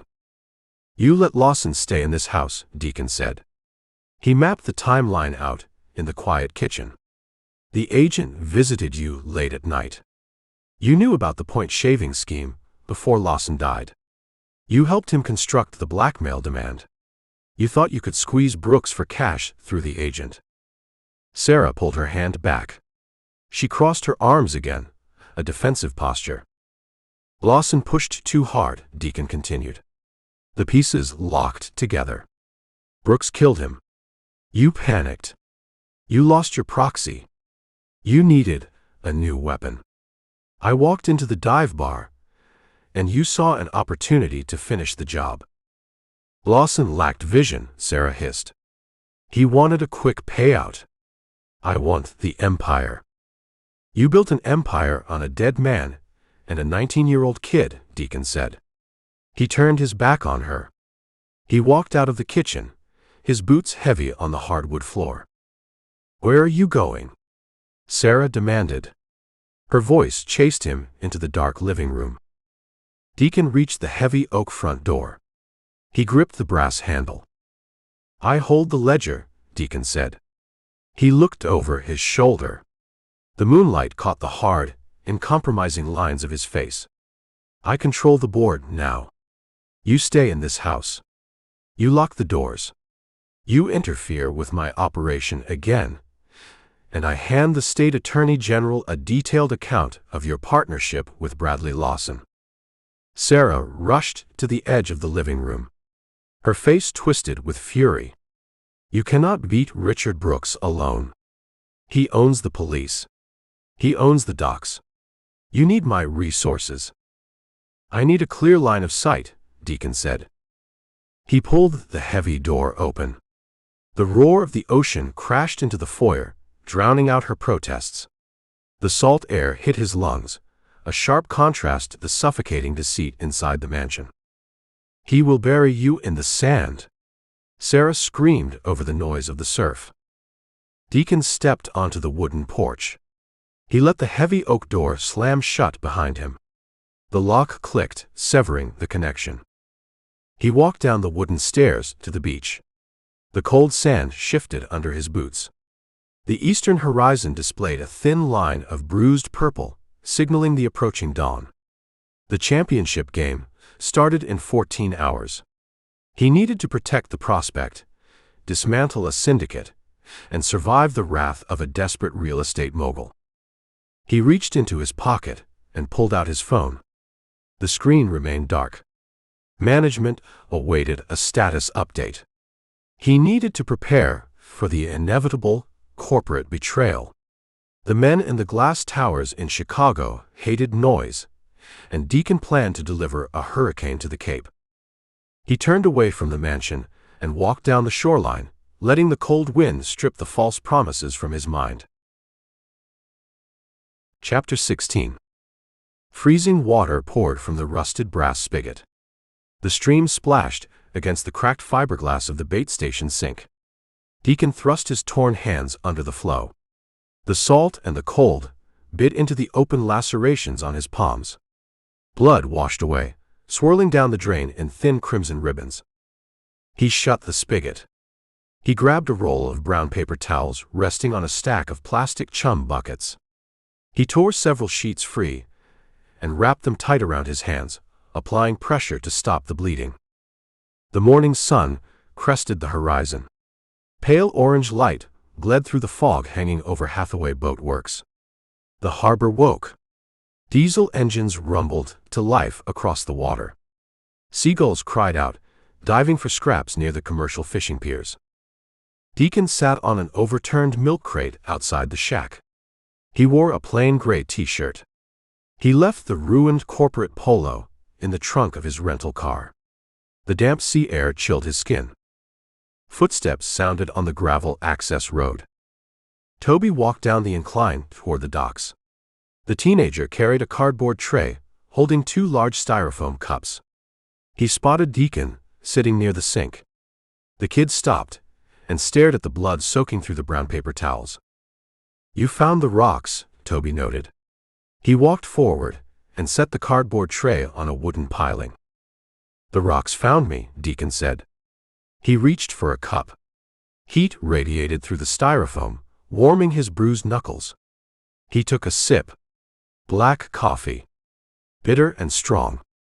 "The skiff took a beating," Toby said. The teenager pointed toward the aluminum boat tied to the cleat. Long, deep gouges scarred the side of the hull. The metal held. "But you owe me for a new paint job." "Add it to the tab," Deacon said. Toby leaned against the wooden wall of the shack. He looked at Deacon's battered face. "You secured the book." "I secured it," Deacon said. "Brooks knows it sits missing. He sent a crew to toss my motel room. They destroyed my luggage." "Brooks will lock the island down," Toby warned. The fear crept back into the kid's eyes. "He owns the ferry operators. He pays the bridge attendants. He will station his men at every exit point. You cannot drive off this cape with that ledger." "I hold zero intention of leaving today," Deacon said. "The championship game starts at 7 tonight. Carter Hayes takes the field. Brooks plans to corner the kid. Brooks needs the kid to drop the ball to cover a massive spread. If the kid refuses, Brooks sends the muscle to break his knees in the dugout. You plan to fight a private army in a crowded baseball stadium." "I plan to draw the army away from the kid," Deacon said. The corporate smartphone buzzed on the wooden planks next to Deacon's boots. The device vibrated against the old wood, an aggressive mechanical sound interrupting the rhythm of the tide. Deacon looked at the screen. The caller ID displayed the Chicago area code. Management demanded an audience. Deacon picked up the phone. He pressed the glass to his ear. "Deacon." Fletcher bypassed the standard greeting. The vice president's voice carried the sharp, sterile tone of a boardroom executioner. "I received a telephone call from a hospital in Boston 10 minutes ago." "Nelson survived," Deacon stated. "The analytics consultant sustained a shattered jaw and 3 broken ribs," Fletcher continued. He dictated a message through a wired jaw.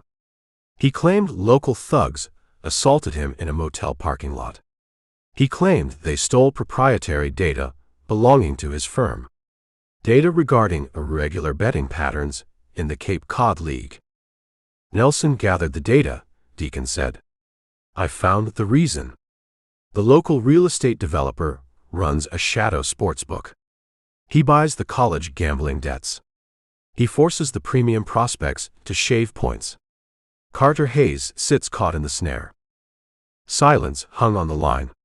The ocean breeze rattled the loose tin roof of the bait shack. "You confirm the prospect is compromised," Fletcher said. The human element of the extortion eluded the vice president entirely. Fletcher viewed the teenage shortstop as damaged goods. "The kid acts under extreme duress," Deacon argued. He kept his voice steady. "The developer threatens the kid's physical safety. The kid requires insulation. I hold the physical ledger, proving the extortion. We hand the book to the state authorities. We clear the kid. We do no such thing, Fletcher snapped. The corporate mask cracked, revealing the raw, absolute authority of the front office. The franchise avoids local scandals. We avoid federal investigations. We do not engage in crusades. The kid deserves a clean slate. The kid represents a toxic liability, Fletcher countered. He threw games. The motivation means nothing to the media. The media sees a fixed game. The league sees a corrupted asset. We draft Carter Hayes. The scandal infects our brand. We lose ticket sales. We lose corporate sponsorships. Deacon gripped the phone. The plastic casing creaked under the pressure of his fingers. He stared out at the dark water of the cove. He remembered the pain of his own shattered ankle. He remembered the silence from the front office the day his playing career ended on the dirt. You plan to abandon him, Deacon said. I plan to execute a pivot, Fletcher corrected. The sterile terminology flowed from his mouth without friction. I struck Carter Hayes from our draft board 5 minutes ago. We hold the 6th overall pick. We will select the left-handed pitcher out of Vanderbilt instead. Deacon stood up from the milk crate. The Vanderbilt kid lacks control. He walks 3 batters a game. He brings 0 extortion rings to the franchise, Fletcher said. The decision holds firm. Your mandate on the Cape concludes right now. You are booked on a flight to Dallas. Departure is at noon. You have a high school catcher to evaluate in Texas. Deacon looked at Toby. The teenager watched the one-sided conversation, sensing the shift in the atmosphere. The championship game happens tonight, Deacon said into the phone. Brooks sends his men to the stadium. They plan to corner Carter. They plan to inflict permanent physical damage if he fails to throw the game.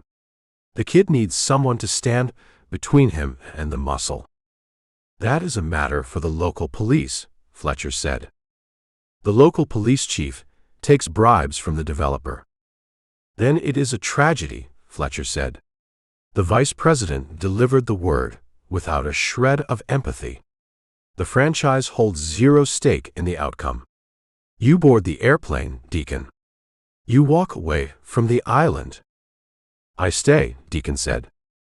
The 2 words hung heavy in the salt air. Fletcher let out a sharp, incredulous breath. You'd defy a direct directive from the front office? The front office demands cowardice, Deacon said. I refuse the demand. You test the limits of your employment, Fletcher warned. The boardroom tone vanished. A cold, absolute threat replaced it. You stay on that island. You sever your connection to this organization. I will terminate your contract. I will void your pension. I will blacklist your name across every scouting bureau in the country. You will never earn a paycheck in professional baseball again. Deacon felt the weight of his entire life pressing down on his shoulders. He spent decades chasing the elusive desk job in Chicago. He endured the bad motels, the cheap rental cars, the terrible diner food, all for the promise of a permanent spot in the corporate hierarchy. He looked at his torn hands wrapped in brown paper towels. He looked at the rusted docks and the broken aluminum skiff. The dirt felt real. The glass tower in Chicago felt like a graveyard. Keep the pension, Deacon said. He pulled the phone away from his ear. He pressed the red icon on the screen. The call ended. He held the device for a moment. The corporate smartphone represented his tether to the machine. He walked to the edge of the wooden pier. He raised his arm and threw the phone over the water. The black rectangle turned end over end, hitting the surface of the cove with a small splash. It sank into the dark mud below. Toby walked to the edge of the dock. The teenager stared at the ripples expanding across the water. You threw away a $1,000 piece of hardware, Toby said. I threw away a leash, Deacon said. He turned away from the water. He walked back to the bait shack. The pain in his back and his ankle faded, replaced by a cold, sharp focus. He stripped the bloody paper towels from his hands. He tossed the waste into a nearby trash barrel. You burned your career, Toby noted. The kid's voice carried a mix of awe and dread. I found a better use for my time, Deacon said.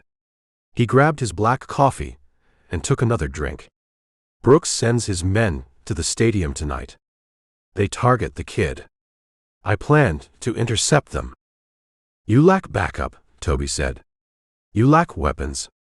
Brooks employs professionals. They carry guns. You carry a pipe wrench. Guns draw police, Deacon said. Brooks wants the game to proceed. He wants the point spread to hit. A shooting inside a crowded stadium stops the game. The umpires clear the field. The bets get canceled. Brooks needs quiet violence. He needs intimidation. He corners the kid in the locker room. The locker room holds too many witnesses, Deacon countered. He visualized the layout of Gov Fuller Field. The coaches hover in the clubhouse. The reporters crowd the dugouts. Brooks needs an isolated spot. He needs a place where his men can squeeze the kid before the first pitch. Toby rubbed his chin. The teenager knew the local stadium. He spent his childhood sneaking into the games. The bullpen path, Toby said. Deacon looked at him. Explain. The home team dresses in the Municipal Recreation Center, Toby said. They walk down a narrow, fenced-in path to reach the field. The path runs behind the main grandstand. Deep shadows. No lighting. The players walk it alone. Brooks could station his men behind the storage sheds along the fence line. Deacon nodded. The location fit the parameters. Quiet. Isolated. Close to the field. I intercept them on the path, Deacon said. They will beat you to death, Toby said. They face a man with nothing to lose, Deacon said. He set his empty coffee cup on the piling. A man protecting a pension hesitates.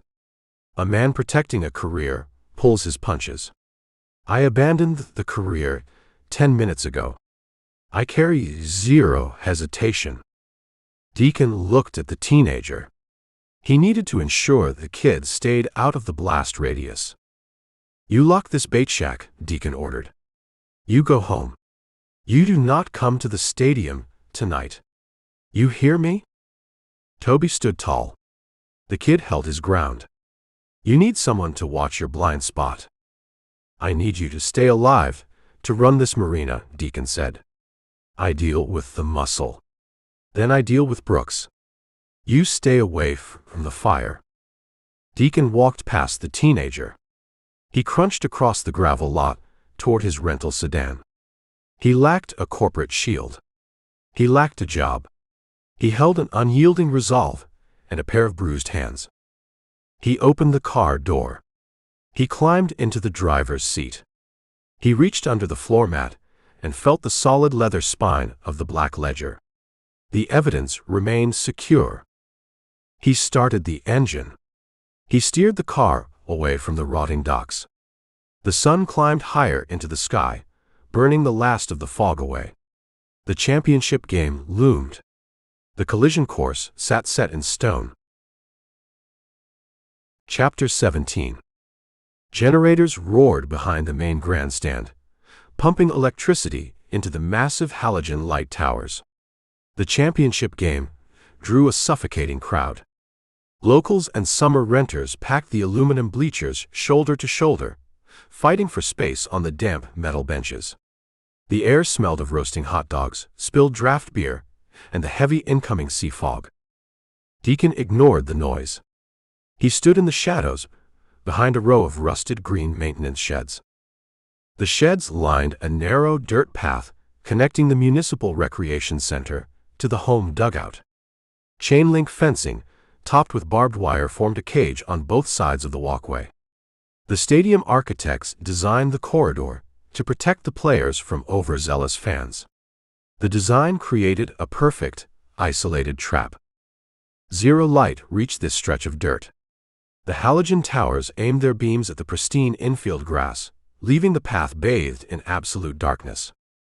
Deacon leaned his back against the corrugated tin wall of a shed. The heavy iron pipe wrench rested in his right hand. The metal felt cold against his torn, bandaged palms. He breathed through his mouth, tasting the dust kicked up by the thousands of shoes in the stadium.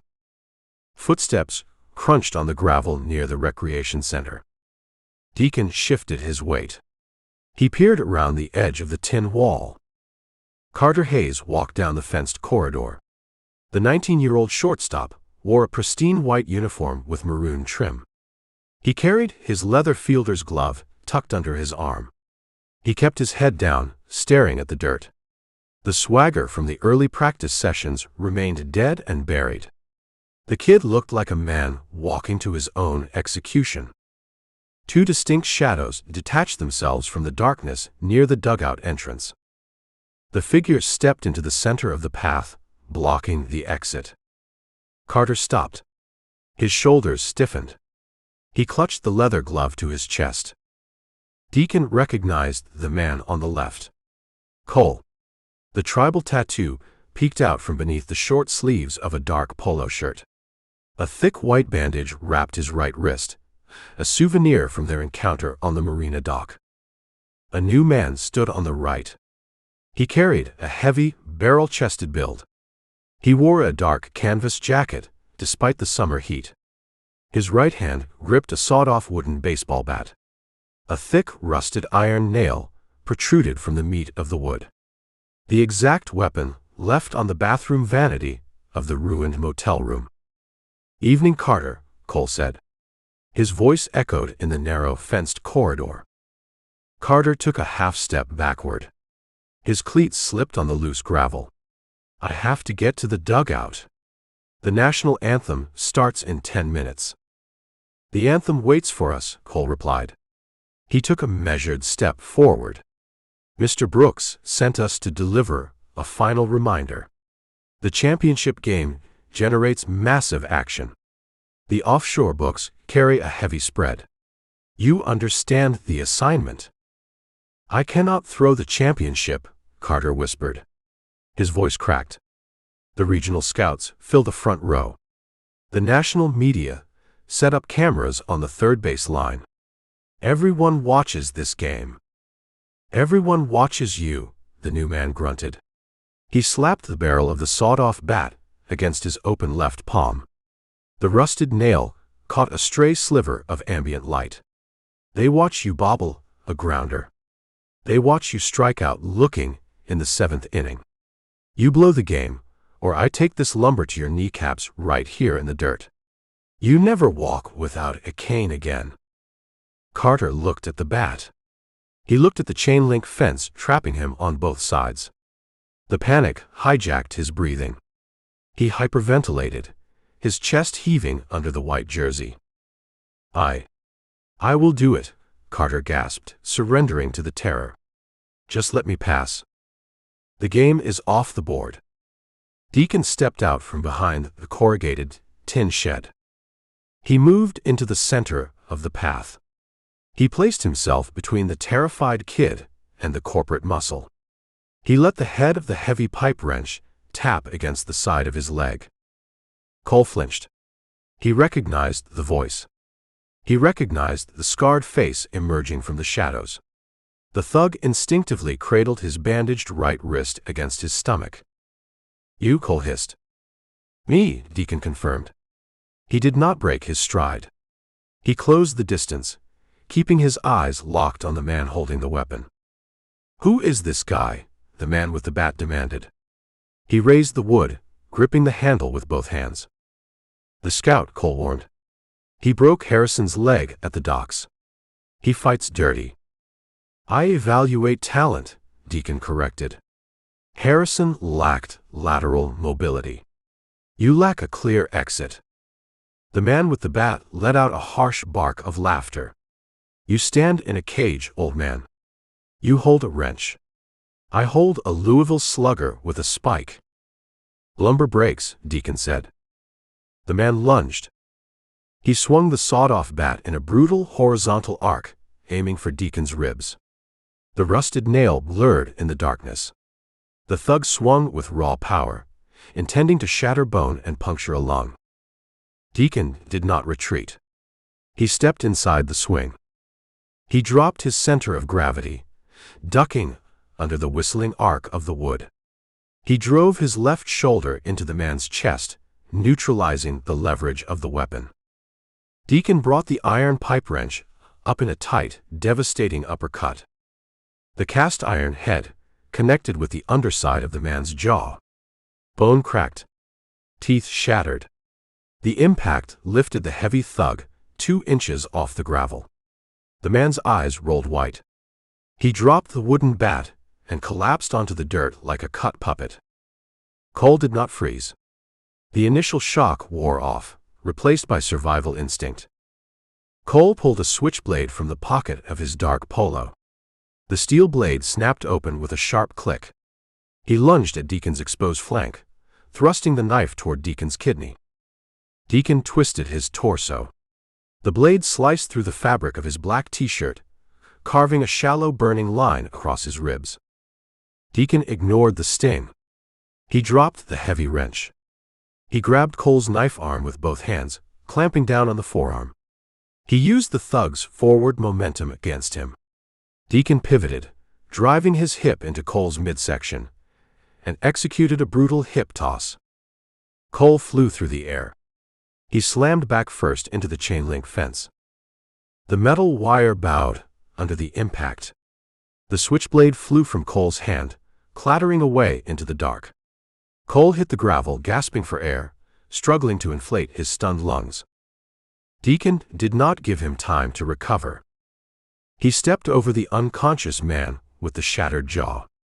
He grabbed Cole by the collar of his polo shirt. He hauled the thug up from the dirt and slammed him back against the chain-link mesh. Deacon pressed his forearm against Cole's throat, pinning him to the fence. Brooks loses his wager tonight, Deacon said. His voice sat in a low, lethal register. He loses the game. He loses the ledger. Tell him I hold the book. Cole stared at the scarred face inches from his own. Blood trickled from his nose, a remnant of their first encounter. He will hunt you down. I plan to give him a map, Deacon said. Deacon pulled his forearm back and drove a short concussive right cross into Cole's cheekbone. The thug's head snapped to the side.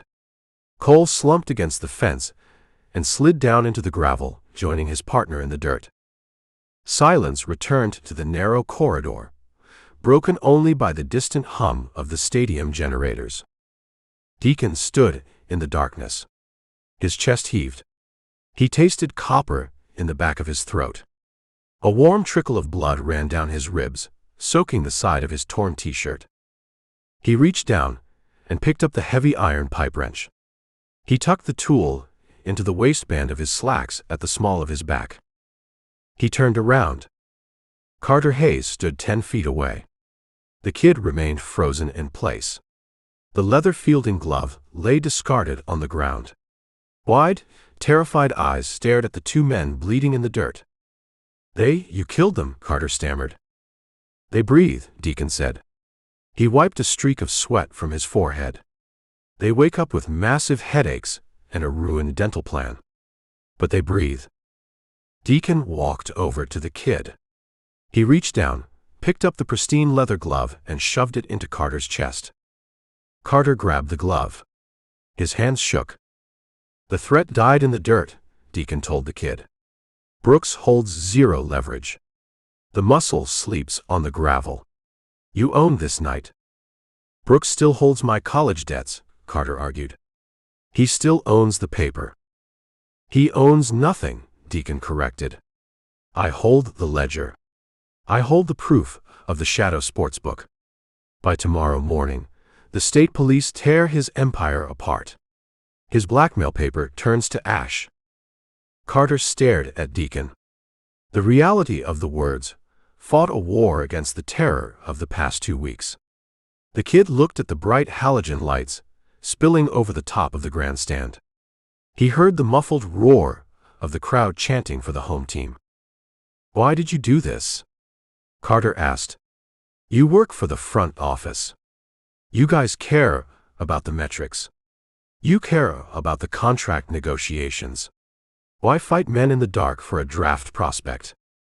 "I evaluated your mechanics," Deacon said. "Your transfer time on the double play ranks elite. Your lateral range covers the hole. But your grit required a test." Deacon pointed a calloused finger toward the illuminated entrance of the home dugout.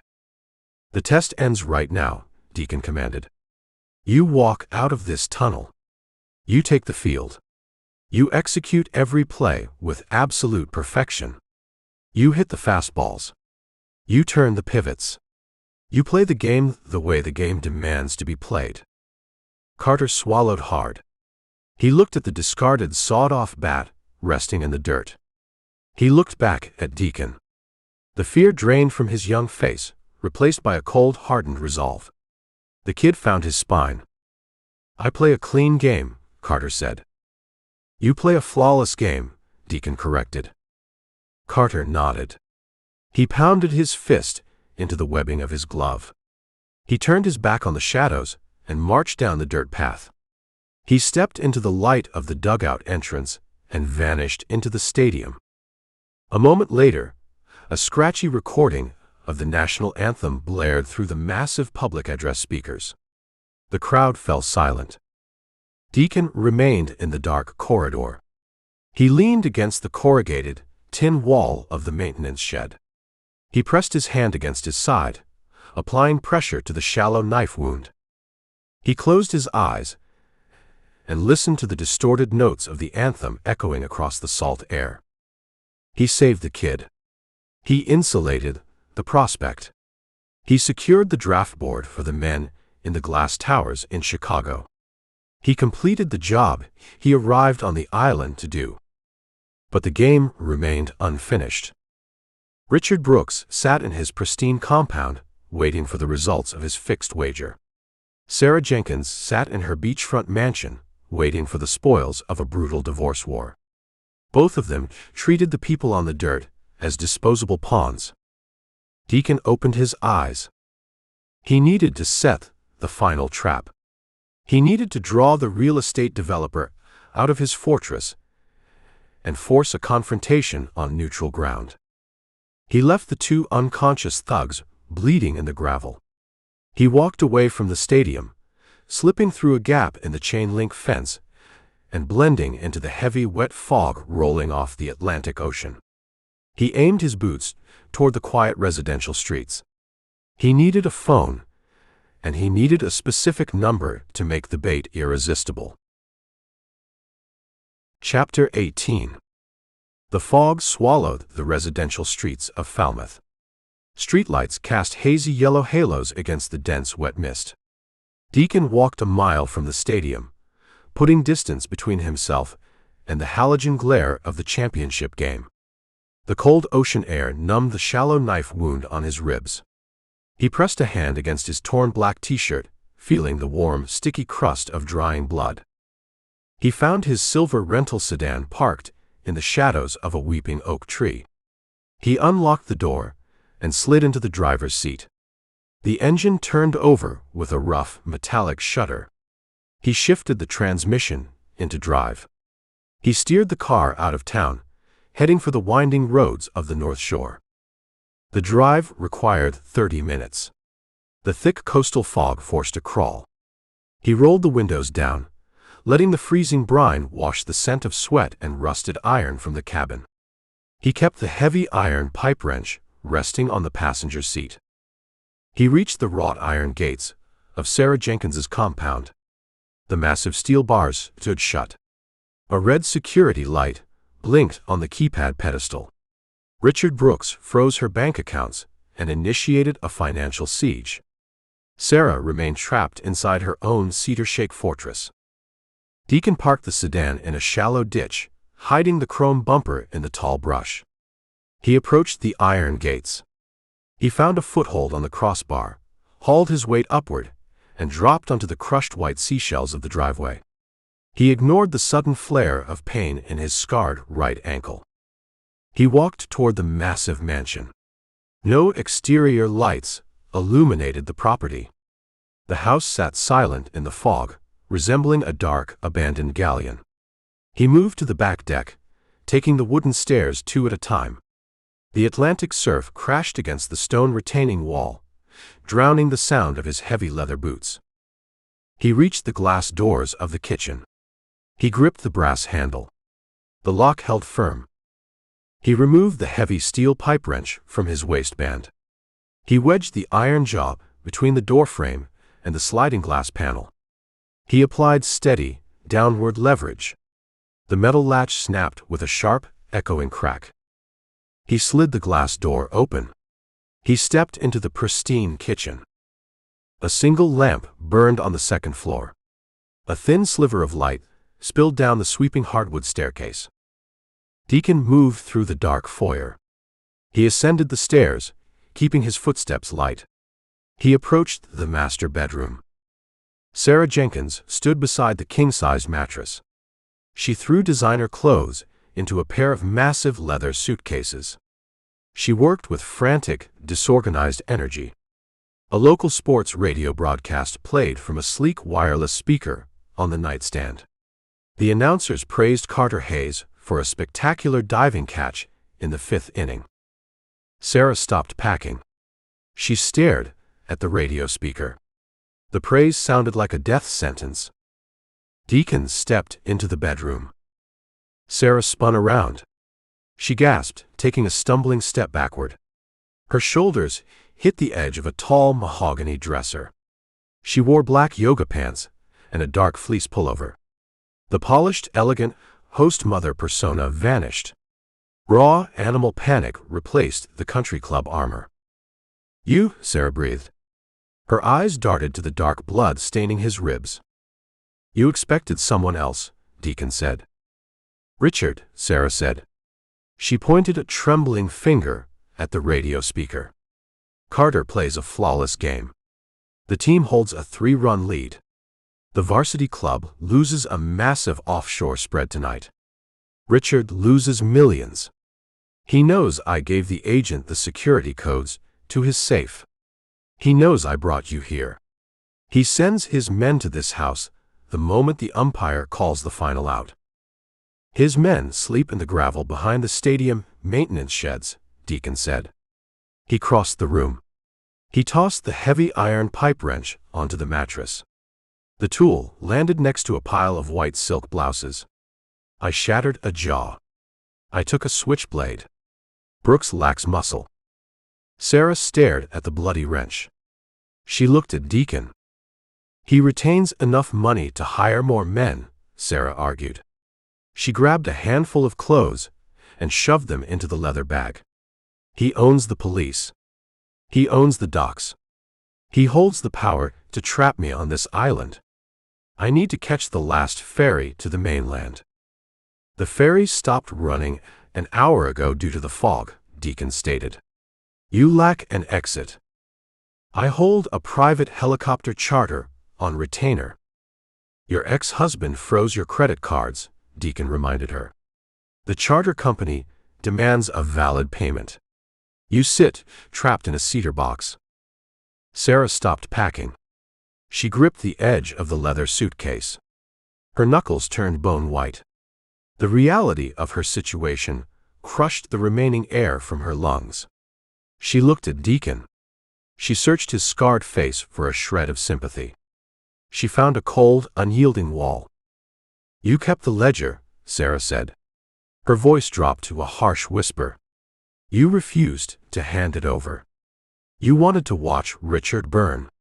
You wanted to play the hero for the kid on the dirt." "I wanted to balance the scales," Deacon said. "Brooks ruined the game. He turned a diamond into a laundromat. He killed a man on a rock jetty to protect the wash cycle." "Give me the book, Deacon." I can trade it to Richard for safe passage off the Cape. I trade the evidence for my life. I dictate the trade, Deacon said. He stepped closer. He invaded her space, forcing her to tilt her head up to maintain eye contact. Brooks sits in his compound. He watches the game on a television screen. He watches his fortune evaporate. He panics. Men who panic make mistakes. I need him out of his fortress. Sarah shook her head. He refuses to leave the compound without a security detail. He leaves the compound for the ledger, Deacon said. He needs the book to secure his freedom. If the federal authorities seize that book, he spends the rest of his life in a concrete cell. You offer him the key to his survival. What do you want me to do? You call him, Deacon commanded. You tell him you hired me to steal the book. You tell him I betrayed you, but you managed to steal the ledger back from my motel room. You demand $5 million in clean, untraceable cash. You demand a meeting. He spots a lie. He knows I lack the courage to steal from a corporate scout. He wants to believe the lie, Deacon corrected. Desperation breeds gullibility. He needs the book. He believes you harbor enough greed to attempt the theft. Play the role. Channel the anger from the dive bar. Demand the money. Sarah hesitated. She looked at her mobile phone resting on the nightstand. She looked at the bloody pipe wrench on the bed. She realized Deacon offered the only viable path to survival. She picked up the phone. She unlocked the screen and tapped the contact name. She pressed the speaker icon.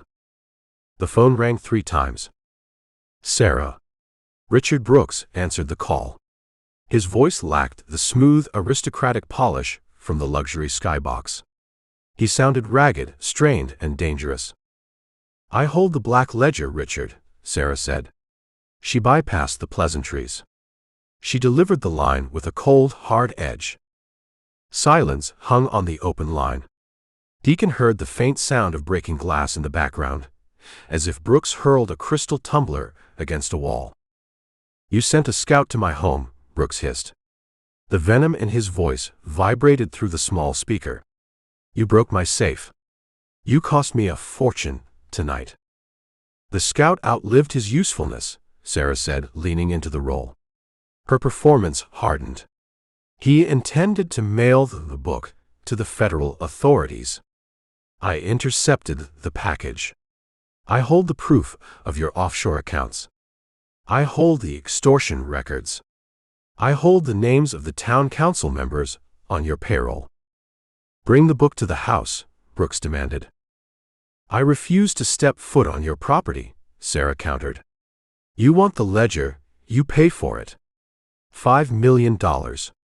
Cash. I want the money in a canvas duffel bag. Brooks let out a harsh, abrasive breath. The bank sit closed. I cannot access $5 million in cash at this hour. You keep a reserve in your private vault, Sarah said, calling his bluff. I know your habits, Richard. You pack the bag. You meet me tonight. Where? Brooks asked. He swallowed the hook. The desperation eclipsed his paranoia. Sarah looked at Deacon. Deacon mouthed the location. Hathaway Boat Works, Sarah said. The dilapidated marina in the cove. No cameras. No police patrols. Meet me on the main dock in 30 minutes. Come alone, or I drop the ledger in a mailbox addressed to the state attorney general. She ended the call. She dropped the phone onto the mattress. Her hands shook. He brings a weapon, Sarah warned. He brings 0 cash. He intends to kill me on that dock. He intends to find a ghost, Deacon said. You stay in this house. You lock the doors. You wait for the sunrise. By dawn, Richard Brooks faces a holding cell or a hospital bed. You fight him over the water. I finished the game, Deacon said. He picked up the heavy iron pipe wrench from the mattress. He turned his back on the frantic woman. He walked out of the master bedroom, descended the sweeping staircase, and exited through the shattered glass door. The fog welcomed him. The cold mist coated his skin. He crossed the wet lawn, climbed the wrought iron gates, and dropped into the ditch next to his rental sedan. He climbed into the driver's seat. He started the engine. He aimed the car toward the winding coastal roads leading to the rotting docks. He needed to prepare the battleground. He needed to use the salt, the wood, and the dark water to dismantle the architect of the corruption. Chapter 19. The tide-abandoned Hathaway boat works. The receding water exposed a vast, desolate expanse of dark mud. A suffocating stench of sulfur, decayed marine life, and rusted iron hung in the stagnant air. Thick coastal fog swallowed the stars, turning the leaning bait shack and the crooked wooden pilings into gray, blurred silhouettes. Deacon stepped out of his rental sedan. The crushed shells of the parking lot crunched under his boots. He opened the trunk, bypassed his ruined luggage, and retrieved a heavy iron tire iron. He tucked the cold metal into his waistband. He walked toward the main pier. A shadow detached itself from the side of the bait shack. Toby stepped into the weak, ambient light. The teenager wore a heavy canvas jacket over his grease-stained clothes. He held a rusted 3-foot length of steel pipe in his right hand. "I told you to lock your doors," Deacon said. He did not break his stride. "I own this marina," Toby countered. His knuckles showed white against the dark steel pipe. "You plan to invite the man trying to steal my grandfather's land onto my docks. I refuse to hide in my bedroom." Deacon stopped at the top of the wooden access ramp. He studied the kid. Toby carried genuine fear, but a rigid spine held him upright. "Brooks brings professional muscle," Deacon warned. "Men who carry suppressed weapons and hold zero regard for human life." "I know the rod on these planks," Toby said. "I know which pilings bear weight and which ones collapse. You need a home field advantage." Deacon accepted the logic. The teenager understood the environment better than any blueprint. "We require a trap," Deacon said. "And we require an audience. Look at your watch." Toby raised his left wrist. He checked the glowing dial. 2:40 in the morning. "Richard Brooks arrives in 15 minutes, Deacon stated. "You give me 10 minutes to prepare the wood. At 2:50, you dial 911. You ask for Chief Higgins by name. You tell dispatch a group of armed men breached your property. You claim you heard gunfire. You scream panic into the receiver." "Higgins protects Brooks," Toby reminded him. "Higgins protects his own badge," Deacon corrected. "A frantic 911 call creates a recorded public log. Dispatch records the audio. The state police monitor the frequencies. Higgins cannot bury a recorded shots-fired call. He has to respond with his siren screaming. We force him onto the board." Toby nodded. He lowered the steel pipe. "What do you need me to do before I make the call?" Deacon pointed down the dark access ramp to the main floating dock. "I need heavy nylon rigging line. I need a block and tackle. And I need the heaviest anchor you keep in the shed." They worked in absolute silence. The fog dampened the sounds of their labor. Deacon stretched a thick braided nylon mooring line across the base of the wooden access ramp, securing it shin-high between two structural posts. He tied the knots tight, creating a rigid tripwire hidden in the gloom. Toby hauled a massive, rusted iron fluke anchor from the storage shed. The rusted metal weighed 60 pounds. Deacon rigged a heavy block and tackle to a crossbeam extending from the bait shack roof. He hoisted the iron anchor 10 feet into the air, securing the release rope to a cleat near the edge of the dock. Deacon surveyed the killing floor. The wet, rotting wood offered treacherous footing. The drop into the freezing, sulphurous mudflats promised a suffocating end to anyone who lost their balance. "Make the call," Deacon ordered. "Then get into the skiff. Cast off the lines. Drift 20 yards into the fog and wait. Do not engage." Toby dropped the steel pipe. He pulled a cheap mobile phone from his jacket pocket. He dialed the numbers, turned his back, and jogged toward the end of the pier. Deacon stood in the center of the wooden ramp. He waited. Headlights cut through the mist. A massive, black luxury SUV turned off the coastal road. The vehicle crept down the dirt path, its tires churning the loose gravel. The headlights shut off, plunging the lot back into darkness. The heavy engine idled for a moment before dying. 3 car doors opened and closed with solid, synchronized thuds. Footsteps crunched across the crushed shells. Deacon remained motionless in the shadows. He controlled his breathing. He let the adrenaline flood his system, sharpening his vision in the dark. 3 figures emerged from the fog. Richard Brooks walked in the center. The real estate developer traded his crisp white dress shirt for a dark cashmere sweater and an expensive wool peacoat. He radiated tension and desperate anger. 2 men flanked him. Corporate muscle. They dwarfed Brooks in size. They wore black tactical windbreakers. The man on the right carried a compact suppressed submachine gun. The man on the left held a heavy steel flashlight. Brooks stopped at the edge of the parking lot. He scanned the dark, dilapidated marina. Disgust warped his aristocratic features. "Sarah," Brooks shouted. His voice echoed across the mud flats. "I brought the bag. Show yourself." Deacon stepped out of the shadows. He walked to the top of the wooden access ramp. The man on the left raised his flashlight. The intense white beam hit Deacon square in the chest, illuminating the silver corporate shield on his dark navy polo. The man on the right raised the suppressed weapon, bringing the stock to his shoulder. "She sent a proxy," Deacon said. He kept his voice flat, cutting through the damp air. Brooks squinted against the glare of the flashlight. Recognition dawned on his face. The developer connected the man on the dock to the intruder in his home office. "The baseball scout," Brooks spat.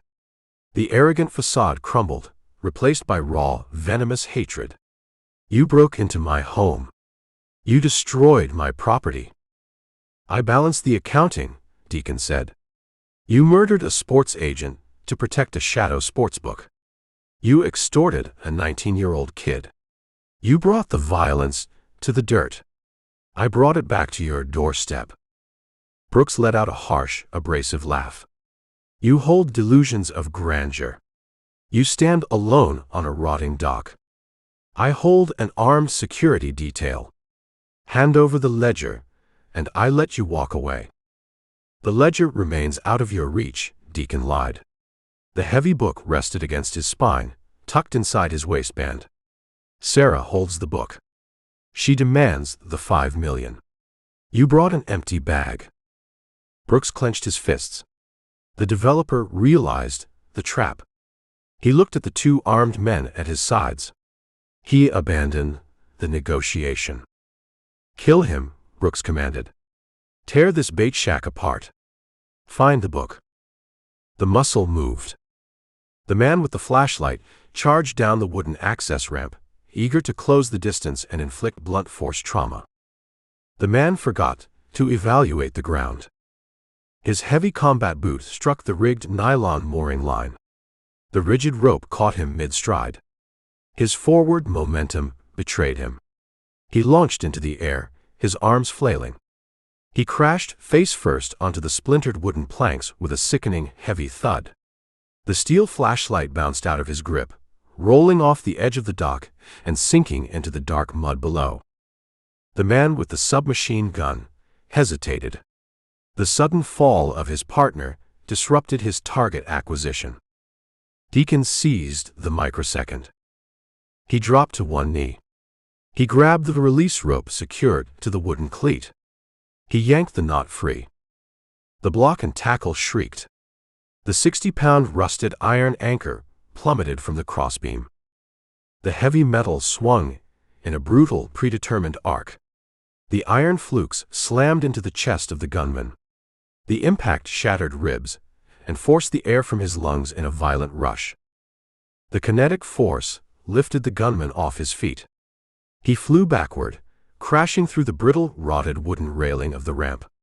Wood splintered and snapped. The man plummeted over the edge. He hit the freezing, sulphurous mud 10 feet below with a loud, wet smack. The mud swallowed him to the waist, trapping him in the foul-smelling muck. The first man scrambled to his knees on the ramp, shaking off the impact of his fall. He reached for a combat knife, sheathed on his tactical belt. Deacon drew the iron tire iron from his waistband. He lunged forward. He drove the heavy steel shaft down, striking the man's collarbone with bone-breaking force. The man screamed, dropping the knife. Deacon followed with a short, brutal knee strike to the man's face. The thug collapsed onto the wet wood, out cold. The professional security detail dissolved in less than 10 seconds. Deacon turned his attention to the parking lot. Richard Brooks stood alone on the crushed shells. The developer's eyes widened in absolute terror. The reality of the dirt stripped away his money, his power, and his arrogance. Brooks turned and ran. He sprinted toward the black luxury SUV. He reached the driver's side door. He yanked the handle. Deacon closed the distance. He tackled Brooks against the side of the heavy vehicle. The developer slammed into the tinted glass. Brooks fought with the frantic, uncoordinated energy of a cornered animal. He threw a wild punch, grazing Deacon's jaw. Deacon absorbed the blow. He grabbed the lapels of Brooks's expensive wool peacoat. He spun the developer around and slammed him back against the chrome grille of the SUV. The heavy vehicle rocked on its suspension. Brooks reached into his pocket. He pulled a small, silver revolver. Deacon reacted with lethal speed. He clamped his left hand over the cylinder of the revolver, preventing it from rotating. He drove his right elbow into the center of Brooks's face. Cartilage crunched. Blood exploded from the developer's shattered nose, coating his lips and chin. Brooks dropped the gun. He sagged against the chrome grille, gasping for air, clutching his ruined face. Deacon picked up the silver revolver from the gravel. He tossed it far out into the dark mud flats. The wail of approaching sirens pierced the coastal fog. Blue and red lights strobed through the mist, casting erratic, violent colors across the dilapidated marina. Tires screeched on the asphalt highway. 3 Falmouth police cruisers turned down the dirt access road, sliding to a halt in a cloud of dust. Deacon reached behind his back. He pulled the thick maroon ledger from his waistband. He reached through the open driver's side window of the luxury SUV. He tossed the heavy leather book onto the center console, landing it squarely between the leather seats. Car doors slammed open. Uniformed officers poured out of the cruisers, drawing their service weapons. Chief Higgins emerged from the lead vehicle. The burly chief held a heavy 12-gauge shotgun. He surveyed the chaotic scene. He saw the unconscious man bleeding on the wooden ramp. He heard the muffled curses of the gunman trapped in the freezing mud. He saw Deacon holding the bleeding real estate developer against the grille of the SUV. "Drop him," Higgins roared, racking the shotgun slide. "Step away from the vehicle." Deacon stepped back. He raised his hands, keeping them visible in the harsh glare of the police spotlights. Brooks collapsed to his knees on the crushed shells, spitting blood and broken teeth. "He assaulted me," Brooks screamed, pointing a shaking finger at Deacon. "Arrest him. He attacked my security team." Higgins marched forward. The chief looked at the carnage. He looked at Deacon. The corrupt cop realized the scout orchestrated a massive public disaster. "I told you to leave this island," Higgins hissed at Deacon, lowering the shotgun a fraction of an inch. "I stayed to finish an evaluation," Deacon said. His voice remained steady, projecting absolute calm amidst the flashing blue lights. Richard Brooks arrived at this marina to silence a witness to his illegal gambling operation. His men carried suppressed weapons. They fired upon an unarmed teenager. "Lies." Brooks spat. "He lies, Higgins. Do your job." Deacon ignored the developer. He locked eyes with the police chief. "The evidence sits inside the vehicle, Chief," Deacon stated, raising his voice for the benefit of the surrounding deputies. A maroon leather ledger. It rests on the center console. It contains the financial records linking Richard Brooks to the offshore sportsbooks, the extortion of amateur athletes, and the murder of Bradley Lawson. Higgins froze. The blood drained from the chief's face. The rank-and-file deputies exchanged nervous glances. They heard the accusation. They heard the mention of a murder investigation and offshore gambling. "The state attorney general holds a keen interest in illegal sportsbooks operating in this county," Deacon added, twisting the knife. "The national sports media expects a story. That ledger constitutes federal evidence." Higgins looked at the black SUV. He looked at the maroon book, sitting in plain sight on the console. The chief realized the trap. Deacon engineered a scenario with too many witnesses, too much noise, and too much physical evidence. The cover-up died on the crushed shells of the marina. If Higgins ignored the ledger now, the FBI would indict him alongside the developer. Higgins lowered the shotgun completely. He turned a cold, dead stare toward the bleeding man on the ground. "Richard Brooks," Higgins said, his voice devoid of any former loyalty. "You are under arrest. You cannot do this." Brooks shrieked, panic breaking his voice. "I own you. I built this town." Two deputies stepped forward. They hauled the developer to his feet, securing his wrists in heavy steel handcuffs. They dragged him toward the back of a waiting cruiser. Higgins turned back to Deacon. The chief's eyes burned with resentment. "You burned the whole house down," Higgins noted. "I cleaned the dirt," Deacon said. He lowered his hands. He walked past the police chief, leaving the flashing lights and the ruined men behind. He aimed his boots toward his rental car. The game ended. He needed to file a report. Chapter 20. Morning sunlight broke through the salt-stained windows of the Harbor Grill. The diner smelled of bacon grease, burnt toast, and dark roast coffee. Deacon sat in a red vinyl booth near the back exit.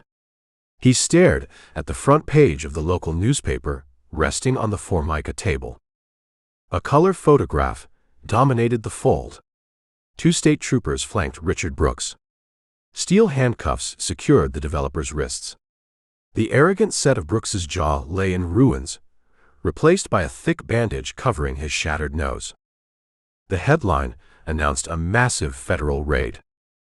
Agents from the state attorney general's office seized the Verity Club records. They froze Brooks's bank accounts. Chief Higgins sat on administrative leave, offering full cooperation to the investigators in exchange for a reduced sentence. The Shadow Sportsbook collapsed before sunrise. Deacon lifted a thick ceramic mug. The black coffee burned his tongue. The caffeine failed to mask the dull, relentless throb in his bruised ribs. Ty Cobb's ghost ground against the scar tissue in his right ankle. He survived the dark water and the crushed shells, but the island exacted a physical toll. The bell above the diner door jingled. Carter Hayes stepped over the threshold. The 19-year-old kid lacked the maroon team apparel and the heavy gold chain. He wore a plain gray hooded sweatshirt and faded denim jeans.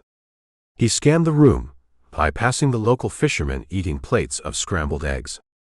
He spotted the scarred face in the back booth. Carter walked down the narrow aisle. He slid into the red vinyl seat across from Deacon. "The teenager at the boatyard told me to check the diner," Carter said.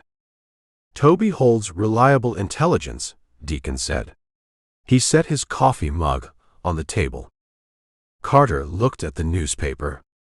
He stared at the photograph of the handcuffed real estate developer. The fear that haunted the kid's eyes for the past week vanished. A profound, hollow exhaustion replaced the terror. "We won the championship," Carter said. His voice lacked any trace of celebration. He delivered a factual statement. "I heard the final score on the radio," Deacon replied. "I heard the defense executed a flawless game. I turned the pivot in the 8th inning," Carter said. He leaned his forearms on the formica. The runner slid hard. He aimed his spikes for my shin. I did not drop my shoulder. I did not hesitate. I stood my ground, took the hit, and made the throw to first. You evaluated the threat, and you threw the baseball. I felt the dirt under my cleats, Carter explained. He searched for the right words. For the first time all summer, I felt the actual game. The noise stopped. The point spread vanished. The pressure from the agent died. I just caught a ground ball. Deacon nodded. He recognized the transition. The kid survived the crucible. The draft happens next June, Carter said. He tapped a finger against the formica table. The other scouts filled the bleachers last night. They saw a clean game. But you work for the front office in Chicago. You hold the negative medical evaluation. You know about the extortion. I hold the truth, Deacon corrected. Do you plan to share the truth with the other franchises? Deacon looked at the kid. Carter Hayes no longer represented a fragile, arrogant prospect. He represented a young man facing the wreckage of his own mistakes. The extortion died with the varsity club, Deacon said. The gambling debts disappeared into a federal evidence locker. You hold a clean slate on the ledger. But the shoulder remains torn. You require surgery. Carter swallowed hard. He nodded. I called a specialist in Boston this morning. I scheduled an MRI for Monday. I told my college coach I require a medical red shirt for the fall season. The rehabilitation demands pain, Deacon warned. You will hate the physical therapy. You will want to quit. The other kids will take your spot on the roster. I intend to win the spot back, Carter stated. The resolve in his voice carried a heavy, unyielding weight. You do that, the scouts will find you, Deacon said. They watch the radar guns. They track the spin rates. But a few of them watch the grit. They watch a kid rebuild a shredded arm and return to the dirt. That kid earns a contract. Carter offered a small, genuine smile. He stood up from the vinyl booth. Thank you, Carter said. Go fix your shoulder, Deacon said. Carter turned and walked out of the diner. The bell jingled, a cheerful goodbye. Deacon finished his black coffee. He left a $5 bill on the table. He folded the newspaper and tucked it under his arm. He exited through the back door. The morning air felt sharp and clean. The coastal fog burned away, leaving a bright blue sky over the sound. He walked to the corner of the brick building. A rusted payphone hung inside a scratched plastic shell. Deacon dropped a handful of silver quarters into the coin slot. He dialed a sequence of numbers. He punched in his corporate calling card PIN. The automated system routed the call to the glass tower in Chicago. A receptionist transferred the line. Fletcher, the vice president answered. The sterile, clipped tone resonated through the plastic receiver. Deacon, he announced. Silence stretched over the connection. The static hummed. I read the morning news alerts from Massachusetts, Fletcher said. The vice president abandoned the corporate anger from the previous night. He adopted a smooth, calculated cadence. The state authorities dismantled a massive laundering operation. The local developer faces federal racketeering charges. The reports indicate a whistleblower delivered the physical evidence to a Falmouth police cruiser. The evidence sat on the center console, Deacon confirmed. You defied a direct corporate mandate, Fletcher stated. I suspended your contract. I canceled your credentials. I evaluated the board. I made a decision. You made a dangerous gamble, Fletcher corrected. A distinct shift occurred in the executive's voice. The shark smelled blood in the water, but the blood belonged to a rival. However, the gamble produced an optimal outcome. The national sports media credits an anonymous hero for saving the amateur league from corruption. The narrative plays exceptional well in the boardroom. Deacon gripped the plastic phone receiver. The machine consumed everything. Fletcher intended to twist a violent fight for survival into a public relations victory. The narrative belongs to the police, Deacon said. The narrative belongs to the franchise, Fletcher countered. I spoke with the general manager this morning. We intend to reinstate your contract. We intend to offer a substantial bonus. We want you to return to Chicago. We plan to utilize your story to highlight the moral integrity of our scouting department. You want a mascot. I want a team player, Fletcher said. We bury the medical red flag on Carter Hayes. We draft the kid in the second round. We leak the story of our scout saving the prospect from the mob. We spin the torn shoulder as a tragic injury sustained during a heroic championship game. The fans love a comeback story. The merchandise sales will skyrocket. Deacon stared at the rusted metal of the payphone enclosure. Fletcher did not care about the broken bone or the shattered trust. Fletcher saw a marketing campaign. The front office mirrored Richard Brooks. They operated in different tax brackets, but they shared the exact same disease. They viewed human beings as disposable inventory. You misread the evaluation, Fletcher, Deacon said. His voice sat in a low, quiet register. Explain, the vice president demanded. I resign, Deacon said. He pulled the plastic receiver away from his ear. The tiny speaker leaked the sound of Fletcher's frantic, shouting voice. Deacon set the receiver on the metal cradle. The connection severed. He turned away from the payphone. He left the corporate shield and the pension behind. The ghost in his ankle throbbed, a brutal reminder of the real cost of the game. He welcomed the pain. It felt honest. He walked down the street toward the rental sedan. He drove away from the commercial district. He bypassed the winding coastal roads leading to the Cedar Shake mansions. Sarah Jenkins won her war. She held the beachfront property and the alimony. Deacon knew the victory carried a hollow, empty core. She ruled an empire built on manipulation. He left her to the silence of her massive house. He aimed the car toward the dirt access road. Hathaway Boat Works basked in the morning sun. The tide rushed into the cove, filling the mud flats with dark, clean water. The smell of diesel fuel and marine varnish overpowered the scent of decay. Deacon parked the silver sedan near the leaning bait shack. Toby stood on the main wooden pier. The teenager wore a clean white t-shirt and safety goggles. He held a vibrating electric sander. He stripped a layer of peeling paint from the hull of the aluminum skiff. Deacon walked down the wooden planks. Toby killed the power to the sander. He pushed the safety goggles up onto his forehead. He looked at Deacon. I heard the sirens across the water last night, Toby said. The sirens arrived for Richard Brooks, Deacon replied. Toby set the electric sander on the wooden dock. He wiped his hands on a clean rag.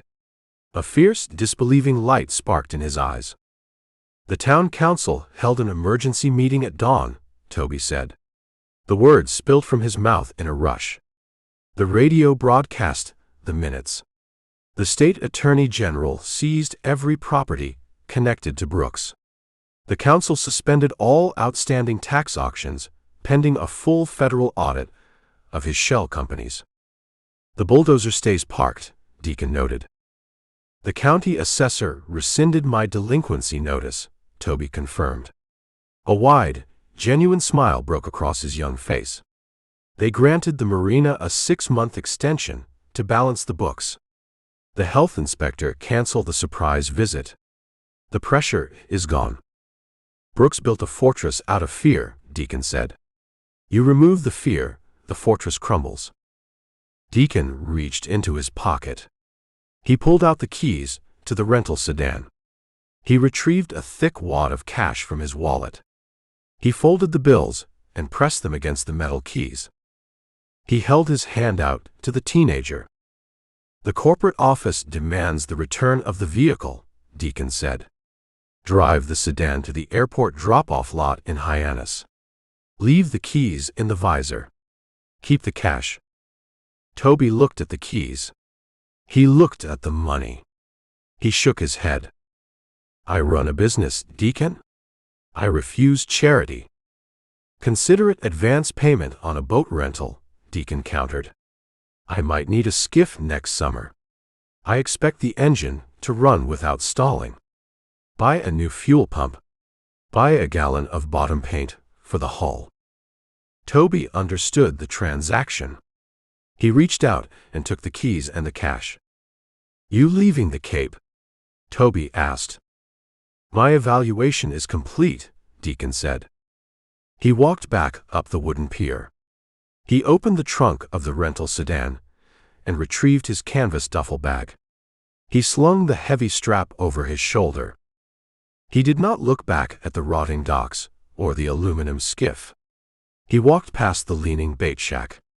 He aimed his boots toward the 2-lane highway leading off the island.